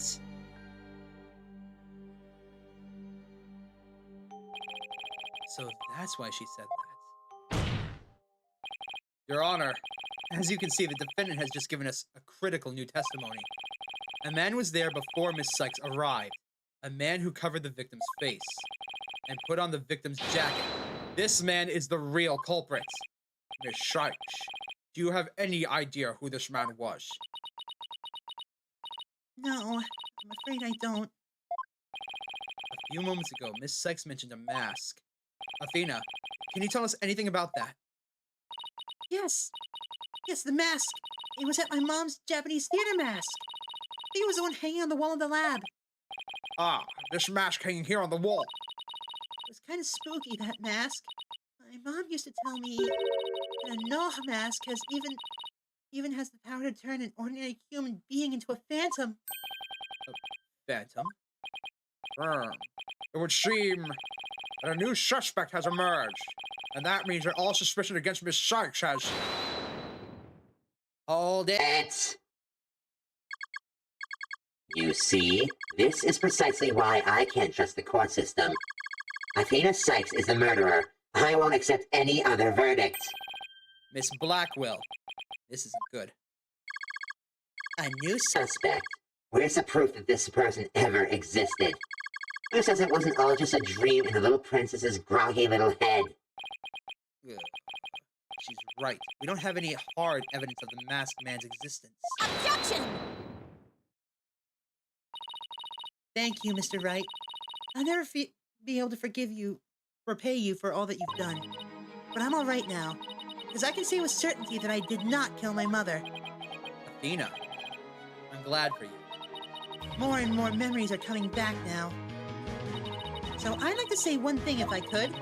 Ponko came to the robotics lab at about 2 p.m. to recharge, right?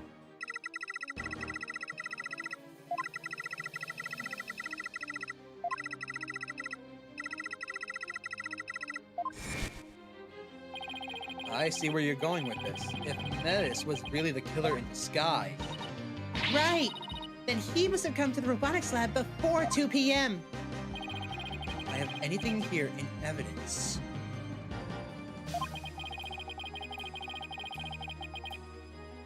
Help me find the person who was at the lab before 2 p.m.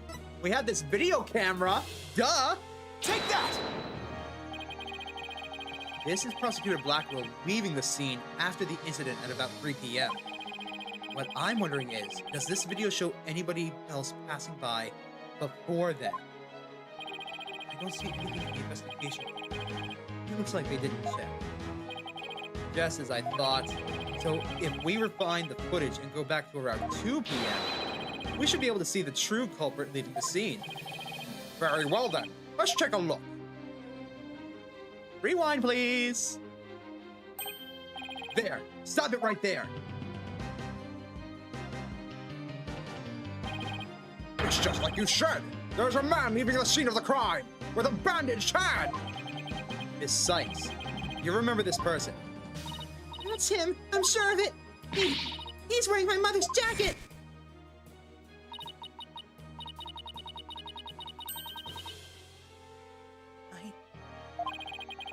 The jacket that's on display is Dr. Sykes. Can you see it? There's a slash I made in the utility knife that day. And I'm sure that knife is under that jacket somewhere.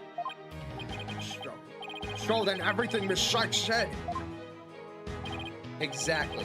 It proves that Miss Sykes' memory is correct. Dr. Sykes' killer arrived at the robotics lab before 2 p.m. He killed her and hid her face with a handkerchief. Then, he disguised himself with Dr. Sykes' jacket and mask that were there in the lab. The culprit probably knew beforehand that Ponko charged up at 2 p.m. every day. So he waited for Ponko to come to the lab for her regular recharge.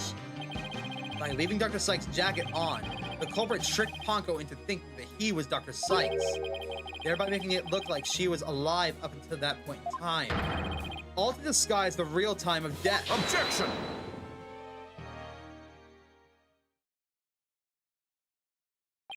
It's a nice theory, Mr. Wright, but I'm afraid that it's just not possible.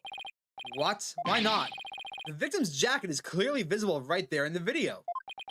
And that right there is precisely the problem. The ID tag on the jacket at the scene confirms beyond a doubt that it belonged to the victim. If the person who left the lab truly was wearing the victim's jacket, then how could it have possibly wound up back at the crime scene? What's going on? That doesn't make sense. Edward's right. If the culprit was wearing the jacket, how did it get back to the lab? It could only be that the killer brought it back. The killer used the jacket as a disguise to make his escape. In order to conceal that fact, he had to get the jacket back to the crime scene. So the culprit simply returned to the robotics lab later and planted it there. Contradiction resolved. Objection! Except that it would have been impossible. The only people who came to the robotics lab after the killer were Prosecutor Blackquill and the people who reported the body. And they claimed that the jacket was there when they arrived. So, when do you propose that this mysterious man of yours had the chance to return the jacket? A puzzling question indeed. When did the culprit have the chance to bring the jacket back?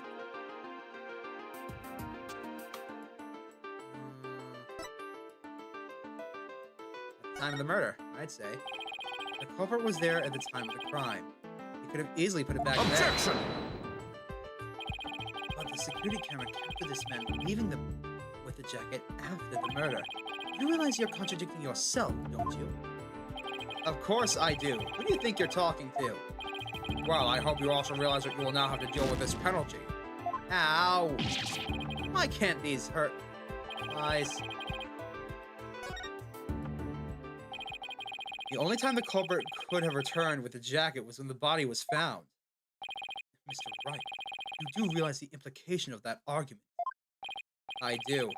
Most people, when they come across a murder, focus their attention on the body. The culprit could have taken advantage of that split second to plant the jacket. In other words, the true culprit of this case, the man known as the Phantom, was one of the first people to discover the body. I would never have thought of this! But, Mr. Wright, that implies... Order! Order in this court! What is the meaning of this, Prosecutor Edgeworth? You understand what that implication is! The body was discovered and reported by a group of 3 people. They were there to collect the space probe's capsule in preparation for the At-1 launch. One of these people had a special bag to transport the capsule. Oh, you mean the shock-resistant bag? Correct. I suppose that if the jacket was in the bag, it could have been returned to the scene of the crime without anyone noticing. I'll see to it that you get the reports of those 3 people. You will? We should also check the facial recognition database for that purpose. This person felt the need to hide his face behind the theater mask. It might mean that his facial data was once registered. Prosecutor Edgeworth! Does this mean... I have to admit, I believe Miss Sykes' memories to be credible. You win, right? Not that this was ever an official trial anyway. Do my ears deceive me? Prosecutor Edgeworth, are you actually conceding? Is it true? Boss, does this mean I'm... I can't believe it. It's over. I win. I prove that both Athena and Prosecutor Blackquill are innocent. Your Honor, I see no need to further prolong this trial. Objection! Hold on, Mr. Wright. Have you forgotten who's in charge of this trial? That's right. I'm the one who's supposed to say I see no need to further prolong. Not you either, Your Honor. Now, silence. The little princess, who was truly beloved by Metis, and who repaid her that love with death. All these years, hating Athena was the only thing that's kept me going. But what do I do now? Can anybody tell me how I'm supposed to go on? Miss Blackquill. How unlike you, Aura. Metis was deeply passionate about her work, and she chose you as her partner. Isn't that... Shut up, Simon! You know exactly how I felt about her. Her respect as a co-worker wasn't all that I wanted. Then what did you want from her? Did you really just go there, Your Honor? Aura, there is something I've wanted to say if you would lend me an ear. I have in my possession a lead on who Metis' murderer is. You what? You do? Right.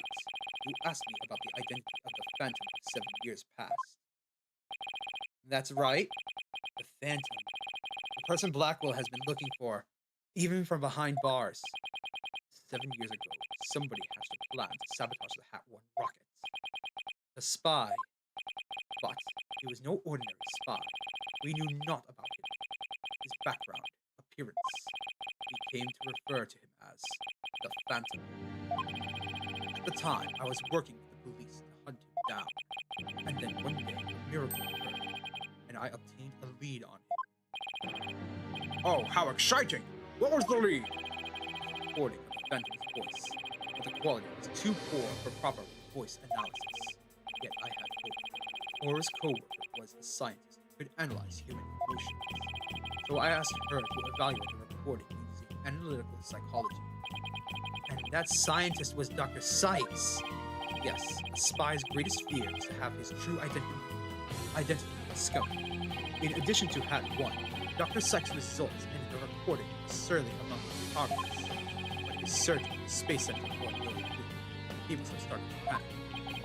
He couldn't find them. But where could they have been? Who's to say? Wow, I bet he's never let that wound out of his sight all these years. How in the world did you smuggle them into prison? Oh, I have my ways. What's more, my partner is especially talented at that sort of thing. Right! I worked to with the Phantom in spreading rumors throughout the underworld. I was even granted permission to prosecute cases to attract the Phantom's attention. Just try to retrieve your identity, bloody butcher. Became my target. And what about the result that Dr. Sykes drew up for you? Was there anything useful? Here, you can see for yourself. But take good care of it. It's all I have left of my mentor. I will. I better hold on to this real tight. He doesn't experience his feelings like normal people do. He's a psychopath. That's the literal definition of psychopathy. He doesn't experience feelings like normal people. So he's able to manipulate them however he desires. That's horrifying. Psychological profile, classified. Emotional output of this voice extremely weak compared to typical voices. Subject deemed to have unique psychological makeup with almost no emotional fluctuation. No emotional fluctuation, huh? A spy who experiences no emotions, not sadness or anger, and naturally no fear. He is the very definition of a phantom, a monster with no heart. Don't you see? This creature is the rot that destroyed our lives and set what ails us all into motion. The phantom indeed, a fitting name for the one who has brought darkness into our world. Well then, it seems a faint image of this man has started to take shape. Based on what we have learned, I'd like all of you to conduct further investigation.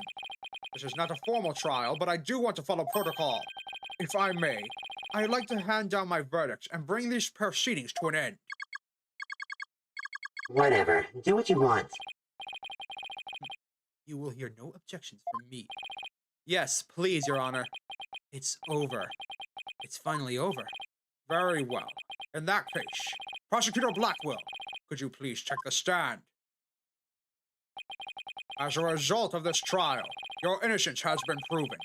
The verdict handed down 7 years ago is hereby overturned. And now, the defendant of the current trial, Miss Athena Sykes. Yes, Your Honor. Mr. Wright, thank you. Thank you for everything. Athena, you're more than welcome. If everyone is ready, I will now give my verdict. Oh, come on! You. Apollo? What the hell, man? Apollo. What is the meaning of this? Congratulations, Mr. Wright and Prosecutor Edgeworth. You uncovered the truth from 7 years ago, and you've saved Prosecutor Blackquill. However, I can't allow this trial to end just yet. Why, Apollo? Why would you do this to us?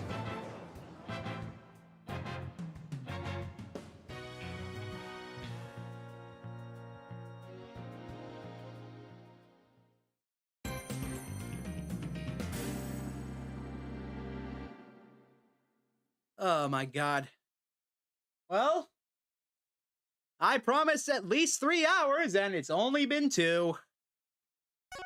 So, let's continue, shall we?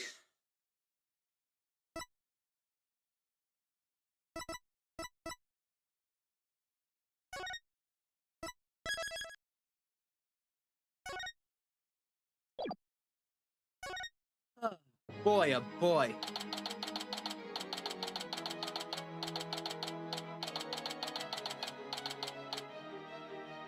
What is going on, Apollo? What are you up to?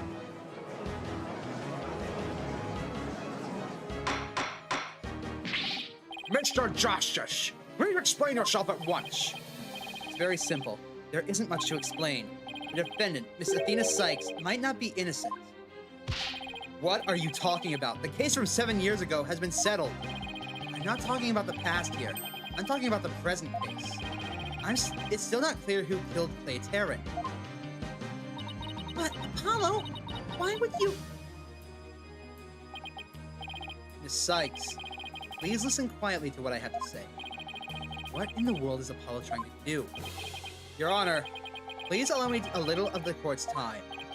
But this is a trial for the case from 7 years ago. Miss Blackquill, I'd like to ask a favor of you. Just as you lost someone close to you, I lost someone close to me. I'm sure you want to know the real truth of what happened as much as I do. Apollo. Sure, you know I'm all for the truth. Now, let's see you expose the princess's guilt. Judge, I give my permission. Continue with the trial. Very well. That's all right with you, Prosecutor Edgeworth. Prosecution has no objections. Let's hear Mr. Justice's testimony. I'll have the police investigation report brought immediately. Not you too, Edgeworth. I really hope it's because you have something up your sleeve. Very well. Your opening statement, please, Prosecutor Edgeworth. What is happening? As you wish. Let's review the case of the murder of Mr. Clay Terran.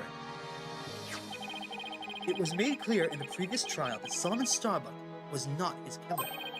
Therefore, the true culprit was someone else. On that day, this culprit waited in the restaurant in boarding lounge 1 when the two men made their escape out of the space museum. The killer attacked Mr. Terran with the same type of knife that was discovered and used 7 years ago. The murderer then escaped into the space museum. Next, Director Yuri Cosmos switched the launch pads. After that, the culprit exited the space museum and escaped via boarding lounge 2. Therefore, this trial must make clear who Mr. Terran's true killer was. In other words, we must discover who it was that escaped through the space museum today. Thank you, Prosecutor Edgeworth. Mr. Wright, is the defense ready? Yes, Your Honor. I better rearrange my evidence. Damn it, Apollo! We were so close! Now then, Mr. Justice, your testimony, if you please.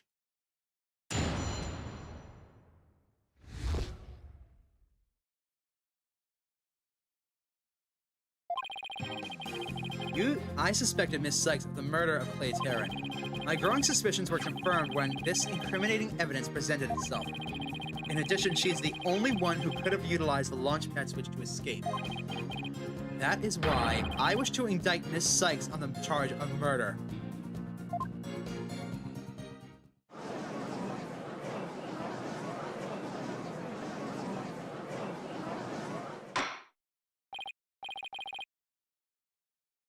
Order. Order in the court! Mr. Justice, you realize you are charging your own co-worker with murder, don't you? Yes, Your Honor, because that is the conclusion my investigation has led me to. Apollo? Why? How could you suspect me too? Mr. Wright, your cross-examination, please. I don't get it. Just what did you find out over the past few days to make you think this?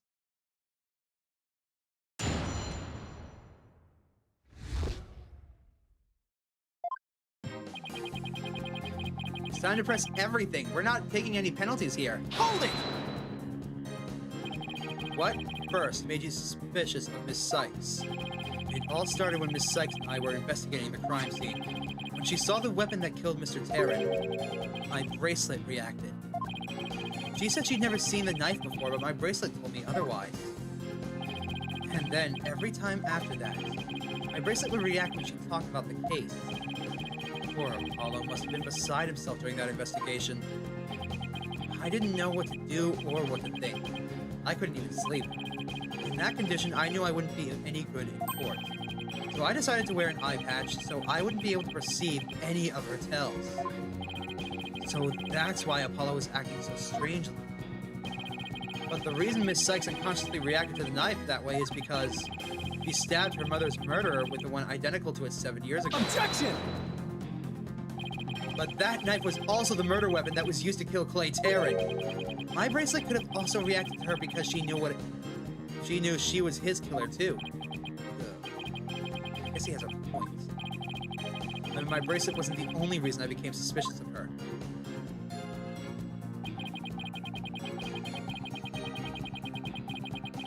Hold it!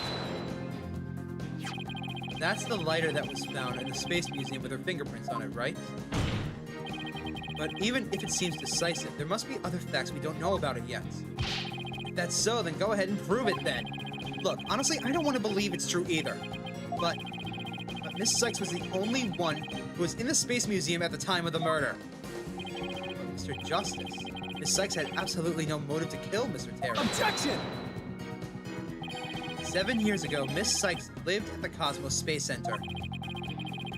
It wouldn't be strange if she had some kind of connection to him. Besides, people do sometimes kill for motives we can't even imagine. I know you've seen plenty of cases like that in your own career, Mr. Wright. I still can't believe this. How can you actually suspect Athena, Apollo?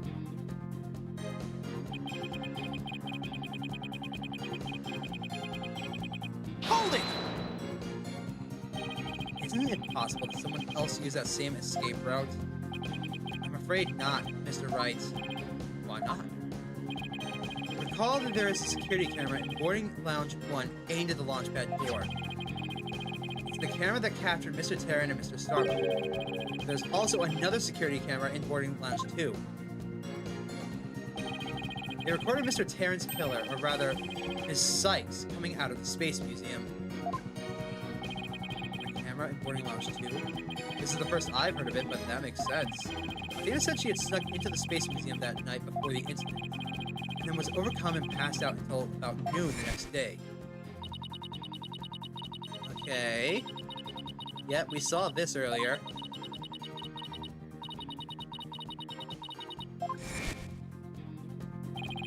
That must have been when the camera captured her, and that's what made Apollo suspect her even more.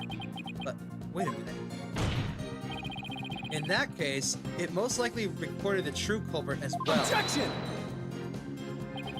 That's a negative on that one too, Mr. Wright. In the footage taken after this incident, Miss Sykes is the only one who appears. What? Why?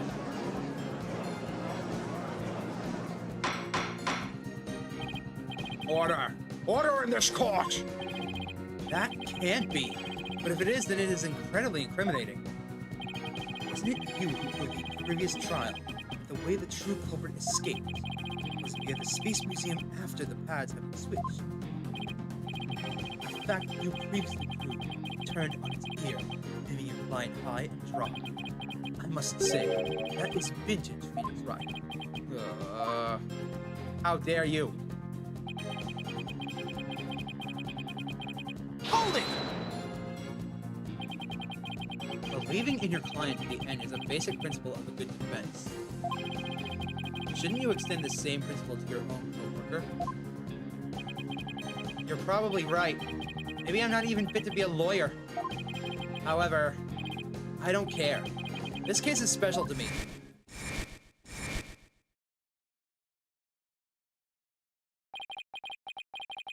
Clay was my friend, and that's why I just have to know the truth. Apollo suspected his trusted coworker of killing his friend. To dispel his doubts, he investigated on his own, but that led to only more doubts. Apollo must have been really struggling with this. Well, Apollo, you may have doubts, but I don't. I'll say it again. Athena Sykes is not the murderer. Then I have only one thing to say. Evidence is everything in this court. Well, Mr. Wright, you think you have the concrete proof to knock down my arguments?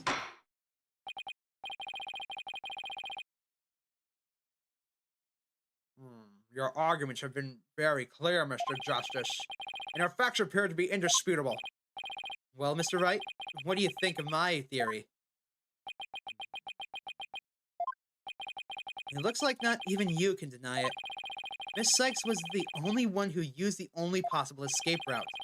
Under these circumstances, there can be no other suspect but the defendant. Unless you think there was an alternate escape route. Is that what you think, Mr. Wright? Is that what you think, Mr. Wright? Is that what you think, Phoenix?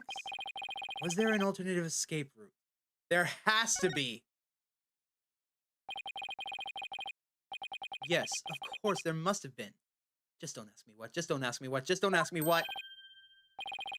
You're just bluffing again, aren't you? Me? Bluff? No way. He knows me too damn well. It's fine, Mr. Wright. Even a bluff would suit me just fine.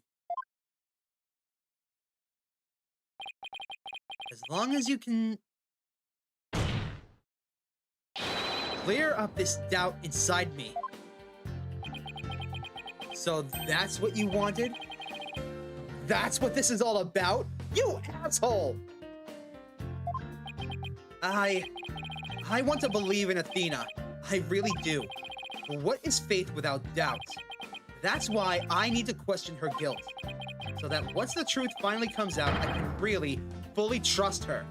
You're an asshole, you know that? You could have just talked to us about this. and we would have worked together to figure out what the hell was going on, instead of you doing this grandstanding bullshit. I ought to actually give you a reason to wear that eye patch, you know?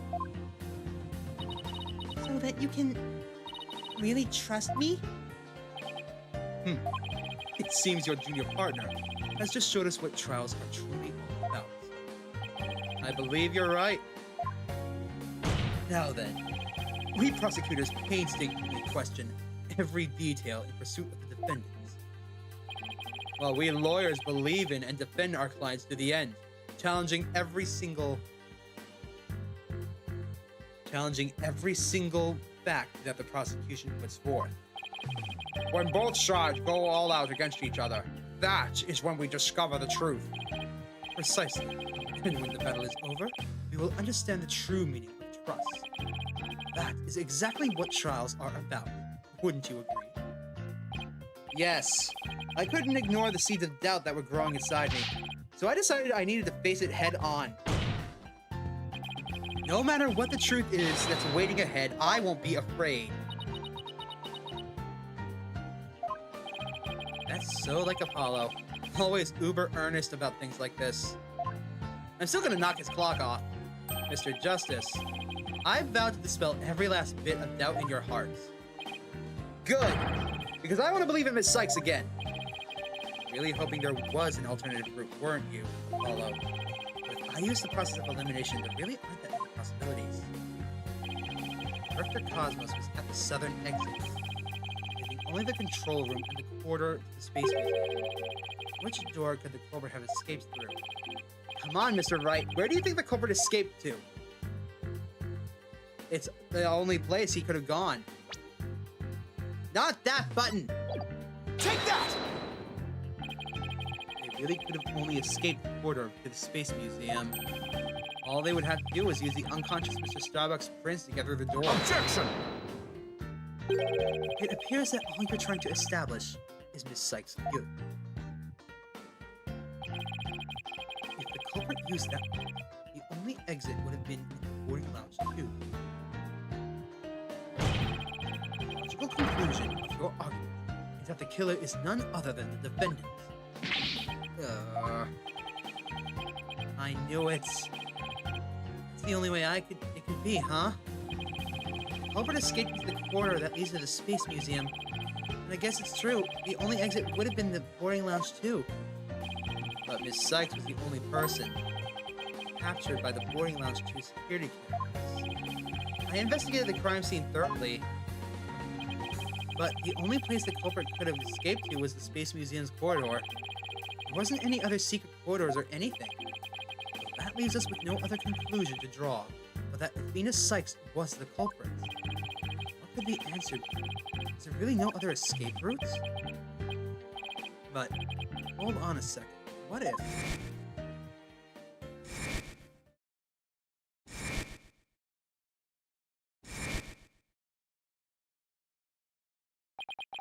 Where did those mysterious leaves we saw in the corridor come from? Was there a clue to the culprit's real escape route? I think it is possible that the culprit escaped into the Space Museum, but then came out using a route other than the boarding lounge 2. Oh? Launchpad 1 and the Space Museum were switched after the bombing, meaning the Space Museum corridor was moving along the rail at the time, which is exactly when an alternative escape route opened up for the culprit. Phoenix, what are you on? Are you kidding me? Judging by the intense look in your eyes, I take it you're serious. Very well then, Mr. Wright. Do tell. Where could the culprit have gone from the museum corridor other than boarding lounge 2? You're kidding me, right? Take that! We found something odd while investigating the museum corridor this afternoon. Namely, a few dead leaves on the floor. Considering where dead leaves come from, they point us to exactly where the culprit escaped to. Yeah, I remember seeing some leaves myself. Ah, you don't mean... Yep, when the Space Museum was in motion, just beyond the corridor safety door was an alternative place that the culprit could use to escape. In other words, the culprit's real escape route was the area outside the Space Center. You're freaking insane! Objection! Do you know how impossible that would be? That corridor is level with the 3rd floor. Even if the culprit tried to leap to the outside wall of the Space Center's building, they would have fallen to their death. Objection! Ordinarily, yes. However, drunk people have fallen from much higher than that. It's surprising. However, but after the bombing incident, the culprit could make use of a certain item. What item was it exactly, Mr. Wright? All right. This is what the culprit used to leap to the outside wall of the main building.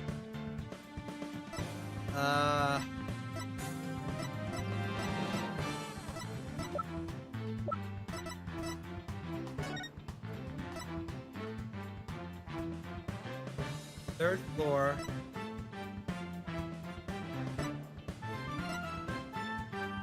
What was...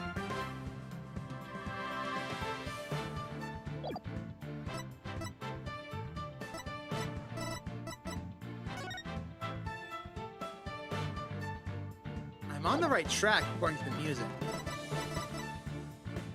Wait a damn minute. The 4th floor robotics lab. Oh my god. There's no fucking way. Take that! An emergency ladder. There was an emergency ladder in the 4th floor robotics lab, and it was used that day after the explosion to help evacuate people. Miss Blackwell herself used that ladder to escape down to the ground level. Recall that the launch pads were switched after the ladder was lowered.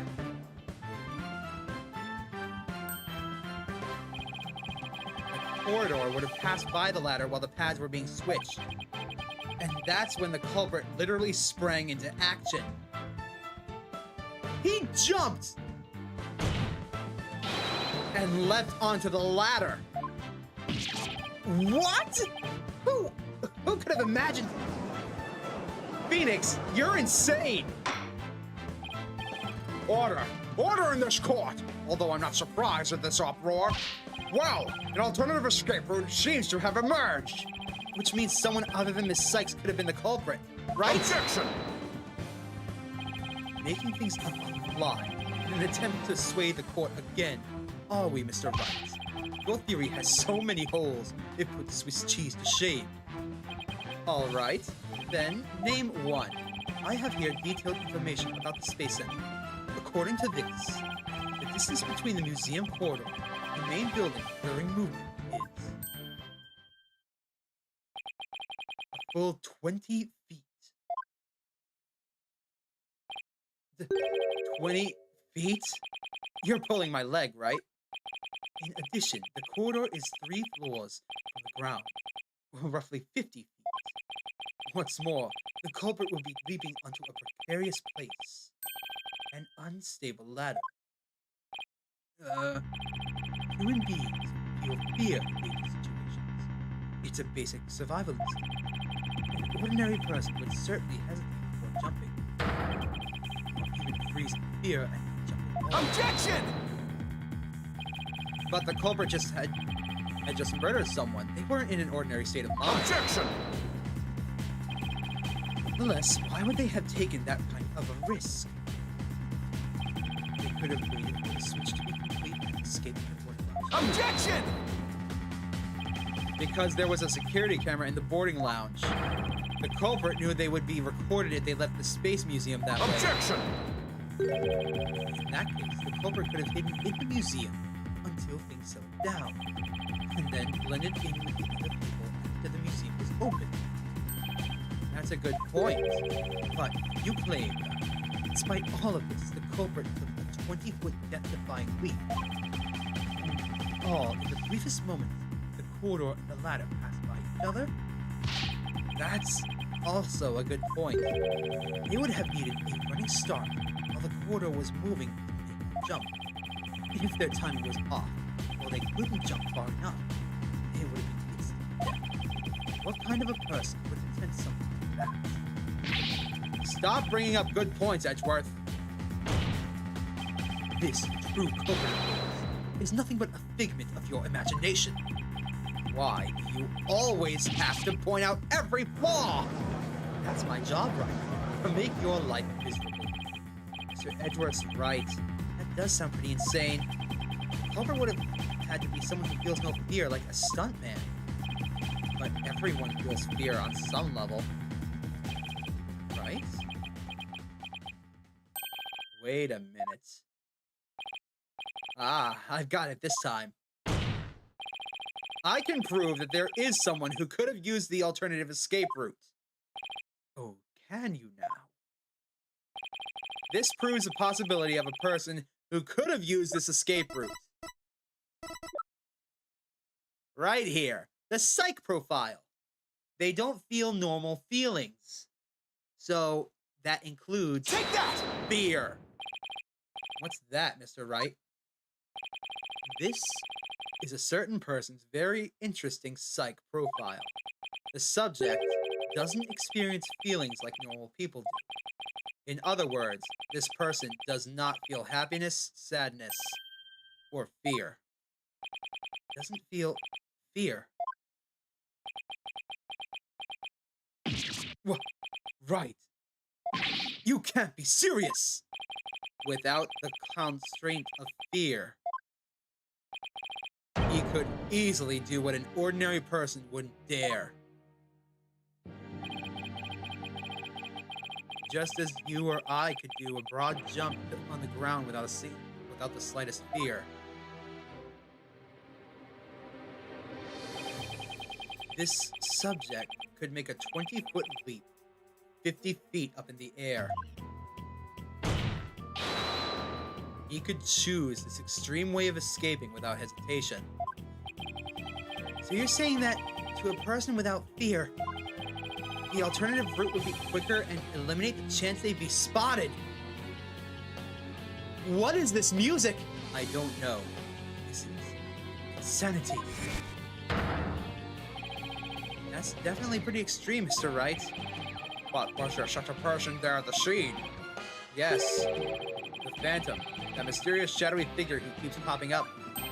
Oh dear. The Phantom again? I knew the Phantom was there behind the scenes of the Space Center bombing, but I wasn't sure if he was connected to the murder of Clay Terran as well. However, now it's all clear. The Phantom is the one who not only bombed the Space Center, but also killed Mr. Terran. What? What?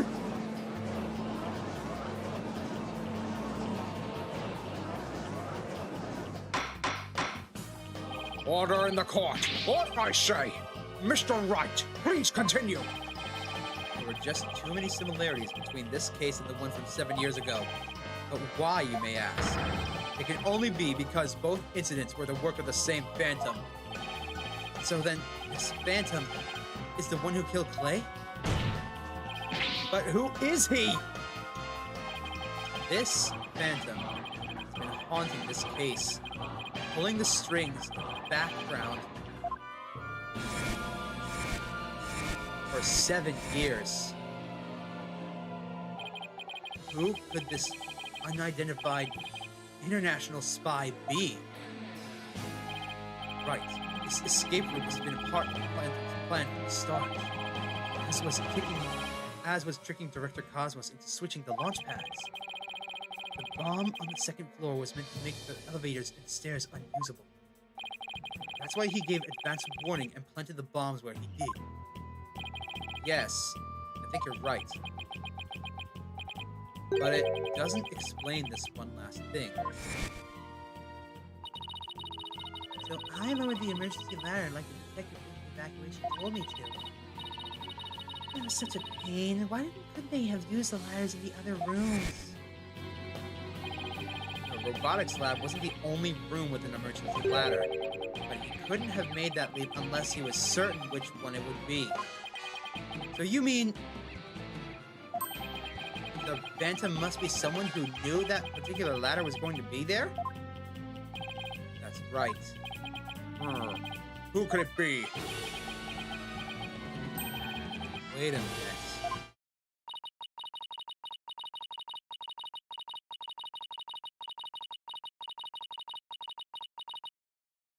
No. You certainly got back at the perfect time, Shu, because we're about to take on the final boss of this game. We're about to expose the Phantom, and I have a pretty damn good idea of who it is. Miss Blacquill lowered the ladder after being told to by the detective leading the...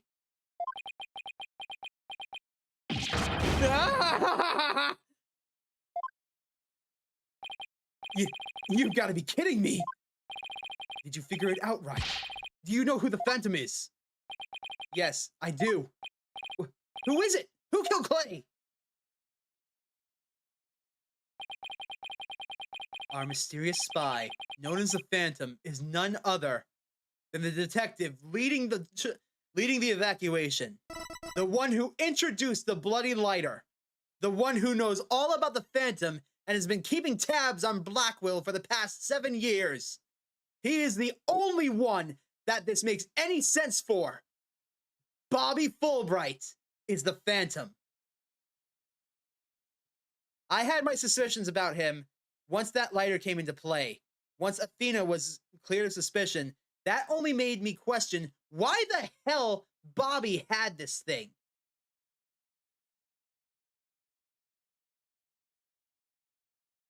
Bobby Fulbright is our Phantom.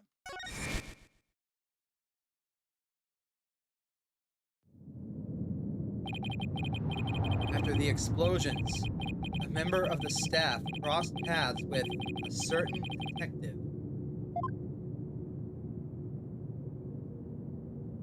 I was on duty on the 4th floor. It was quite the madhouse, I tell you. As for the detective who was leading the evacuation from the 4th floor, he had a very specific objective in mind.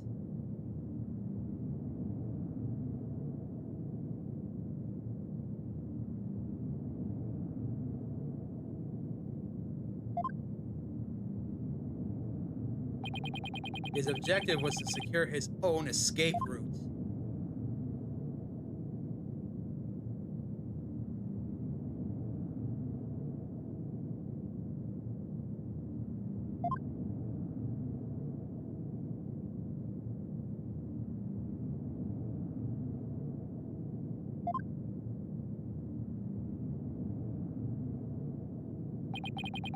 This is a detective you all know. He's even been the lead detective on the current case. He appears to be a very emotional man, but his psych profile says he is without emotions. Take that!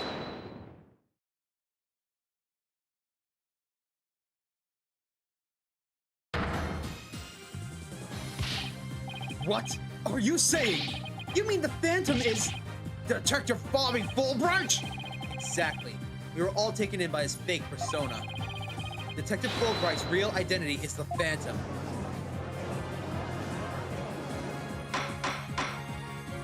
Order! Order in this court! Mr. Wright, how can this be? That's easy, Your Honor. Detective Fulbright was leading the 4th floor evacuation effort. Our first clue is that he made no attempt to have any other ladder put to use. The ladder in the robotics lab is the only one he ordered lowered. The second is that he directed everybody to the basement shelter via this ladder. Verily, it was all a part of his plan to create escape routes. After Detective Fulbright saw to it that the ladder was lowered from the robotics lab, he went into the lounge, where he killed Clay Terran and escaped into the Space Museum. The museum started moving slowly, so he waited for the right time, got a running start, and jumped. Just as the corridor was passing the ladder, he leapt onto it. I can't believe it. That battle-padded detective did all of this? Is it really him? I mean, all this time, I thought... Sorry, we didn't catch your name. My name? I'm Bobby Fulbright, the heroic detective who defends our good citizens from evil. The champion of justice who comes running whenever you're in need. And my catchphrase, in justice we trust. Then, his concern for Simon was also just a big act? It was a cover-up to keep an eye on him.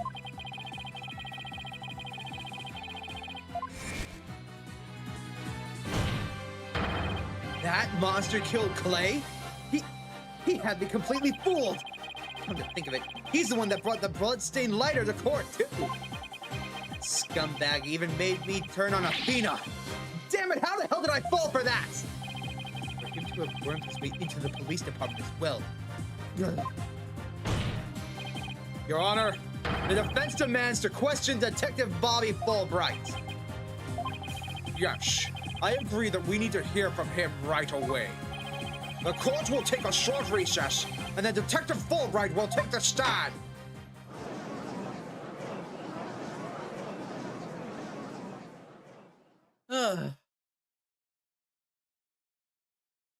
Holy shit! This is fun! I'm shaking from excitement! December 20th, 5:13 p.m. District Court, Defendant Lobby number 5. Thank you so much, Mr. Wright. If it wasn't for everything you did, Don't thank me yet. We still have an uphill battle to fight. You got it, boss. And then there's you.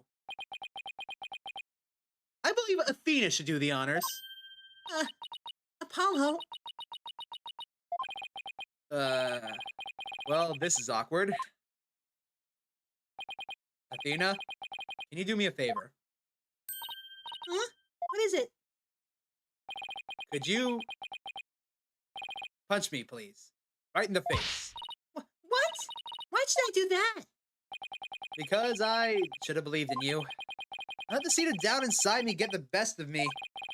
I'm really sorry that I didn't trust... Ah! Pin slap! Personally, I would have gone for a slug in the eye, but a pip slap works too. Don't be such a dope! I was really touched by what you did, even if it was the dumbass thing, you idiot! Now what are you talking about? I want to believe in Athena.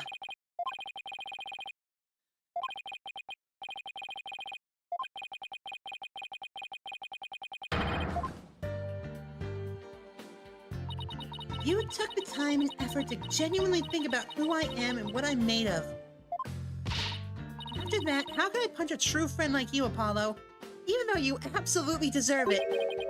You didn't have any trouble slapping him a second ago. Nice shot, by the way. Thank you! Thanks, Athena. Thanks for waking me up to reality again. I guess I know now who to call on if I ever get sleepy in court. Looks like you have some promising young people working under you. Edgeworth. Yeah. I think they're pretty great myself. And they're not afraid of keeping me in line. Anyway, I have some very good news. Our Blackwell has surrendered. The hostages have been set free. Trucy and all the others? Oh, thank God. Miss Blackwell said she had something she really needed to do. So I granted her special permission to do what she must. I wonder what it is. Miss Blackwell. Isn't this a surprise? I didn't come to apologize if that's what you're thinking. My actions are what allowed the truth of what happened 7 years ago to come to light. But I did come because I had something to say to all of you. Miss Laura, She better not be here to complain about something. Miss Blackwell, I want to apologize to you. fact that you couldn't trust the court system is our fault. It's true the courts are filled with incompetent idiots. Still, I suppose I could let you handle the rest of this case for me. Oh, Miss Aura, does that mean you're starting to trust the system again? No, of course not. Be quiet, you hunk of junk. Ouch! It's just, I wouldn't mind if you were the ones who took Menace's killer down. Leave it to us. We'll get it. So I guess that means she's starting to trust us at least. Simon. Aura. Simon, I'm so glad that both you and the princess were cleared of all suspicion. And it's all thanks to me and my robots. You better be grateful. I never imagined you'd go that far, though you always were extreme. I'm still going to punch you in the face, but I don't recall ever requesting help. As closed as ever, I see. Well, now that you've been released, I guess it's my turn to go live in the slammer. I just hope you're not the prosecutor for my trial. You'd probably give me the death penalty. You know me all too well. I guess love can take on a variety of expressions, including stunted in their case. But I truly was about to be executed tomorrow. Though, because of you, it looks like I won't be crossing the sticks just yet. You have my heartfelt thanks, Aura. I'm sorry I caused you so much anguish. Simon.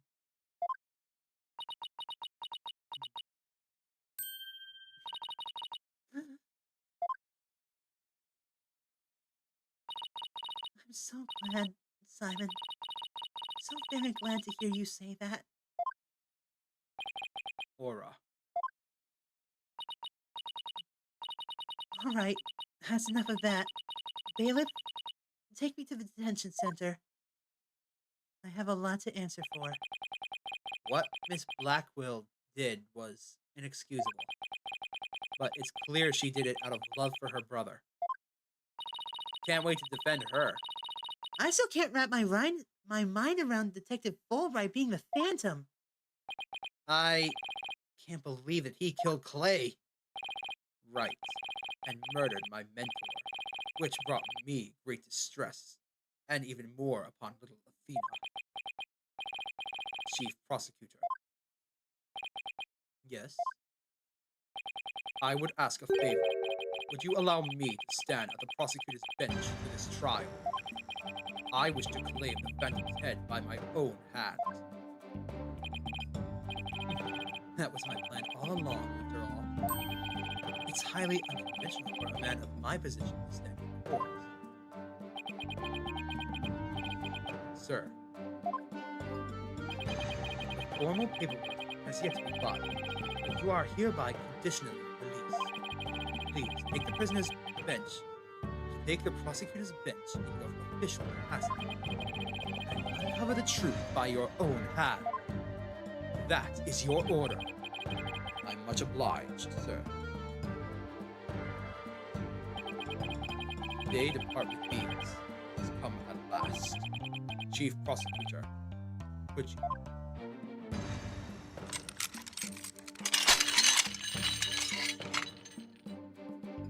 You're free!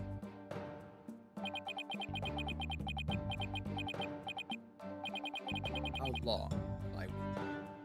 By the way, if you try to slice me again, I'm gonna put you back in those things. Maybe it's the sense of freedom, but even the air seems pressure, the light brighter. And I will relish slashing that black god Fulbright to shreds without mercy. I don't have to be able to read his heart to know how happy he is. I'm so glad, but I won't cry just yet. After all, we still got a trial to finish. It's okay to cry, Athena, I promise. Not yet, boss. Prosecutor Blackquill, Mr. Wright, please avenge Clay's death for me. What are you talking about, Apollo? You're coming to the defense's bench with us. I am? I will drag you there by your ear, mister. Well, I can't expect Athena to assist me now, can I? She's a defendant. That leaves you, buddy. But are you sure you want me? I took a leave of absence and everything. Well, our office is pretty short-handed, and you're all I've got. Thank you, Mr. Wright. Apollo? Athena, I can say it with all my heart now. I believe in your complete innocence, and now we're going to prove it to the world. Thank you, Apollo. I know you can do it. Kick their ass for me, Widget! So, you won't be needing that eye patch anymore, right? Right, because I'm fine now. Hell yeah!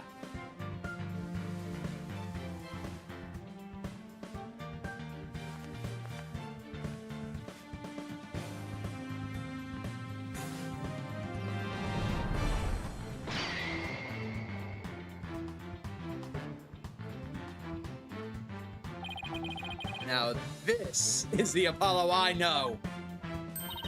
Welcome back, Apollo. It's almost time for the trial to start.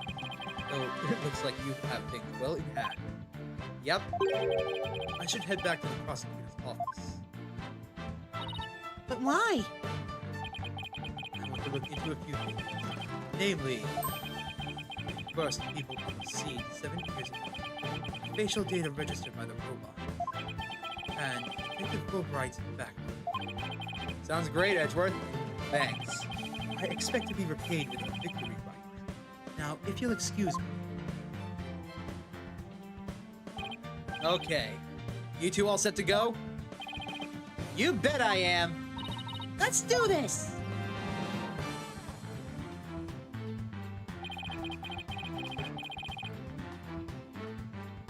This is it. The final battle.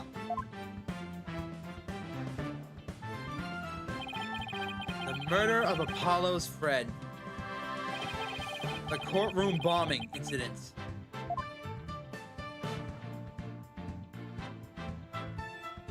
Athena's mother's death. The case that ushered in the dark age of the law 7 years ago. Destiny has called us to bring the one responsible for it all to justice today.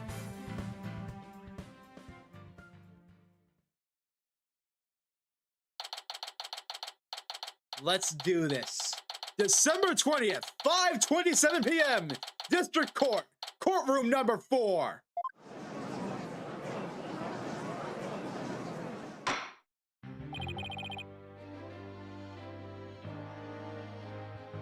Let us now reconvene.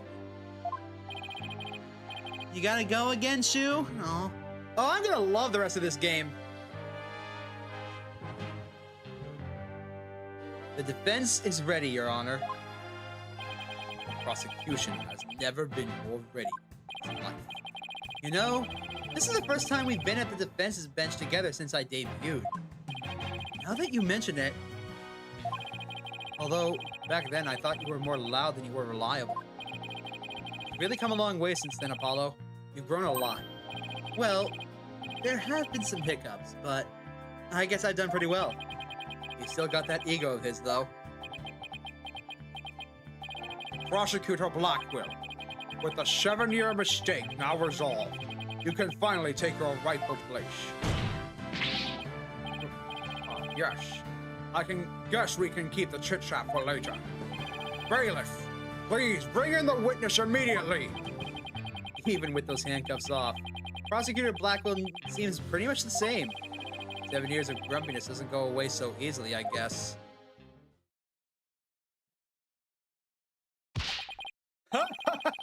Bobby Fulbright here! I heard I was needed on the stand, so here I am! Detective Fulbright, do you know why you have been called to give testimony? Yep, because there's only one reason why I'd be called. And that is because it's time for justice! In justice we trust! Objection! You can't fool us with the act anymore. Your justice is nothing but lies. What? Are you questioning the integrity of my sense of justice? I meant, sure, sometimes I make mistakes, but hey! He's acting exactly the same as always. Tell me about it. You must be feeling awfully confident. Fulbright, if you wish to dispel our suspicions, then let's get your testimony. All right, fine. You want me to prove my righteousness? I can certainly do that. All right, let's hear it. Fulbright.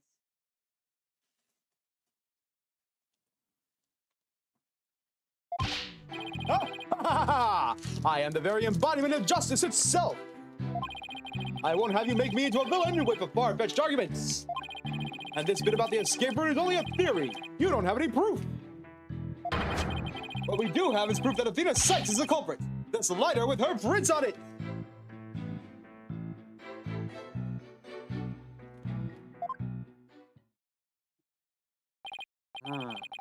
So you're saying the suspicions against you are completely false, and that the defendant is the real culprit? That's right! Mr. Lawyer's escape route is totally circumstantial. He doesn't have any proof that I made a big leap onto a ladder. You don't have proof. You are correct about that. However, you don't have any proof for your claim either. I guess you're right. But you can't define justice with evidence. Who can define it anyways? Justice? Just is. Objection! Don't make me break out a dictionary on you. Please don't throw a book at me. Tell me the Phantom didn't just make me set up a stupid pun for him. Just try not to lose focus, all right? But my justice is crystal clear. What's not clear are your eyes. Wake up and smell the justice. Silence.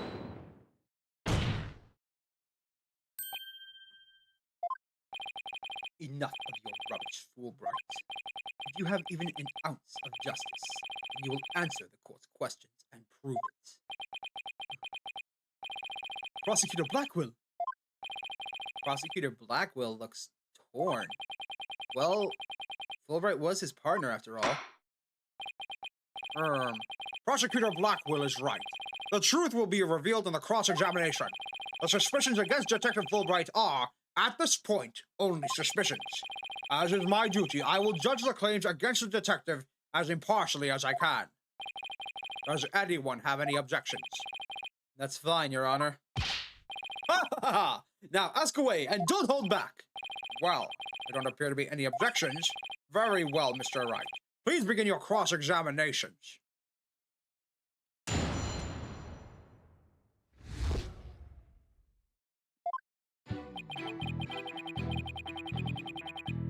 Hold it! The embodiment of justice? Those are just empty words. But they say if you keep saying something, it can eventually become the truth. Isn't that how people make their dreams come true, too? By wishing over and over? All right. Let's just move on.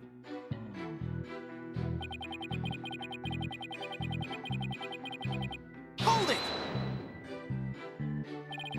My arguments are hardly far-fetched. There's careful reasoning behind my theory. Yes, well, apparently there's reasoning behind even a tofu burger. But what we have against Miss Sykes, though, is not just reasoning, but solid evidence. And it's called the lighter with Miss Sykes' fingerprints on it in the victim's blood. Yes, that's true, but wait. Detective Fulbright was the one who brought that evidence to the trial. About suspicions, I suggest you ask Fulbright. Especially about that lighter. He's right. What exactly should I ask about? The number of prints won't matter, so I'm going to ask about the positioning. Please tell the court about the position of the prints on the lighter. They're around the same spot on either side, as they would be if she were holding it up. I suppose if it was used to light the room, it would be held that way. Could you please add that statement to your testimony? The prints were placed just the way they would be if someone were holding it. Lit.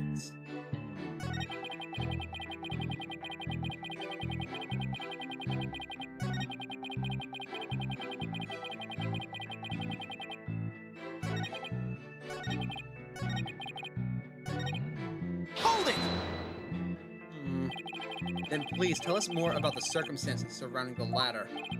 Well, I'd much rather expound on the topic of the justice, but oh, all right. Let's see, what should I ask about?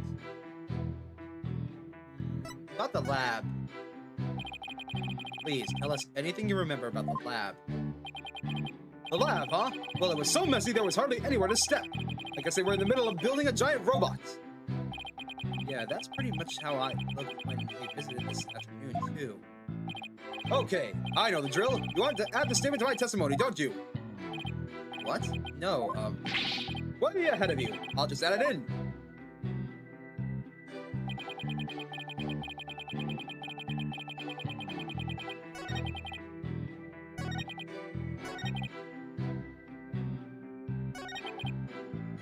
Hold it! You mean the lighter that was found in the Space Museum, is that right? The one and only! After Miss Sykes murdered Mr. Terran, she escaped into the Space Museum. That's when she probably dropped the lighter. Then, after the launch pads were switched, she ran out of the Space Museum, where her image was caught by the security camera. Without evidence, I should probably save this fight for another time.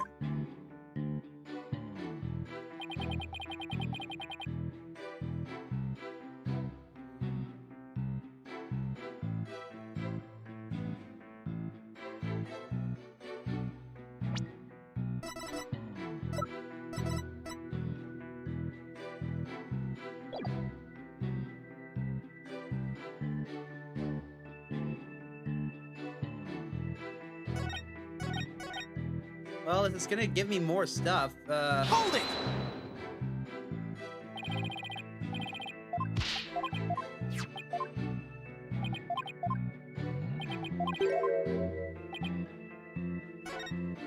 let's get more info as well. So, how many footprints were found exactly? 3! The thumb, the index finger, and the middle finger of the right hand. Your Honor, that is an important statement. Can we please have it swapped into my testimony? You got it! You briefed me to it. In investigating or testifying, speed is the key!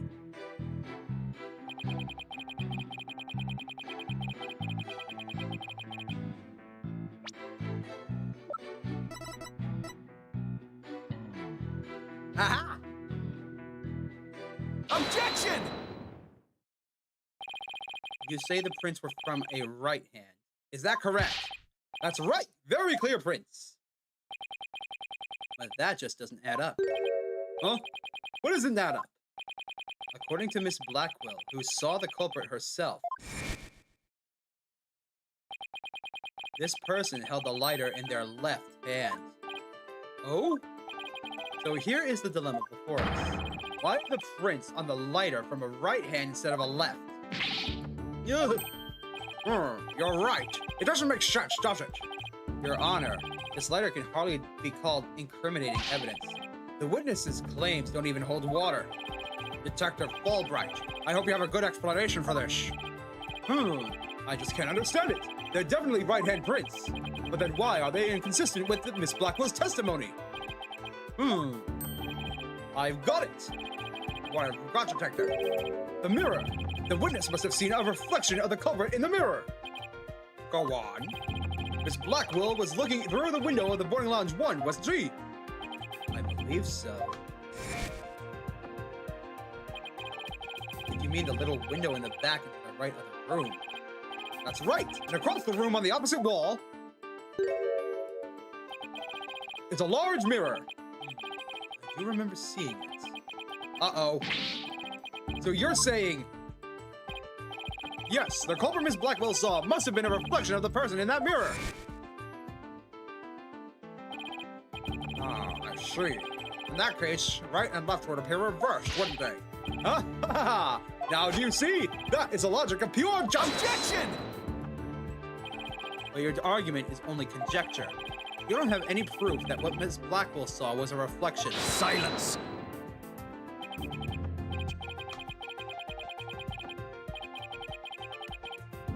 Right, Gunner. You'd sooner nick yourself than him like that. Put more muscle into it. Huh? Ha ha ha! That's right. Besides, the lighter couldn't have been in the left hand.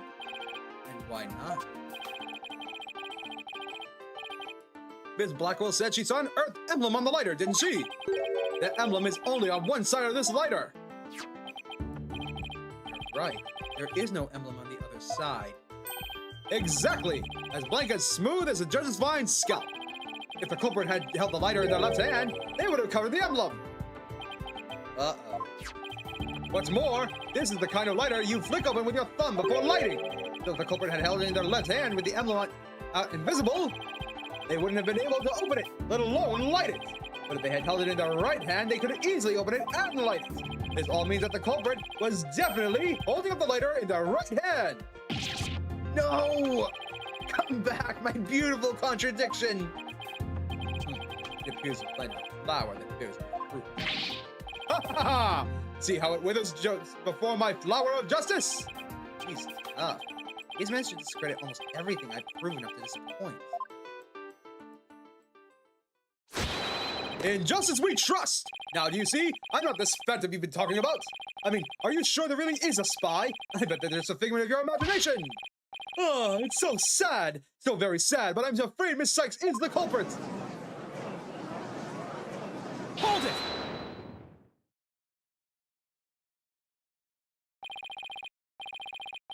Detective Fulbright, I believe you said that the emblem is only on one side of the lighter. Are you sure about that? Of course I'm sure. Why don't you take a look for yourself and see? Do you see an Earth emblem on both sides of the lighter?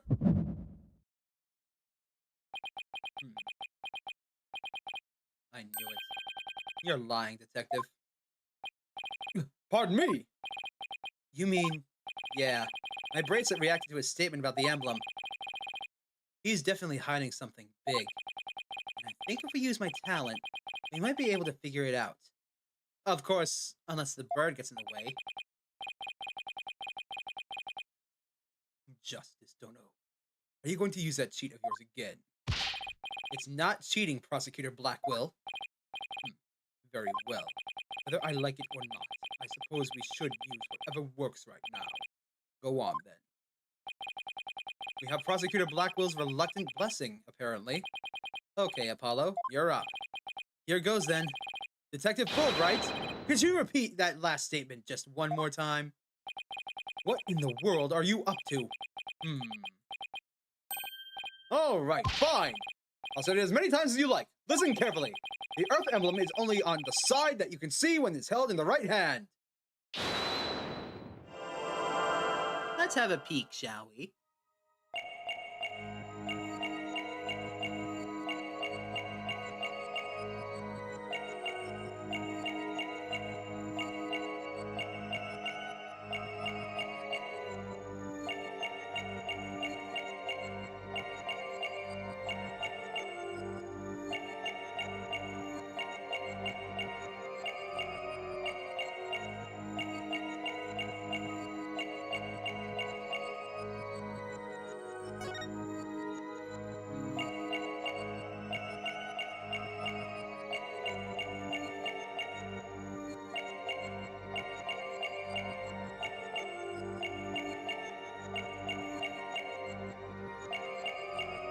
I saw it.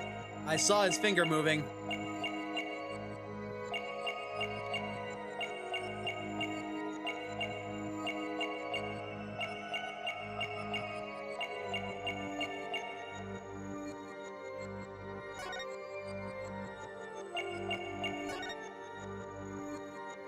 Gotcha!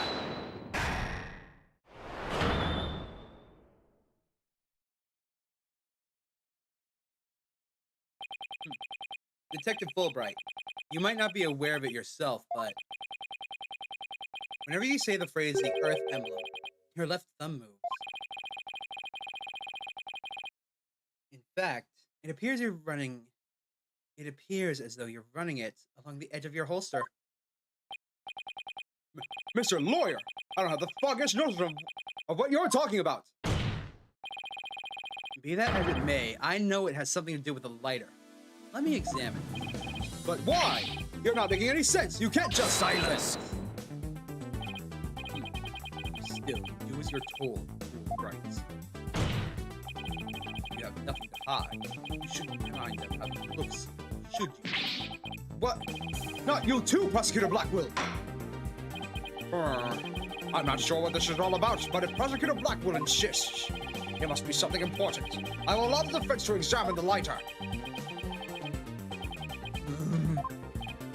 Good. Now maybe we'll learn something new. I hope so. Let's check every inch of this thing.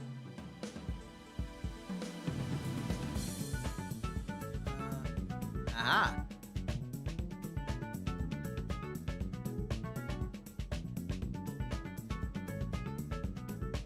Every inch, huh? The back is covered with blood. Say, do you notice anything funny about this blood stain? Right. It suddenly breaks off unnaturally. Supposedly, the lighter was held with the right hand, so the emblem was visible. So, the print should be around the emblem and on the lid where you open it. Right. There's definitely something off here.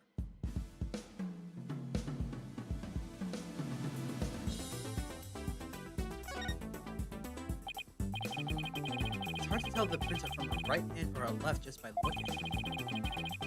I don't think looking at each print with the naked eye will tell us anything new, but this letter definitely holds a secret. I agree. Let's check it out carefully. There's a moon here, I believe. I guess it's designed to go with the Earth. If anything is suspicious about this lighter, it's probably in this area. I don't see anything odd about this, though.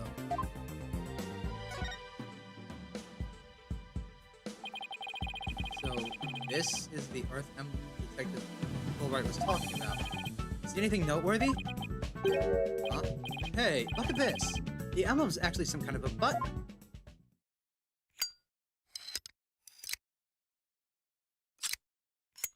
Holy shit, that's a gun! Wow, it transformed into something. A handle. A trigger. Is this what I think it is? I want one! That is the dopest fucking thing I've ever seen, and I want one! There's no question, it seems. What you have there is a gun.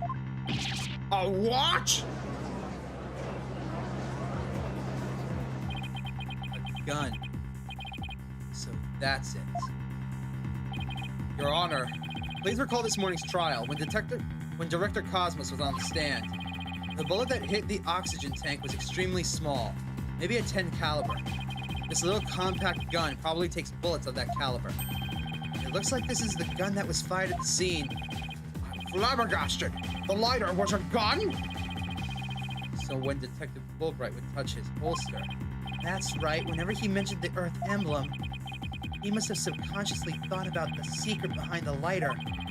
In other words, he knew it was a gun from the very beginning. It might be possible, Doom. I'm not sure.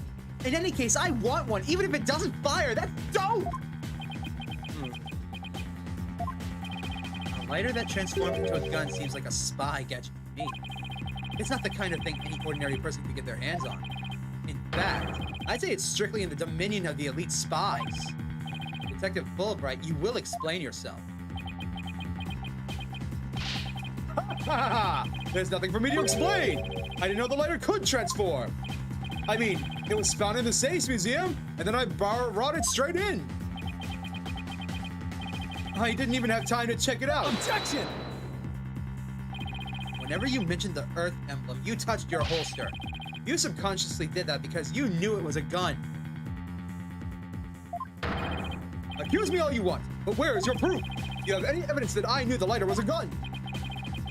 Not exactly. And whose prints are on it? Ms. Sykes' prints. It proves that she's the culprit who fired the gun at the scene. It would appear that the detective is right. Are you guys really trying to prove your client innocent or what? Although it pains me to do this, now that we are where we are, I had to make the following assertions coming from the prosecution's side. The person who fired the gun at Director Cosmos in the lounge after the incident and the person Miss Blackwell saw holding the lighter, and the person who murdered Mr. Terran, and the person who bombed the Space Center are all the defendant Athena Sykes. The prints on the lighter are decisive proof. No! Now do you see? A man on the side of justice couldn't possibly be the culprit. And I think this about sums up Miss Sykes' part in the whole event. The evidence certainly does seem to point to the defendant's guilt. Do you have anything to say, Prosecutor Blackquill? Evidence is everything in court. Therefore, Fulbright's claims stand firm. But calm down, Apollo. He's just saying that because he has to as a prosecutor. Mr. Lawyer, our job is to pursue criminals in the name of justice. You shouldn't cast suspicion on people based on something as dubious as a habit. In fact, you have a very bad habit of showing up in court with an awful case of bedhead. Objection! How dare you? Says the man who wears sunglasses at night. If it's proof you want, it's proof you'll get. I'll prove that this lighter is not Miss Sykes, but yours. Sounds like you've hit on something, Apollo. It's just, if the prints of this lighter are the basis for accusing Athena, I think we should reconsider the credibility of the evidence itself. You mean, you think this lighter might be forged evidence? That's right. It could all be a part of Fulbright's bigger plot. Did he do anything out of the ordinary while I was off on my own? I can definitely think of a few things.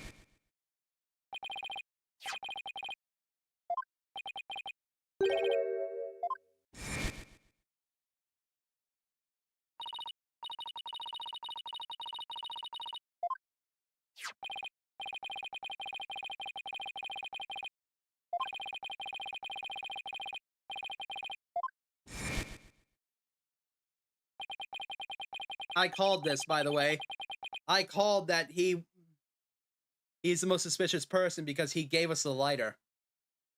I forgot he had the fingerprints on hand, but now it makes even more sense.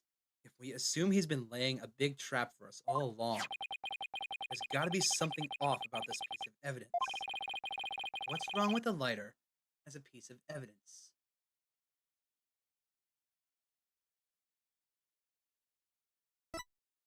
Where they are won't match up.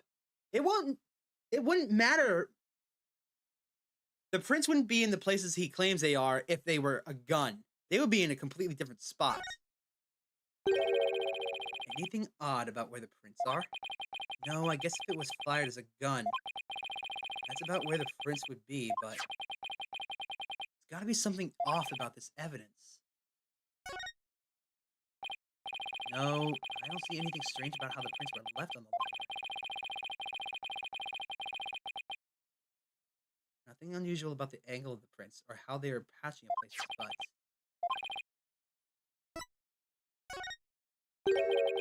are they really Athena's fingerprints?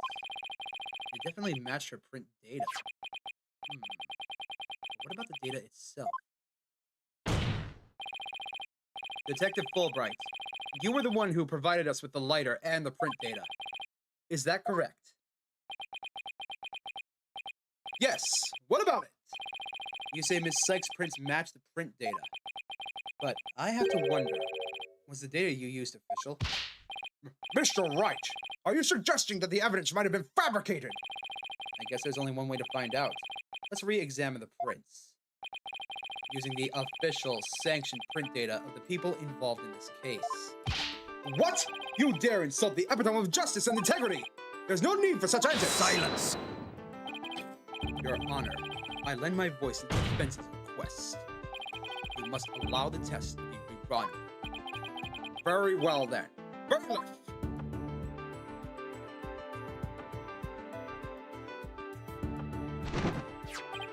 Ah, it appears as the official data is here. Good birdie. And the results?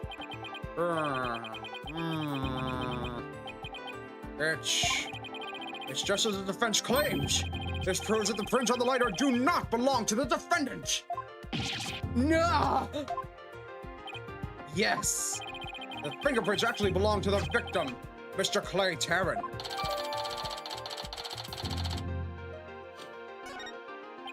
Those were Clay's fingerprints on the lighter? Ah, I see. Come to think of it, Wasn't it you, Fulbright, who collected the victim's prints?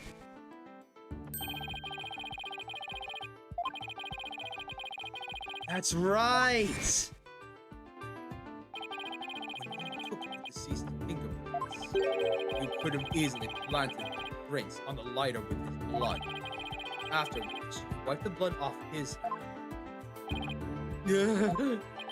By your own admission, you were also the one who compiled the phony print data.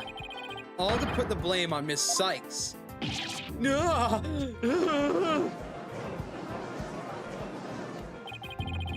ploy must have been to distract us from the Phantom, who was behind everything. You were out to create the impression that the Phantom wasn't the true culprit.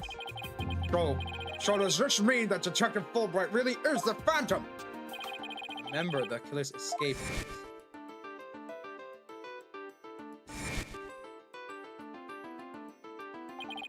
No ordinary person would have been fearless enough to attempt it. Nobody but the Phantom, the man with no emotions, could have done it. No!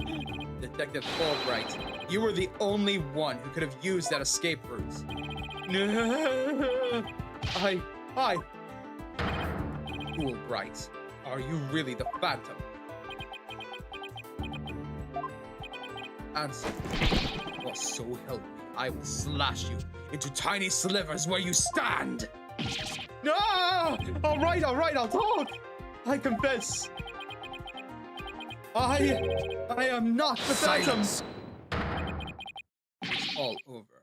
Now be a man and admit it already. But I'm not a spy! I'm an undercover investigator. I've actually been after the Phantom myself! An undercover investigator? That sounds less than wholesome to me. It took me a second to A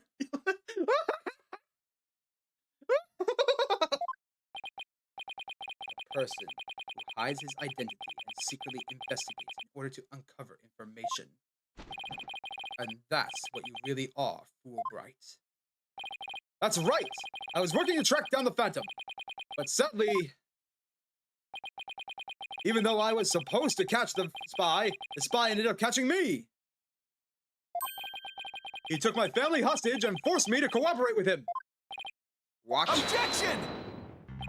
You're telling us this now? But if what you say is true, then who was the mystery person Miss Blackquill and Mr. Starbuck saw? It was a Phantom, I tell you! All I did was help him by having that emergency ladder lowered for him! Objection! I don't believe you. And how do you explain the fabricated lighter? What's funny is what the judge said. Just go back and read it again. That was also one of the Phantom's demands.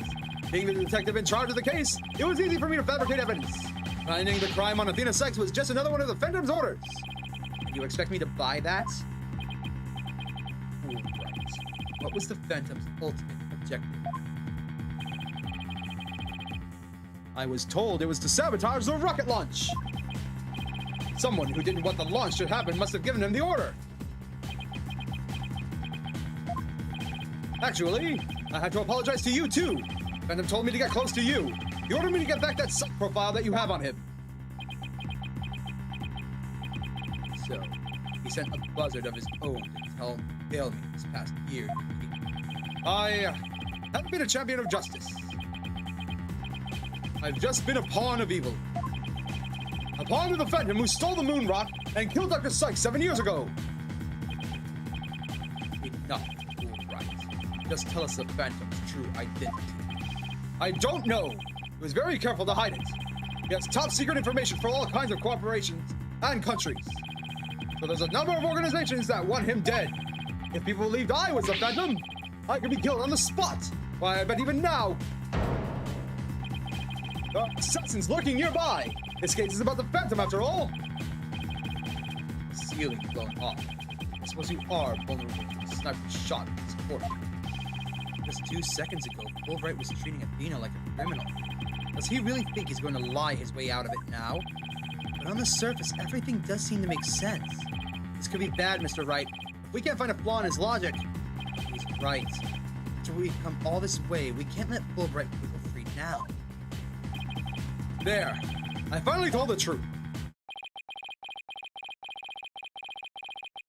Now I hope you see how foolish it was to think that I was the Phantom.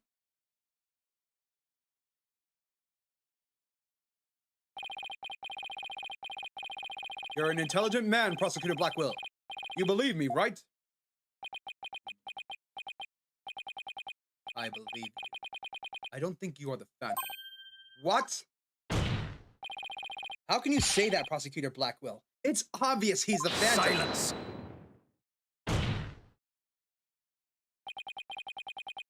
Evidence is everything, right? And you must admit, there's no clear evidence that Fulbright is the Phantom. Yes.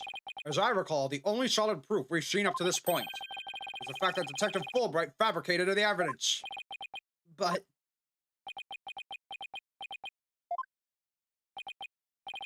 I've known Fulbright here for a year now, and all this time he's been quite intent on rehabilitating me. I don't believe his efforts were a lie.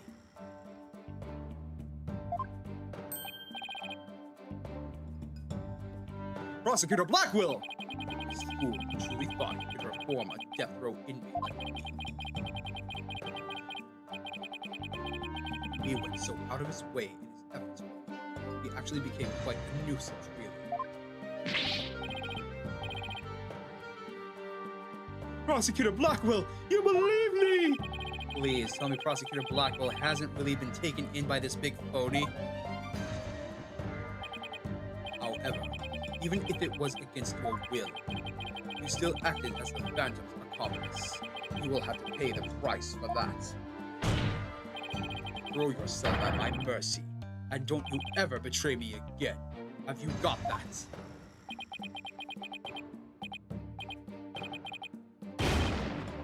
Yes! Oh, thank you! Oh, thank you! Sniffle, sniffle, sniffle. Such a bond of trust is a rare and beautiful thing. In any case, it looks like everything has been resolved. I can now hand down a not guilty verdict with confidence. Ha ha ha ha! Very good. I'm very glad to hear it. It's all over. Everything's been cleared up and Miss Sex will go free as well. Mr. Wright, we can't let the trial end here. If we do, the Phantom, the man who killed Clay, will get away. I know, but... what do I do? I don't have any proof that Detective Fulbright is a Phantom. Is this it? Is he gonna get away just like that? Now, if you'll excuse me, my next investigation awaits. And with that... I'm off!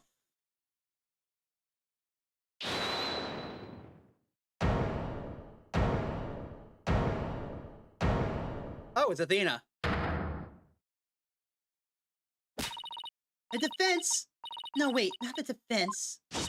The defendant feels it's not the time for a verdict yet and would like to see this trial continue. What? But I was just about to declare you innocent of all charges.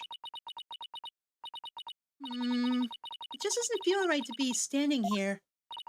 Hey, Apollo, think you could scooch over? Wait, you can't do that! Too late. Athena, what are you doing? Oh, I really hope you don't get held in contempt of court. I have some questions for you, Detective Fulbright. Are you relieved that you're no longer under suspicion of being the Phantom? Are you grateful to Prosecutor Blackquill for what he's done for you? Of course I am! And I'm truly grateful from the bottom of my heart. Athena, where are you going with these questions? I have yet to hear a single emotion behind any of Detective Fulbright's words, boss. The suspicion against him has been cleared up, but he's not feeling happy at all. Uh-oh. What? Does that mean... We may not have any evidence, but the heart doesn't lie. That's it. With your special ability, we might just be able to stop him. Your Honor, the detective has been deeply traumatized by our accusations. Yes, well, even before all this, I thought he was a rather odd fellow. If he doesn't get counseling right away, who knows what might happen to him?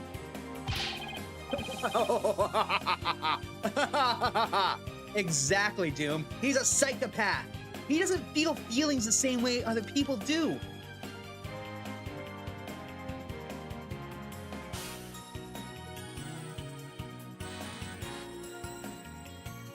No, Doom, that is the literal definition of a psychopath.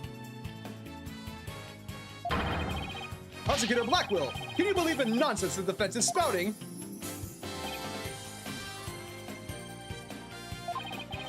Fulbright, I think you better have counseling.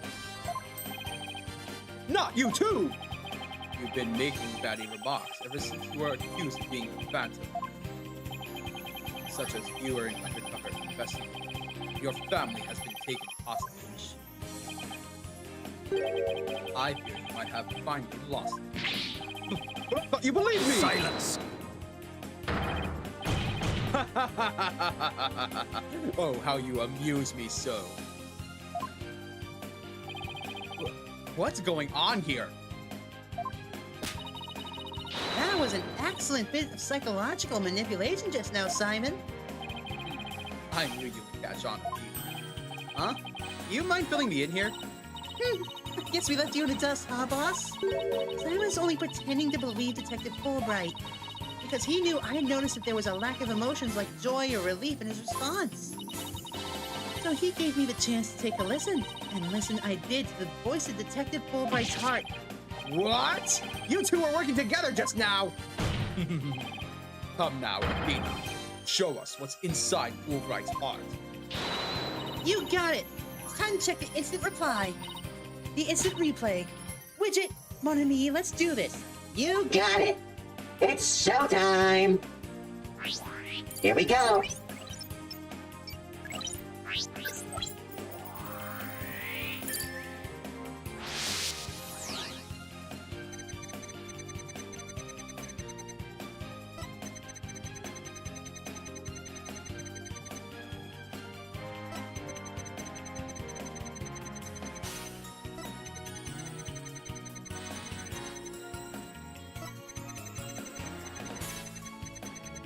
He doesn't have a single emotion. There's no doubt about it. Even with all his over-the-top expressions and gestures, he's registering no emotion at all? It's just like I thought, and right in line with the Phantom Psych profile. Detective Fulbright, this lack of emotion proves that you're the Phantom. What the? Hey, what's going on? Wait, hold it! What do you think you're doing, Detective? Me? I'm not doing anything. He's trying to hack into the Moon Matrix program. I can't do anything with it like this. Yeah! Fancy device you have there, but I'll tolerate no cheating, thanks. Sorry about that. As an undercover agent, I tend to use my secret arsenal without even realizing. More like as a spy. Thanks, Prosecutor Blackquill. There, now that you can't hack me anymore, I dare you to try to hide your lack of emotions from us. Lack of emotion? What are you talking about? Of course I have feelings. As a matter of fact, you've wounded me very deeply with that accusation. What's going on? All of a sudden, I'm getting an overwhelmingly happy reading. Huh? But he's literally crying us a river over there. Oops, my mistake. How's about this? Ah! Yikes, now he's angry all of a sudden? What's he trying to do? Like he's not. It would appear that our friend is not completely without emotion. It's just as it says in Dr. Psych's profile of the Phantom. The subject has a unique psychological makeup with almost no emotional fluctuation. Oh, I get it. Also, hi, Autumn and Caleb. Welcome to the stream. Thanks for tuning in. We're getting down to the final case. The final breakdown's coming soon. Well, they don't control their emotions at will, per se. They can do that if they train with it really hard. I'm not sure. I'm not an expert.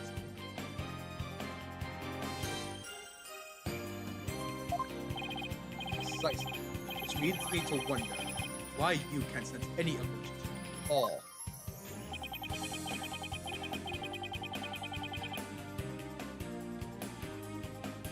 I believe it's most likely because he's controlling emotions. Very good, Prosecutor Blackquill. You are correct. It is the result of my daily training. A very important skill for us undercover investigators, you know? More like for us spies. Seriously. I wonder why he suddenly showed several strong emotions. Wait a minute. I think I know. I sense there's a feeling you're trying to hide with your exaggerated emotions, Detective. Ha! A feeling I'm trying to hide? That's a good one! Who have been saying I'm the Phantom because I don't have any emotion. I was just trying to show you the range of deep emotions I truly possess. And you have no objections to me analyzing you, right? No, analyze away. But I will state it again, I am not the Phantom. And be forewarned that your analysis will have no effect. Because you are about to see what an undercover agent can really do. What the hell?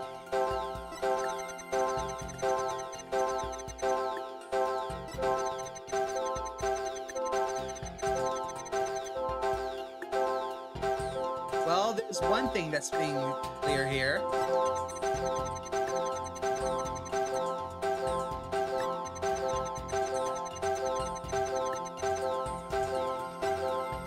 Athena, what the? How are we supposed to pick out what's unnatural from this mess? I don't know what we can do with this either. This must be his defenses against your ability. So you think this is what he meant by what he's really capable of? I'd hate to know what's going on inside that guy's head. Well, we know he's hiding something, and that he feels threatened by Athena. Being only human, his true feelings, an emotion he can't completely conceal, must be hidden somewhere in his testimony.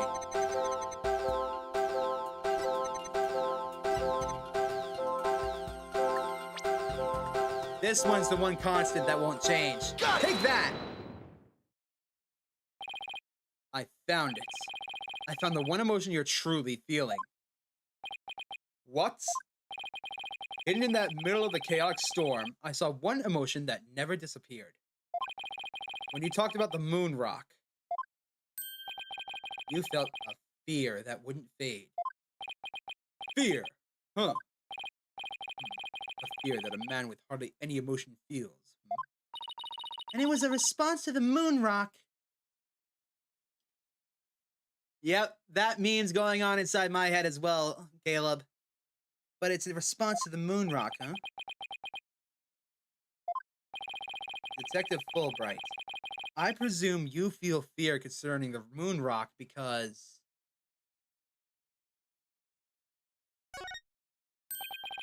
Of course, that's it.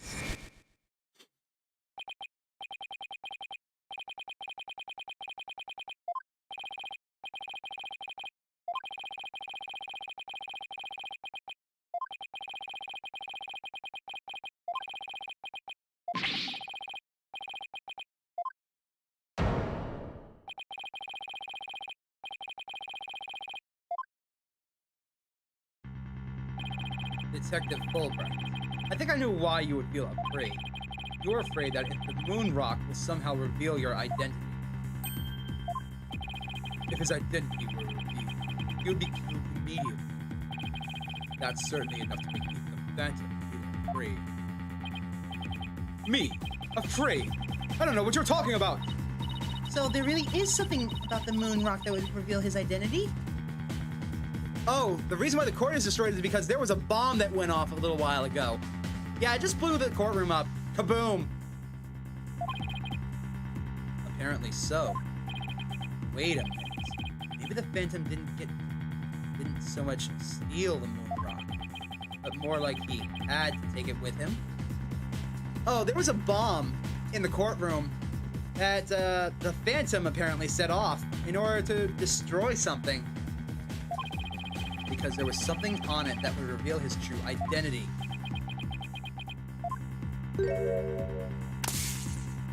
Hold it! Get back here! Where do you think you're going? Me? I'm not going anywhere. Is it just me, or was he going to use that weird watch thing to try and get away? How many more of those toys does he have? Where can I get myself some? I want one too! Detective Fulbright, you will answer honestly to this court right now. Why do you feel fear in connection with the moon rock? In justice we trust! Not emotions, Mr. Lawyer! Evidence is everything. I'm the Phantom because I'm afraid? Don't make me laugh. Yeah! What was that just now? But all human beings have hearts and experience emotions. Sometimes analyzing a case from the psychological perspective is the best way to find the truth.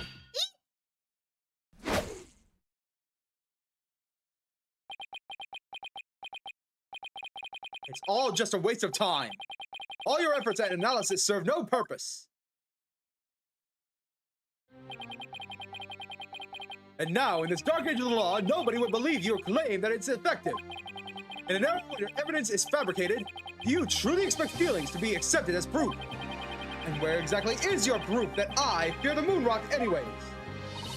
Well, I admit it doesn't have any conventional proof, but I still say that examining a person's heart has its merits. Oh, really? Then why don't you listen carefully to those special ears of yours? Listen to the voices of the hearts of the people in the gallery. What is he up to?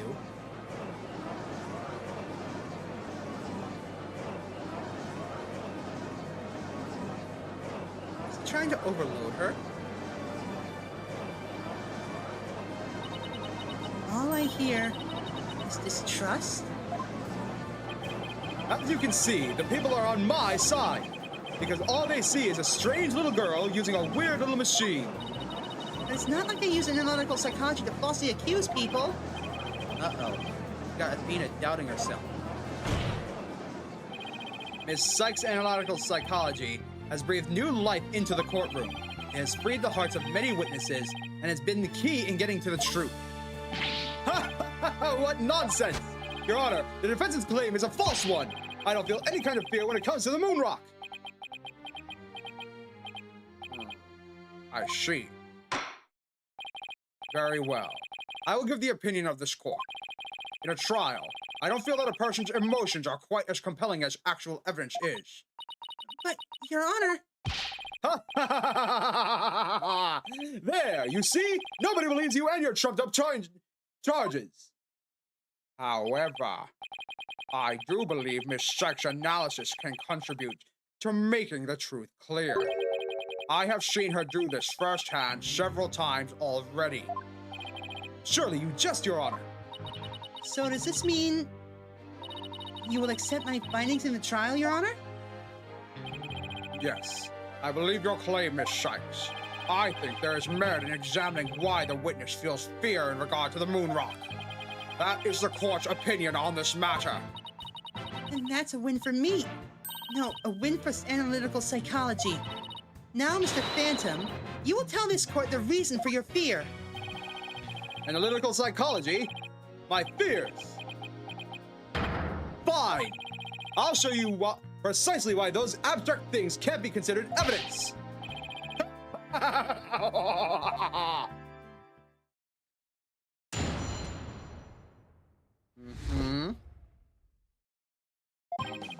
I felt fear when I thought about the moon rock because it reminded me of the Phantom.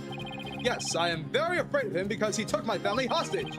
What reason would the Phantom have to be afraid of the moon rock? None at all! The very fact that I'm afraid of the moon rock means I am not him! In fact, I am on the side of justice!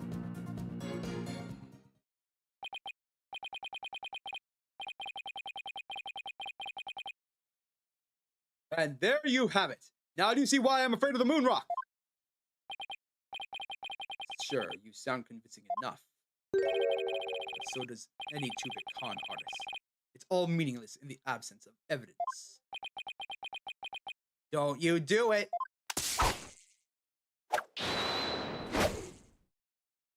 You weren't gonna win. The Phantom is like the mist. No flesh, no bones. My sword alone cannot cut it. right, Dodo?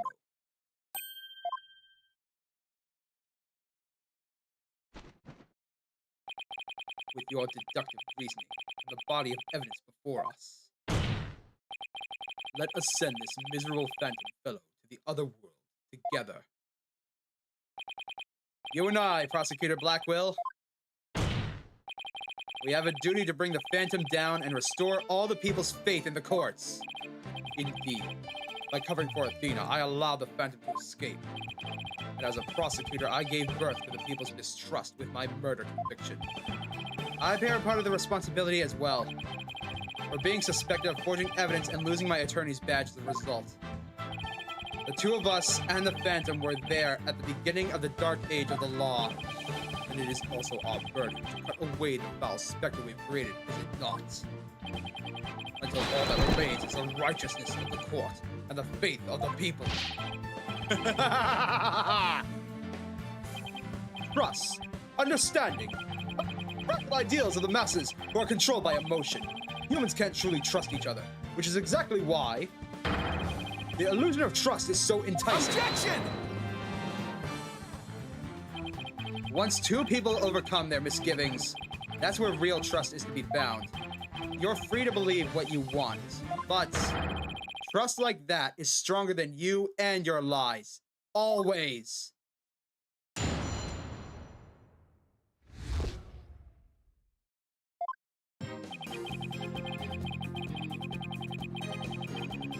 Let's press. Hold it! It only reminded you of the Phantom. Don't make me laugh. You are the Phantom. Evidence is everything in a court of law. Or did you forget? I was forced to testify over silly things like feelings. But those tactics won't work from here on out. You need real evidence.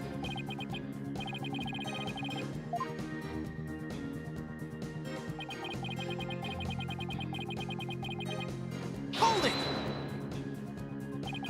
Your family. Like who in your family specifically? Oh, I don't know. Like, maybe my lover, for example. For example, maybe? We'll need more concrete answer than that. Ha ha ha! Maybe my mother, my son, or my daughter. Maybe it was all of them. I'm so sad and worried. I miss them so much. Ha ha ha ha ha! He's obviously lying.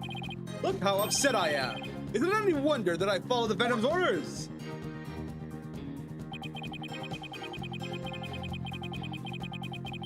Hold it! You can't think of a single reason that the Phantom might be afraid of the Rock? He obviously can't smell what the Rock is cooking! I thought the Phantom wasn't even supposed to have any feelings! How could someone like me, with my wealth of emotions, be expected to understand the guy? Phantom, a person with very few emotions, would only be afraid of something really big, like his cover getting blown big. I'm willing to bet Moon Rock has something to do with his identity. But what? Maybe the Phantom's fingerprints are on the rock? The fingerprints can be wiped off. Then maybe he wanted the rock so bad he literally drilled on it and left his DNA?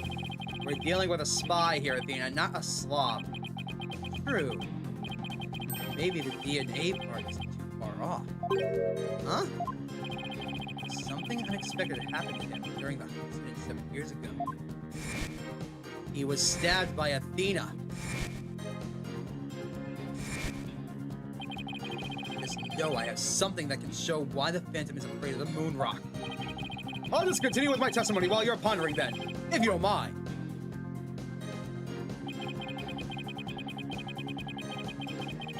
Hold it! And how afraid are you exactly?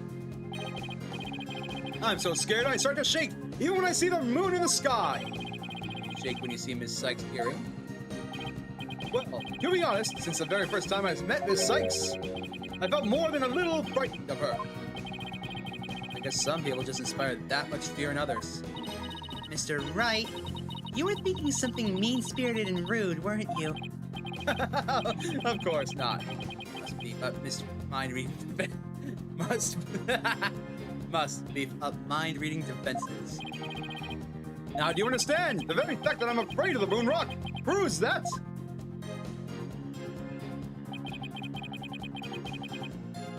Hold it!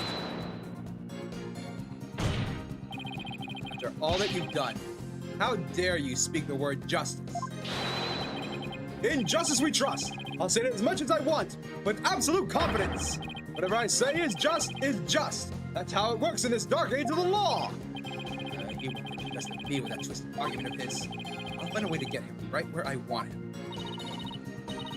Detective Fulbright, or rather the Phantom, feels fear in regard to the moon rock.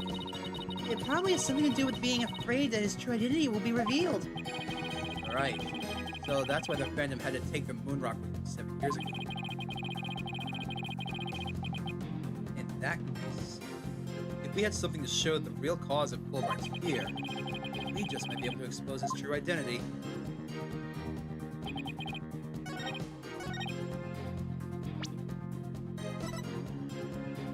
It did stab the person's hand. Objection! Detective Fulbright, I assume you know what this is. Of course! That's the knife the Phantom used to kill Clay Terran! That's right, and the exact same type of knife Miss Sykes used 7 years ago when she stabbed the Phantom's hand. That's a good question, Doom. Whatever did happen to Wright's juris system?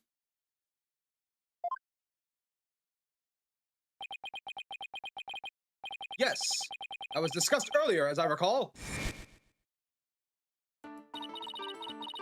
He dodged it first, so I only got his clothes. I tried again. And this time you got him.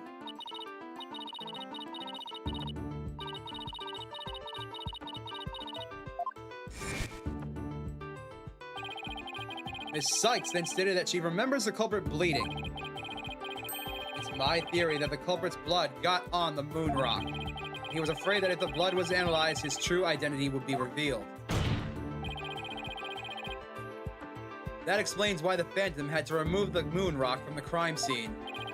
You mean, if we ran an analysis now, we'd know who the Phantom is? Ha ha ha ha! Yes, I suppose so. But unfortunately, the moon rock in question is missing. That may be so, but I'm certain I can explain what happened to it in great detail.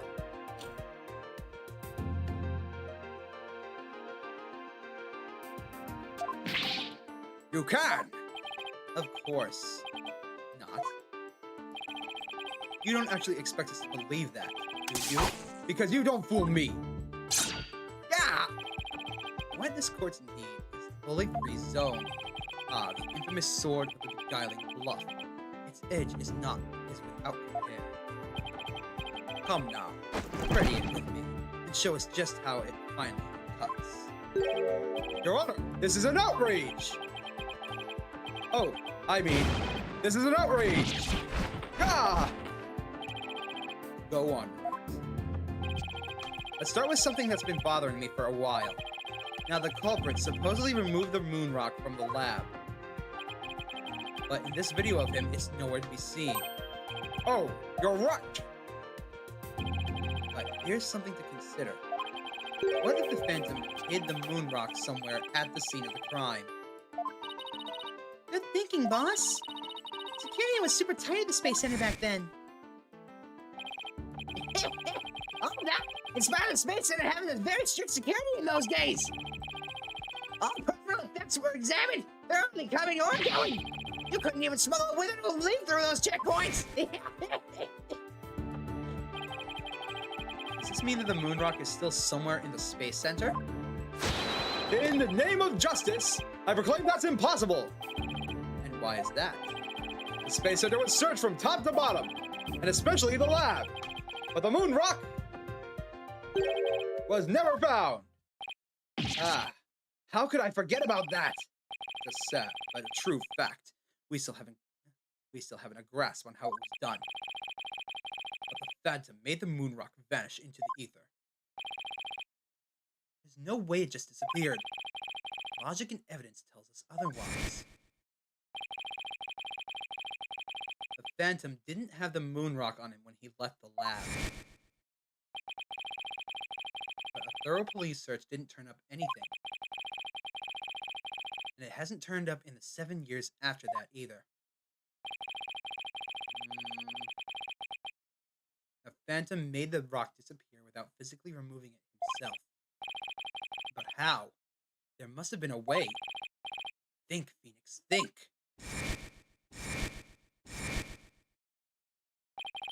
How did the moon rock vanish from the robotics lab? Show. Can you or can you not show what happened to the moon rock, Mr. Wright? Yes, I can, Your Honor. What? Oops, sorry, I mean, what? In that case, let's have your answer, Mr. Wright.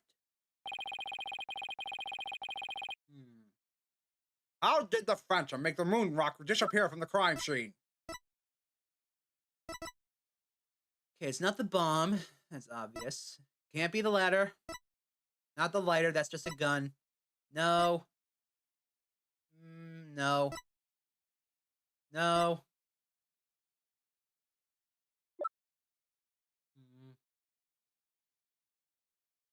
No. No.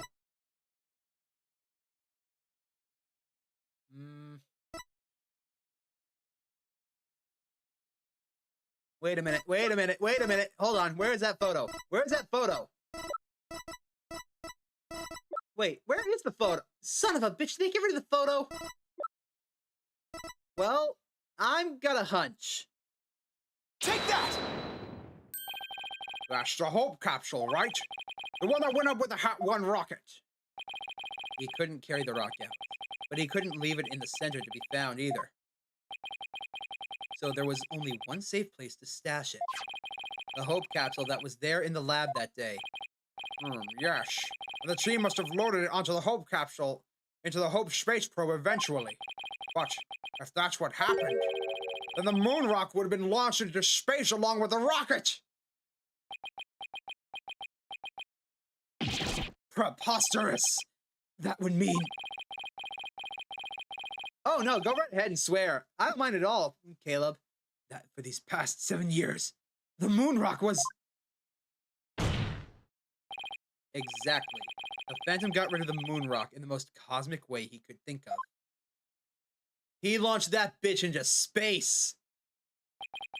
It was out there in the depths of space. Aboard the Hope space probe. What? What? Order! Order in this court! I will have order! I understand now. The Phantom's original scheme was to sabotage the Hat 1 anyway. But really, he used his primary objective to conveniently kill two birds with one stone. That's right. He planned for the moon rock to be turned into cosmic dust in outer space, thereby destroying the one piece of evidence that could reveal his true identity. But Mr. Starbuck and others foiled the Phantom's plot. Good. The Hope space probe sailed off safely on the mission and returned 7 years later, with the capsule in tow. If we analyze the blood on the moon rock, it would make one thing crystal clear: that you were the Phantom all along, Detective Fulbright. So he killed Clay just so he could get at the moon rock back? I believe so. His original assignment may have just been to sabotage the Hat too, but at the same time, he also had to retrieve the evidence of his crime 7 years ago. That's why he went into the boarding lounge and attacked Clay as he made his escape out of the rocket with the capsule. But in the end, it was all he could do just to escape himself so he didn't get the capsule. Clay must have done everything he could to stop Fulbright. He probably hung on to that capsule for all it was worth until his very last breath. Oh, this is so funny! You make me laugh, you really do! Boy, he's totally out of whack now. This guy is nuts! It's game over for you, Detective Fulbright. Why don't you just admit it all now? There's nothing to admit. I am Bobby Fulbright, undercover investigator, I tell you. I am not the Phantom. The blood on the rock was just another one of his schemes, a trap! Now I'm not so sure what to think. I suppose if the Phantom is a spy worth his salt, the trap is not out of the question. Objection! But in that case, you could say anything is a trap. That's what makes a trap a trap. I've been framed into taking the blame for the Phantom. Your Honor, I believe further investigation is in order. Silence! further investigation, more like plotting your escape. But no more. I will bring you to justice myself if I must. Here and now. I guess it's time to show you just what I'm really capable of. Die, Simon Blackquill! Hey, you aren't really going to...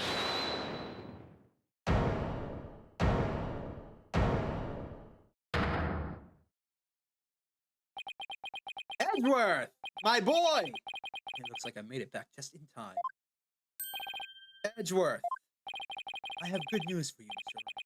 I've uncovered some very crucial facts. Did you find something out about the Phantom's true identity? You might say that. I started by looking into the first people on the scene 7 years ago. All three, an employee and 2 officers, were registered in the robot's recognition systems. But none of them looked the least bit like Detective Fulbright. That's not good. But there's more. I've yet to share my most important finding. Mr. Wright, Prosecutor Blackquill, you'd best brace yourself. Uh-oh. If Edgeworth is telling us to brace ourselves, it's bad.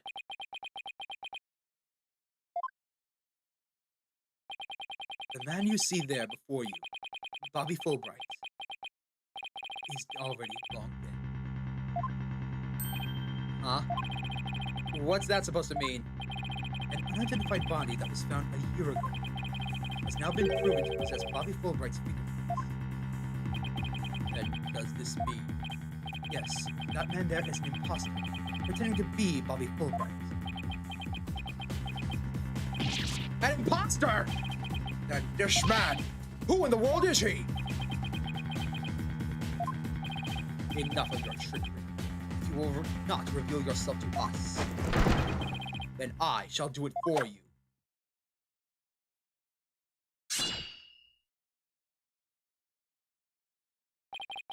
What the... No! His face! Aw, look what you did to my mask. Mask? What is the meaning of this witness? Okay, you got me. I guess I have to show you who I really am now.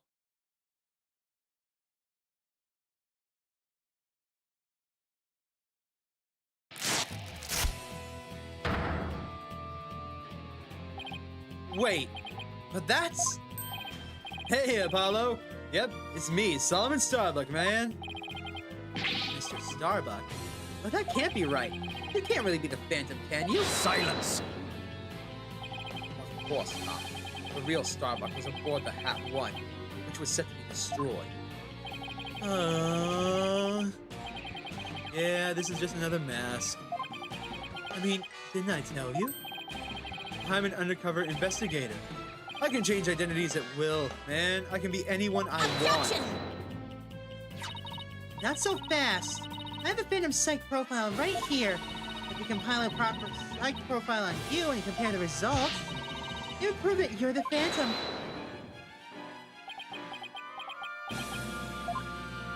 It's time for me to show you the real meaning of the phrase, the end justifies the means.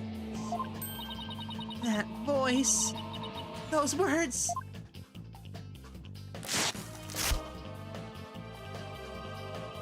I cannot accept such evidence here. Silence. Professor Needs? Is in mask? I'll take what I want by any means necessary. Now, give me that evidence. Hey! Huh?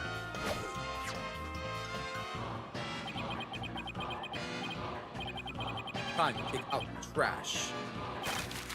Permanent. How could you? Now, do you see how powerful the end justifies the means can be? Silence! How pathetic. You can't even speak without wearing another man's face. Ah, that's the light of an undercover agent. My real face has no meaning or value to me at all. Or perhaps it really is the case that you don't even know who you are anymore. What must you see when you look into a mirror, Mr. Phantom? A lot, I'd wager. Well, aren't you just the master of psychology, Blackquill? That's right. I don't know who I am. I'm always living someone else for my assignments. I don't remember what my face looks like. Or even what my personality is like. My face, my memories, my personality, beliefs, emotions, soul. I left them all behind. I have no self anymore. I am no one. I am nothing but an endless abyss. What's with this guy? Is he even still human? And now, we resume with your lesson, Professor Wright. Oh, huh? I believe you made this argument earlier. If you were to analyze the blood on the moon rock, you could prove that I am the Phantom. I believe there was blood on the moon rock in that capsule. Now that we know you aren't even Bobby Fulbright, your claims of a phantom trap won't work anymore. Then why don't you bring this moon rock in? This decisive evidence from the Hope capsule. I think I will do just that. Get ready, because the Hope capsule is about to seal your... Wait a minute. Fuck! It was a courtroom bombing from the other day. The capsule was there in the courtroom as evidence. It was blown to smithereens. It looks like you have finally caught on. Full marks for the defense for effort. But what a shame your hope is lost in that courtroom explosion. Fuck! So that's the real reason the courtroom was blown up. It was all for the Phantom to destroy the one piece of evidence. I can't believe it. Have we really reached the dead end after coming all this way? Has the only evidence we have on this guy really been destroyed? How dare you continue to call me the Phantom? As I've said all along, I'm just a nameless, undercover agent. Objection! And the defense will continue to assert that you are the Phantom. Furthermore, we have proof. Or at least a prayer. I'm afraid that won't do, Mr. Wright. Please wait behind the swing, right? I know, I'm trying. Okay, there's only one thing that can unmask the menace. The moon rock. But that was blown to bits in the bombing. Is it really gone? What if? There's some little fragments that exist. Yes. Okay. Strange black and yellow thing on the left side of the picture. Very well, Mr. Wright. Let's see your proof. What evidence will finally prove the Phantom's identity? I know I saw something black and yellow before. Where was it? No. Was it here? No.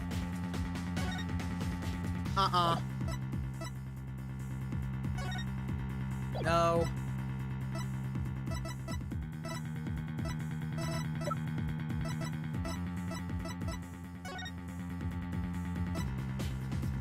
There it is.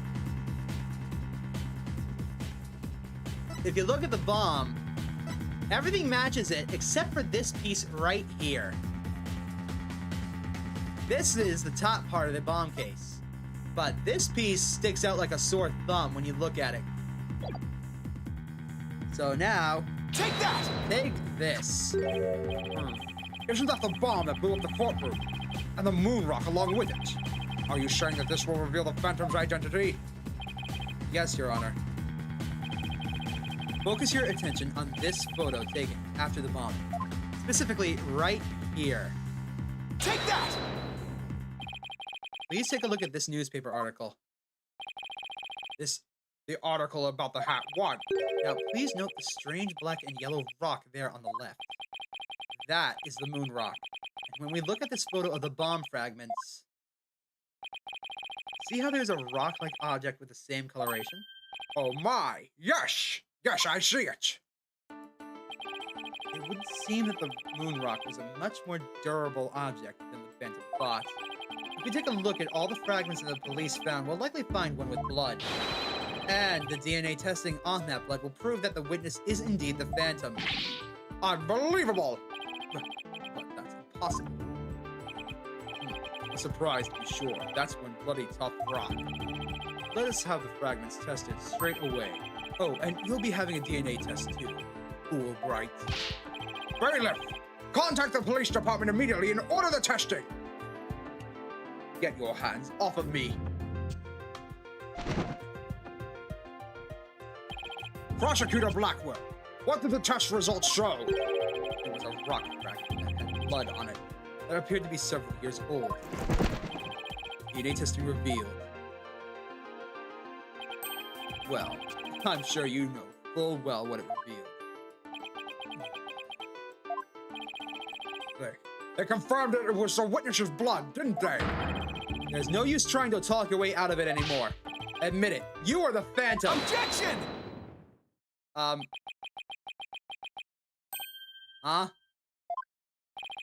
Mr. Wright, did you just raise an objection to yourself?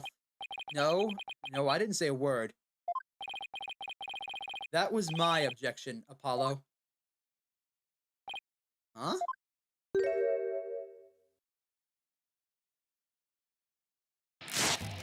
What the fuck? Why? It was a pretty good objection, too. Don't you think? Now he's me. So, did you have an objection or not, Mr. Wright? Huh? Oh, no. No, not really, Your Honor. No, not you, Mr. Wright. I mean the witness, Mr. Wright. Could this trial get any more insane? Mr. Wright, this fragment of rock in the photograph, those just like it. How can you be sure they're pieces of the same moon rock that was found at the robotics lab? I love your reaction, Caleb. That's my thought process right there. Care to explain what you mean? Well, there may have been a rock or two in the courtroom that had my blood on it. But how do you know they're not just rocks? You can't prove they're the moon rock, right? Objection! Don't be absurd. Just compare this fragment with a rock in the newspaper article. Anybody can see they're the same. They have the exact same coloration. Objection! But maybe some other rock with the same coloration happened to be in the courtroom. It's highly unlikely that a rock with such a unique appearance just happened to be there. But you can't deny it's a possibility. Objection! But your blood was found on one of the fragments. Apollo, there's nothing suspicious about my blood being on a piece of rock. And why not? I know it sounds like an excuse, but several years ago I tripped and fell in this very courtroom and was hurt pretty badly.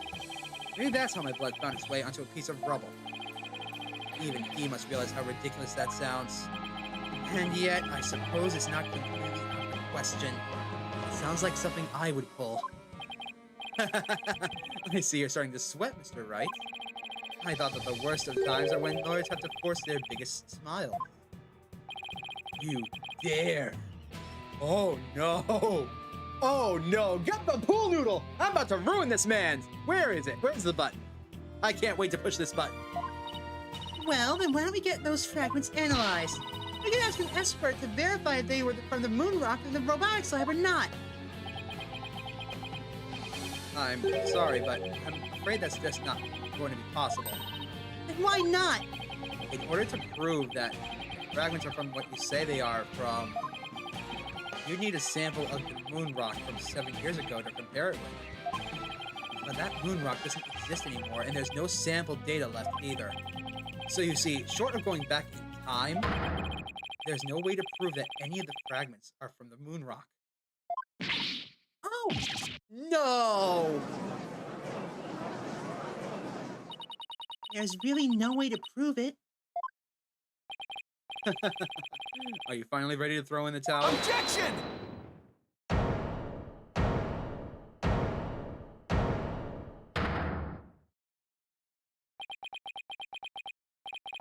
So, the moon rock doesn't exist anymore? Huh. That's right. It was such a valuable rock, too. A shame, really. It would have been worth billions. But it's lost to us forever. He's wrong. It's not completely lost. There's another piece of it right here by our side. A shining fragment of hope that can turn everything around. God damn it, I know exactly what this is! The final piece of evidence to put this phantom away for good. The defense has a piece of evidence that completely contradicts your claim. You have what now? A final fragment of hope that was passed down with great love and care. We do? We do, even if the person holding it has no idea. Is this true, Mr. Wright? Hey, no, if your honor, he's just bluffing as usual. I wonder if you'll be able to force your biggest smile when you see what I've got. Try. This piece of evidence that shows the original moon rock isn't completely lost. It's the goddamn moon rock earring that I called out.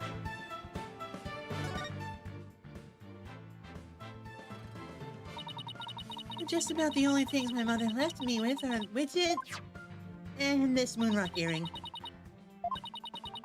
Maybe she did love me in her own way.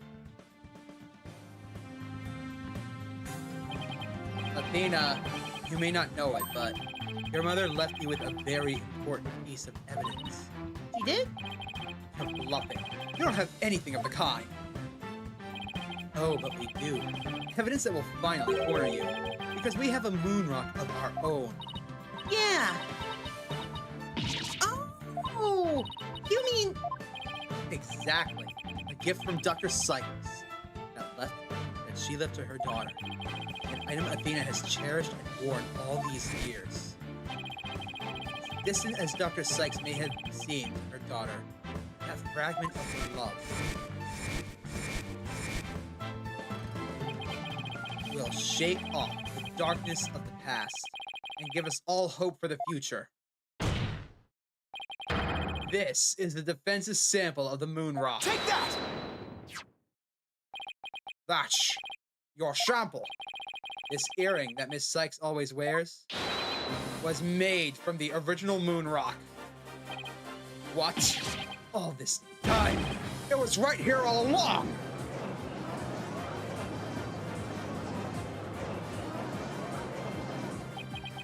No, it can't be. If the composition of the bomb fragments and the earrings are found to be a match, then it will prove beyond the shadow of a doubt the origin of the fragment in this photo. And since those results show that the blood on the fragments was yours, this means that the identity you tried so hard to hide will finally be revealed. The identity I tried to hide? I don't have an identity to hide. I may not have Athena's ears, but now even I can hear the fear in your voice. Fear. I don't feel fear. I left all my emotions behind years ago. Objection! Every human being feels fear. You simply can't face the emotions inside you. You can't face them because you have nothing. No love, no trust. And I suppose you do. I didn't have anybody to support me at first either. I couldn't face the fear inside me. I couldn't get over the trauma of my past. Like I said, I don't feel fear. Objection! Then you're just a coward for running away from yourself. When I had my doubts about Miss Sykes, I felt like I would collapse under the weight. But I wanted to trust her. And I knew I could trust Mr. Wright to uncover the truth. That's why I was able to face my suspicions without hesitation. Running away from myself. How can I run from myself when there's nothing inside? Nothing at all. Objection! I know this is hard for someone as unwilling to trust others as you to understand, but people have emotions. It's just a fact of life. And so, people can get weak at times. But that's exactly why people need to trust one another. So they can gain the strength to face themselves when things are at their bleakest. Without trust in others, how can you ever hope to face your fears?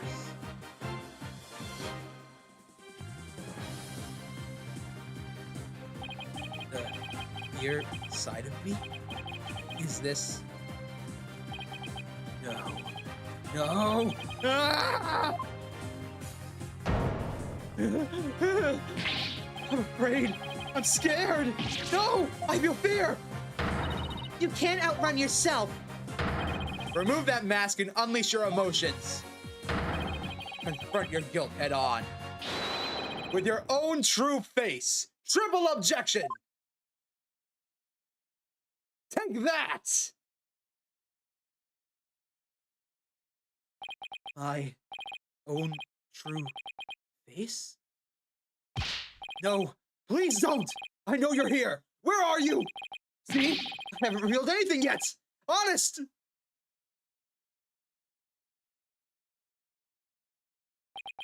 My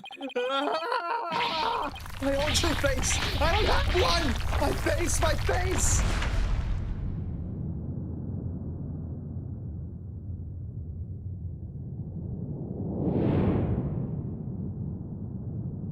Oh my! Is this my face? Is it? Is it? No! That's not it. No. No! No! This isn't me either. Yeah! Is this me? Which one is my face? What am I? Who am I? Ah!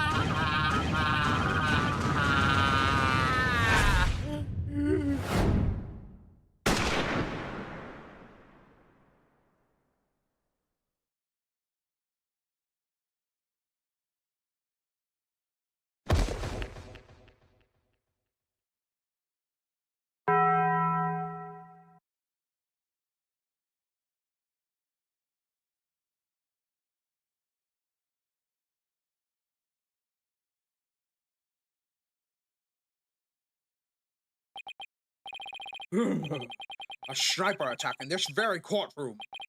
It chills me to my bones. But the police are doing everything they can to track down the sniper as we speak. Prosecutor Blacquill, how is Detective Fulbright, I mean, his imposter doing? He's a lucky fellow. The bullet didn't hit any vital organs. He appears to be in no danger of dying. Well, that was fortunate for all of us. The analysis of that final piece of evidence Wright Donald submitted in the composition of Miss Sykes' earring, the fragment with the blood on it match. We can now be certain that it is a fragment of the moon rock in question.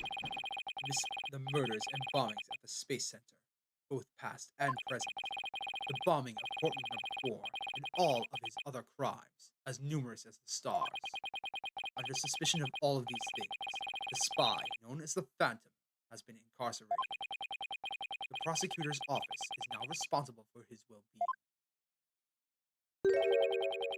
There are still a myriad of things we wish for him to tell us about after all. Thank you, Prosecutor Blacquill.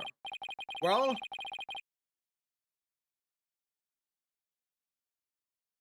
I don't know how the timeline in the live stream keeps going back.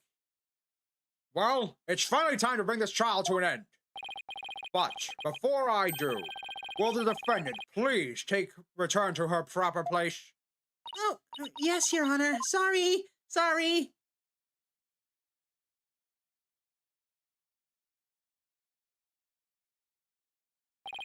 Now then, this court finds the defendant, Athena Sykes, not guilty.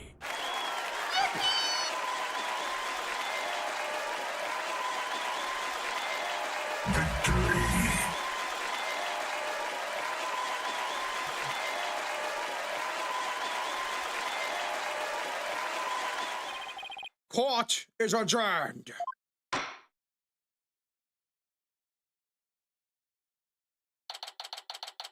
December 20th, 9:12 p.m. District Court, courtroom, no, defendant lobby number 5. Congratulations, Mr. Nick. Thank you, Pearls, and thank you for being there for Athena. It's the least I could do. But Athena was great, wasn't she? She was so strong through the whole trial. Dad, I'm so glad to see you. Trucy, are you alright? Are you hurt? I'm fine, Dad. I was doing magic tricks for the other hostages to keep our spirit up. That's our Trucy for you. I'm really glad to see you're safe. Right. fear I owe you another debt of gratitude. Edgeworth. We never would have caught him if it weren't for all of you. Aw, come on, pal. What are you talking about? You're the ones who've been tracking the Phantom all this time. Plus, you're the one who gave Blackwell permission to serve as prosecutor, right? Yes, well, we knew the Phantom was somewhere nearby. The police and I were trying to find him, but we never did manage to do so until his trial. Well, we never would have won this trial without you. It was your help as chief prosecutor that was the key to a successful conclusion. Besides, it was you that saw to it that I got my attorney's badge back, wasn't it? So, you figured it out, didn't you? Yeah, getting my license back went just a little too smoothly, you know? It should have been much harder after that evidence forging scandal. Well, I owed you quite a few favors. Hey, Edgeworth, you think we can finally bring this dark age of the law to an end? Even the darkest night turns into dawn eventually. Our sun will rise again. Besides, now that Prosecutor Blackwood has been cleared of all charges, a great deal of mistrust towards the court system should have been swept away. You know, I couldn't have said that with a bitter smile, Edgeworth. It won't kill you. Instead, the furrows in that brow of yours just keep getting deeper and deeper.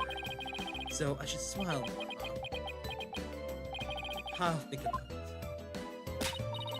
The complicated love-hate relationship between lifelong rivals. Athena. I'm forever in your debt.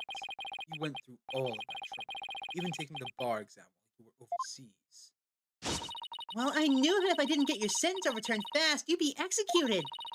So I studied and studied. I was frantic. I'm so glad that we made it in time.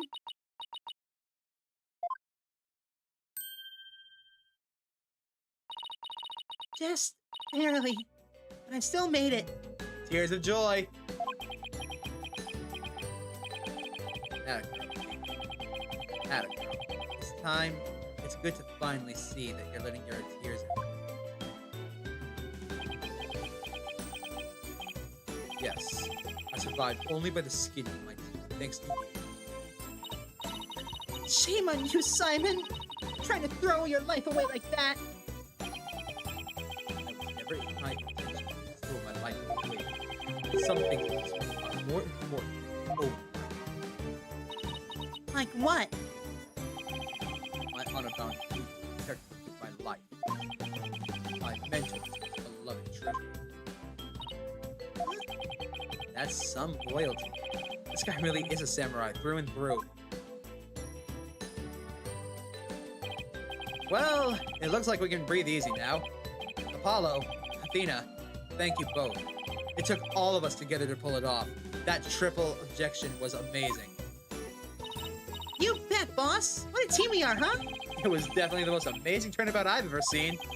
I'm a lucky guy. My office has the best, most capable lawyers around. Thanks, Mr. Wright. I'm gonna work extra hard to make up for all the worry that I caused.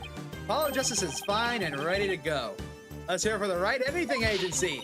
Well, nobody's gonna try harder than me, so you better watch out, Apollo. Simon is free thanks to Mr. Wright. There are so many more people out there who need our help. You're right. I'll be counting on the both of you to help. We still have a long way to go. Get ready, you two. We won a major victory, but the war is far from over. There are still people out there suffering under false charges who need defending.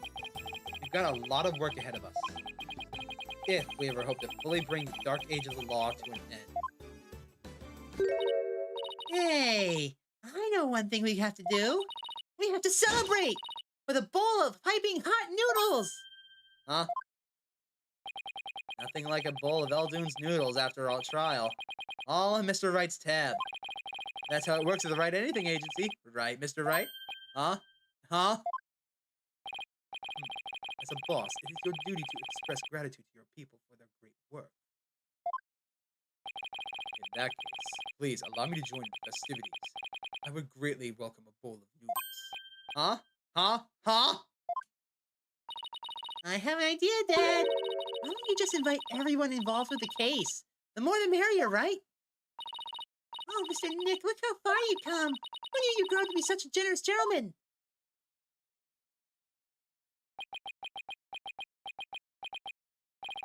Guys, under these circumstances, there's only one thing I can say.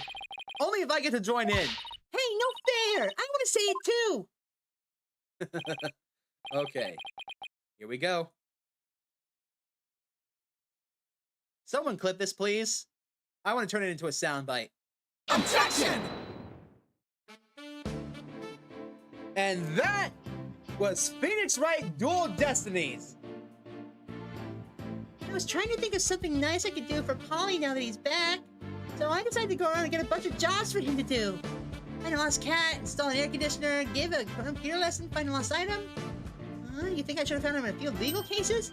Nah, that's okay. This is the right anything agency after all. That was a ton of fun. And it's also been almost 7 hours. Damn it. Athena and Apollo were wonderfully born. I better study as much as I can if I want to be a judge someday. My grandmother says eats lots of peppers and they'll ignite your passion. Oh, but I should figure out which to grow, green peppers or yellow peppers. Or maybe I should go with hot as the sun red peppers instead. How has it been 7 hours? Jesus. Well, in that case, I'm taking a day off tomorrow.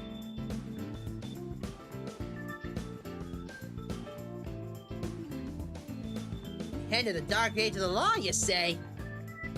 Naive. Don't you know it's sometimes necessary to get a guilty verdict by any means necessary? What? They put me under investigation. The chief prosecutor wants to see me.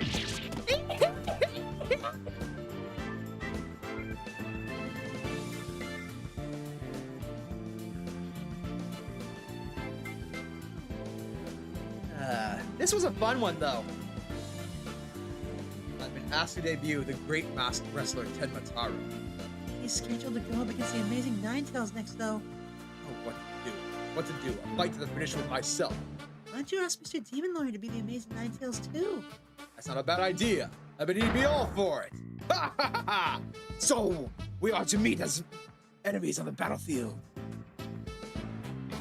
I couldn't read the whole thing in his voice. I apologize. Do you believe it? I'm the Alderman of the Ninetales Vales now. Pretty impressive, huh? I took over and direct QB for the good of the beloved village. What do you say? I'd like to make a little donation to help us out. Hey, you! What do you think you're doing sneaking into the matter? The jig's up. I'm gonna make a run for it.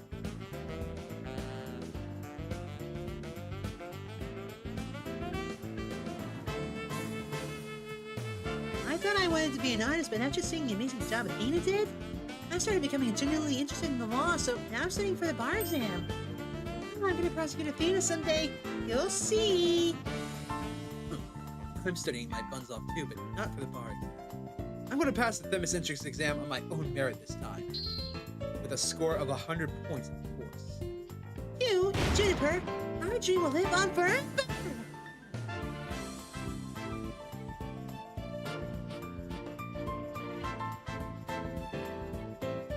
And really sweet boxes for all three of them.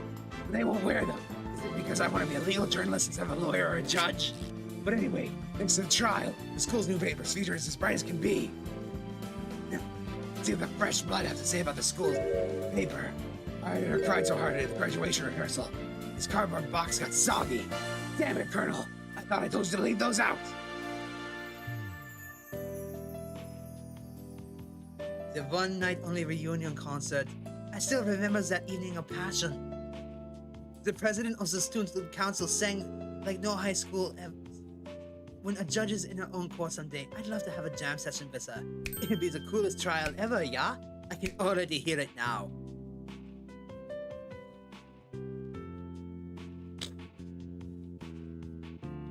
I gave this place a good cleaning from top to bottom, but it's already back to being a mess again. I guess the only thing I can do now is clean up the attitudes of the people in this office. As Mrs. Maya due to come here once the training is over, it simply must be done.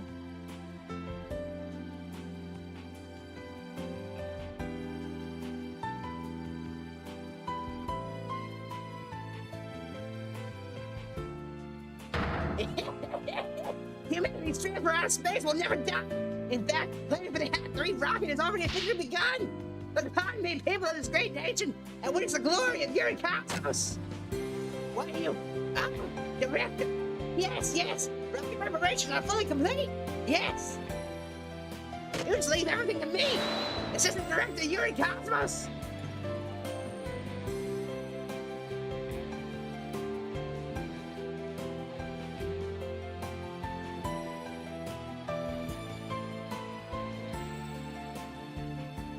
Crap. If Athena or Mother Menace came to the moon, I would love to show them around. But which is more interesting, Montes Pernes or the male tranquillitis? You think they would like either one? Yay, hooray! I wonder how Miss Aura is doing. I'd rather be near Miss Aura than on the moon. Oh, Miss Aura, I just want you to use me again like you used to.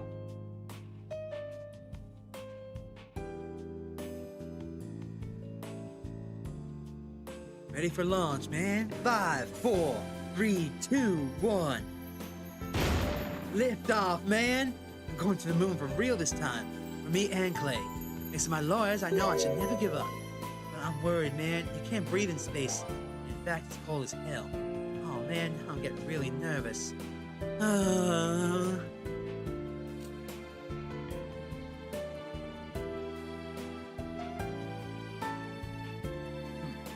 No, I'm not employed. I simply came to request a service and to my sister. But no one is around, and I've been waiting for a long time. And what a sort of case brings you here? Your father was accused and wished for Athena to defend him. Perhaps he and I shall meet in the courtroom in the future.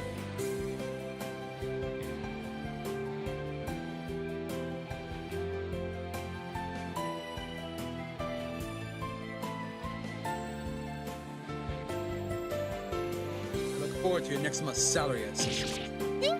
Please forgive me.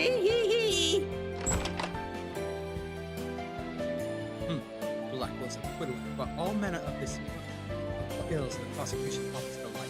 It seems solving that case is thought with the bill of winter. Spring. Now I will write yet another debt of gratitude, but I will repay him one day. You can trust me for that.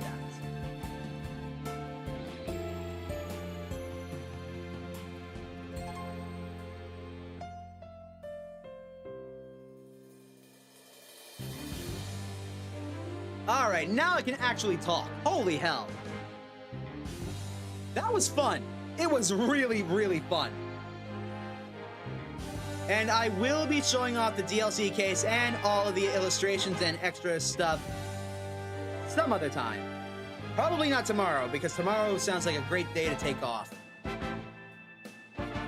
But I promise, we still have to do that case, and then the third game, which I know nothing about. So I'm going to leave you all with the credits. And then, well, I'll see you guys some other time. But until then, be sure to make an impact in someone's life today. Make it a great one. I'll see you guys later. Take care.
Don't leave yet.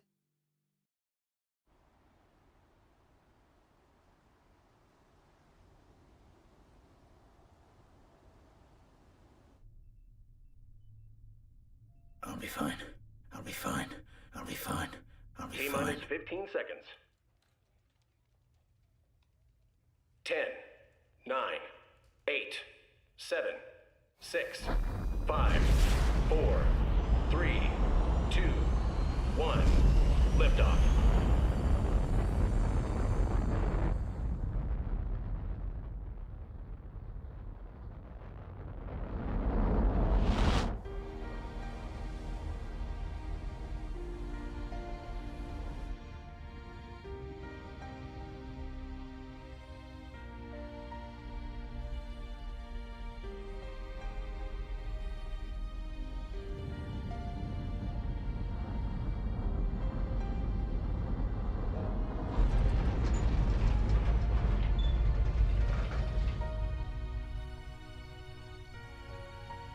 Mr. Starbuck! You'll be fine! Just believe in yourself! The moon's closer than you think!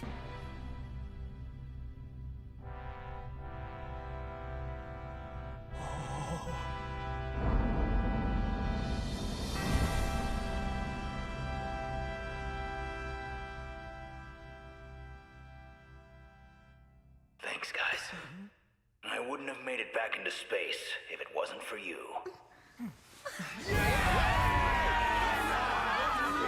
Ah, yeah! All right!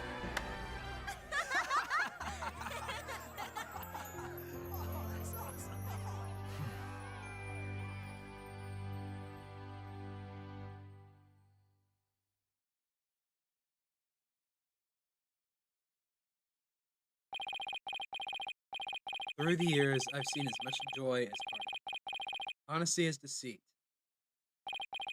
But just as Mr. Starbuck was able to escape the harsh pull of his fears and his despair, I believe that hope and friendship can lift us all up towards a brighter tomorrow.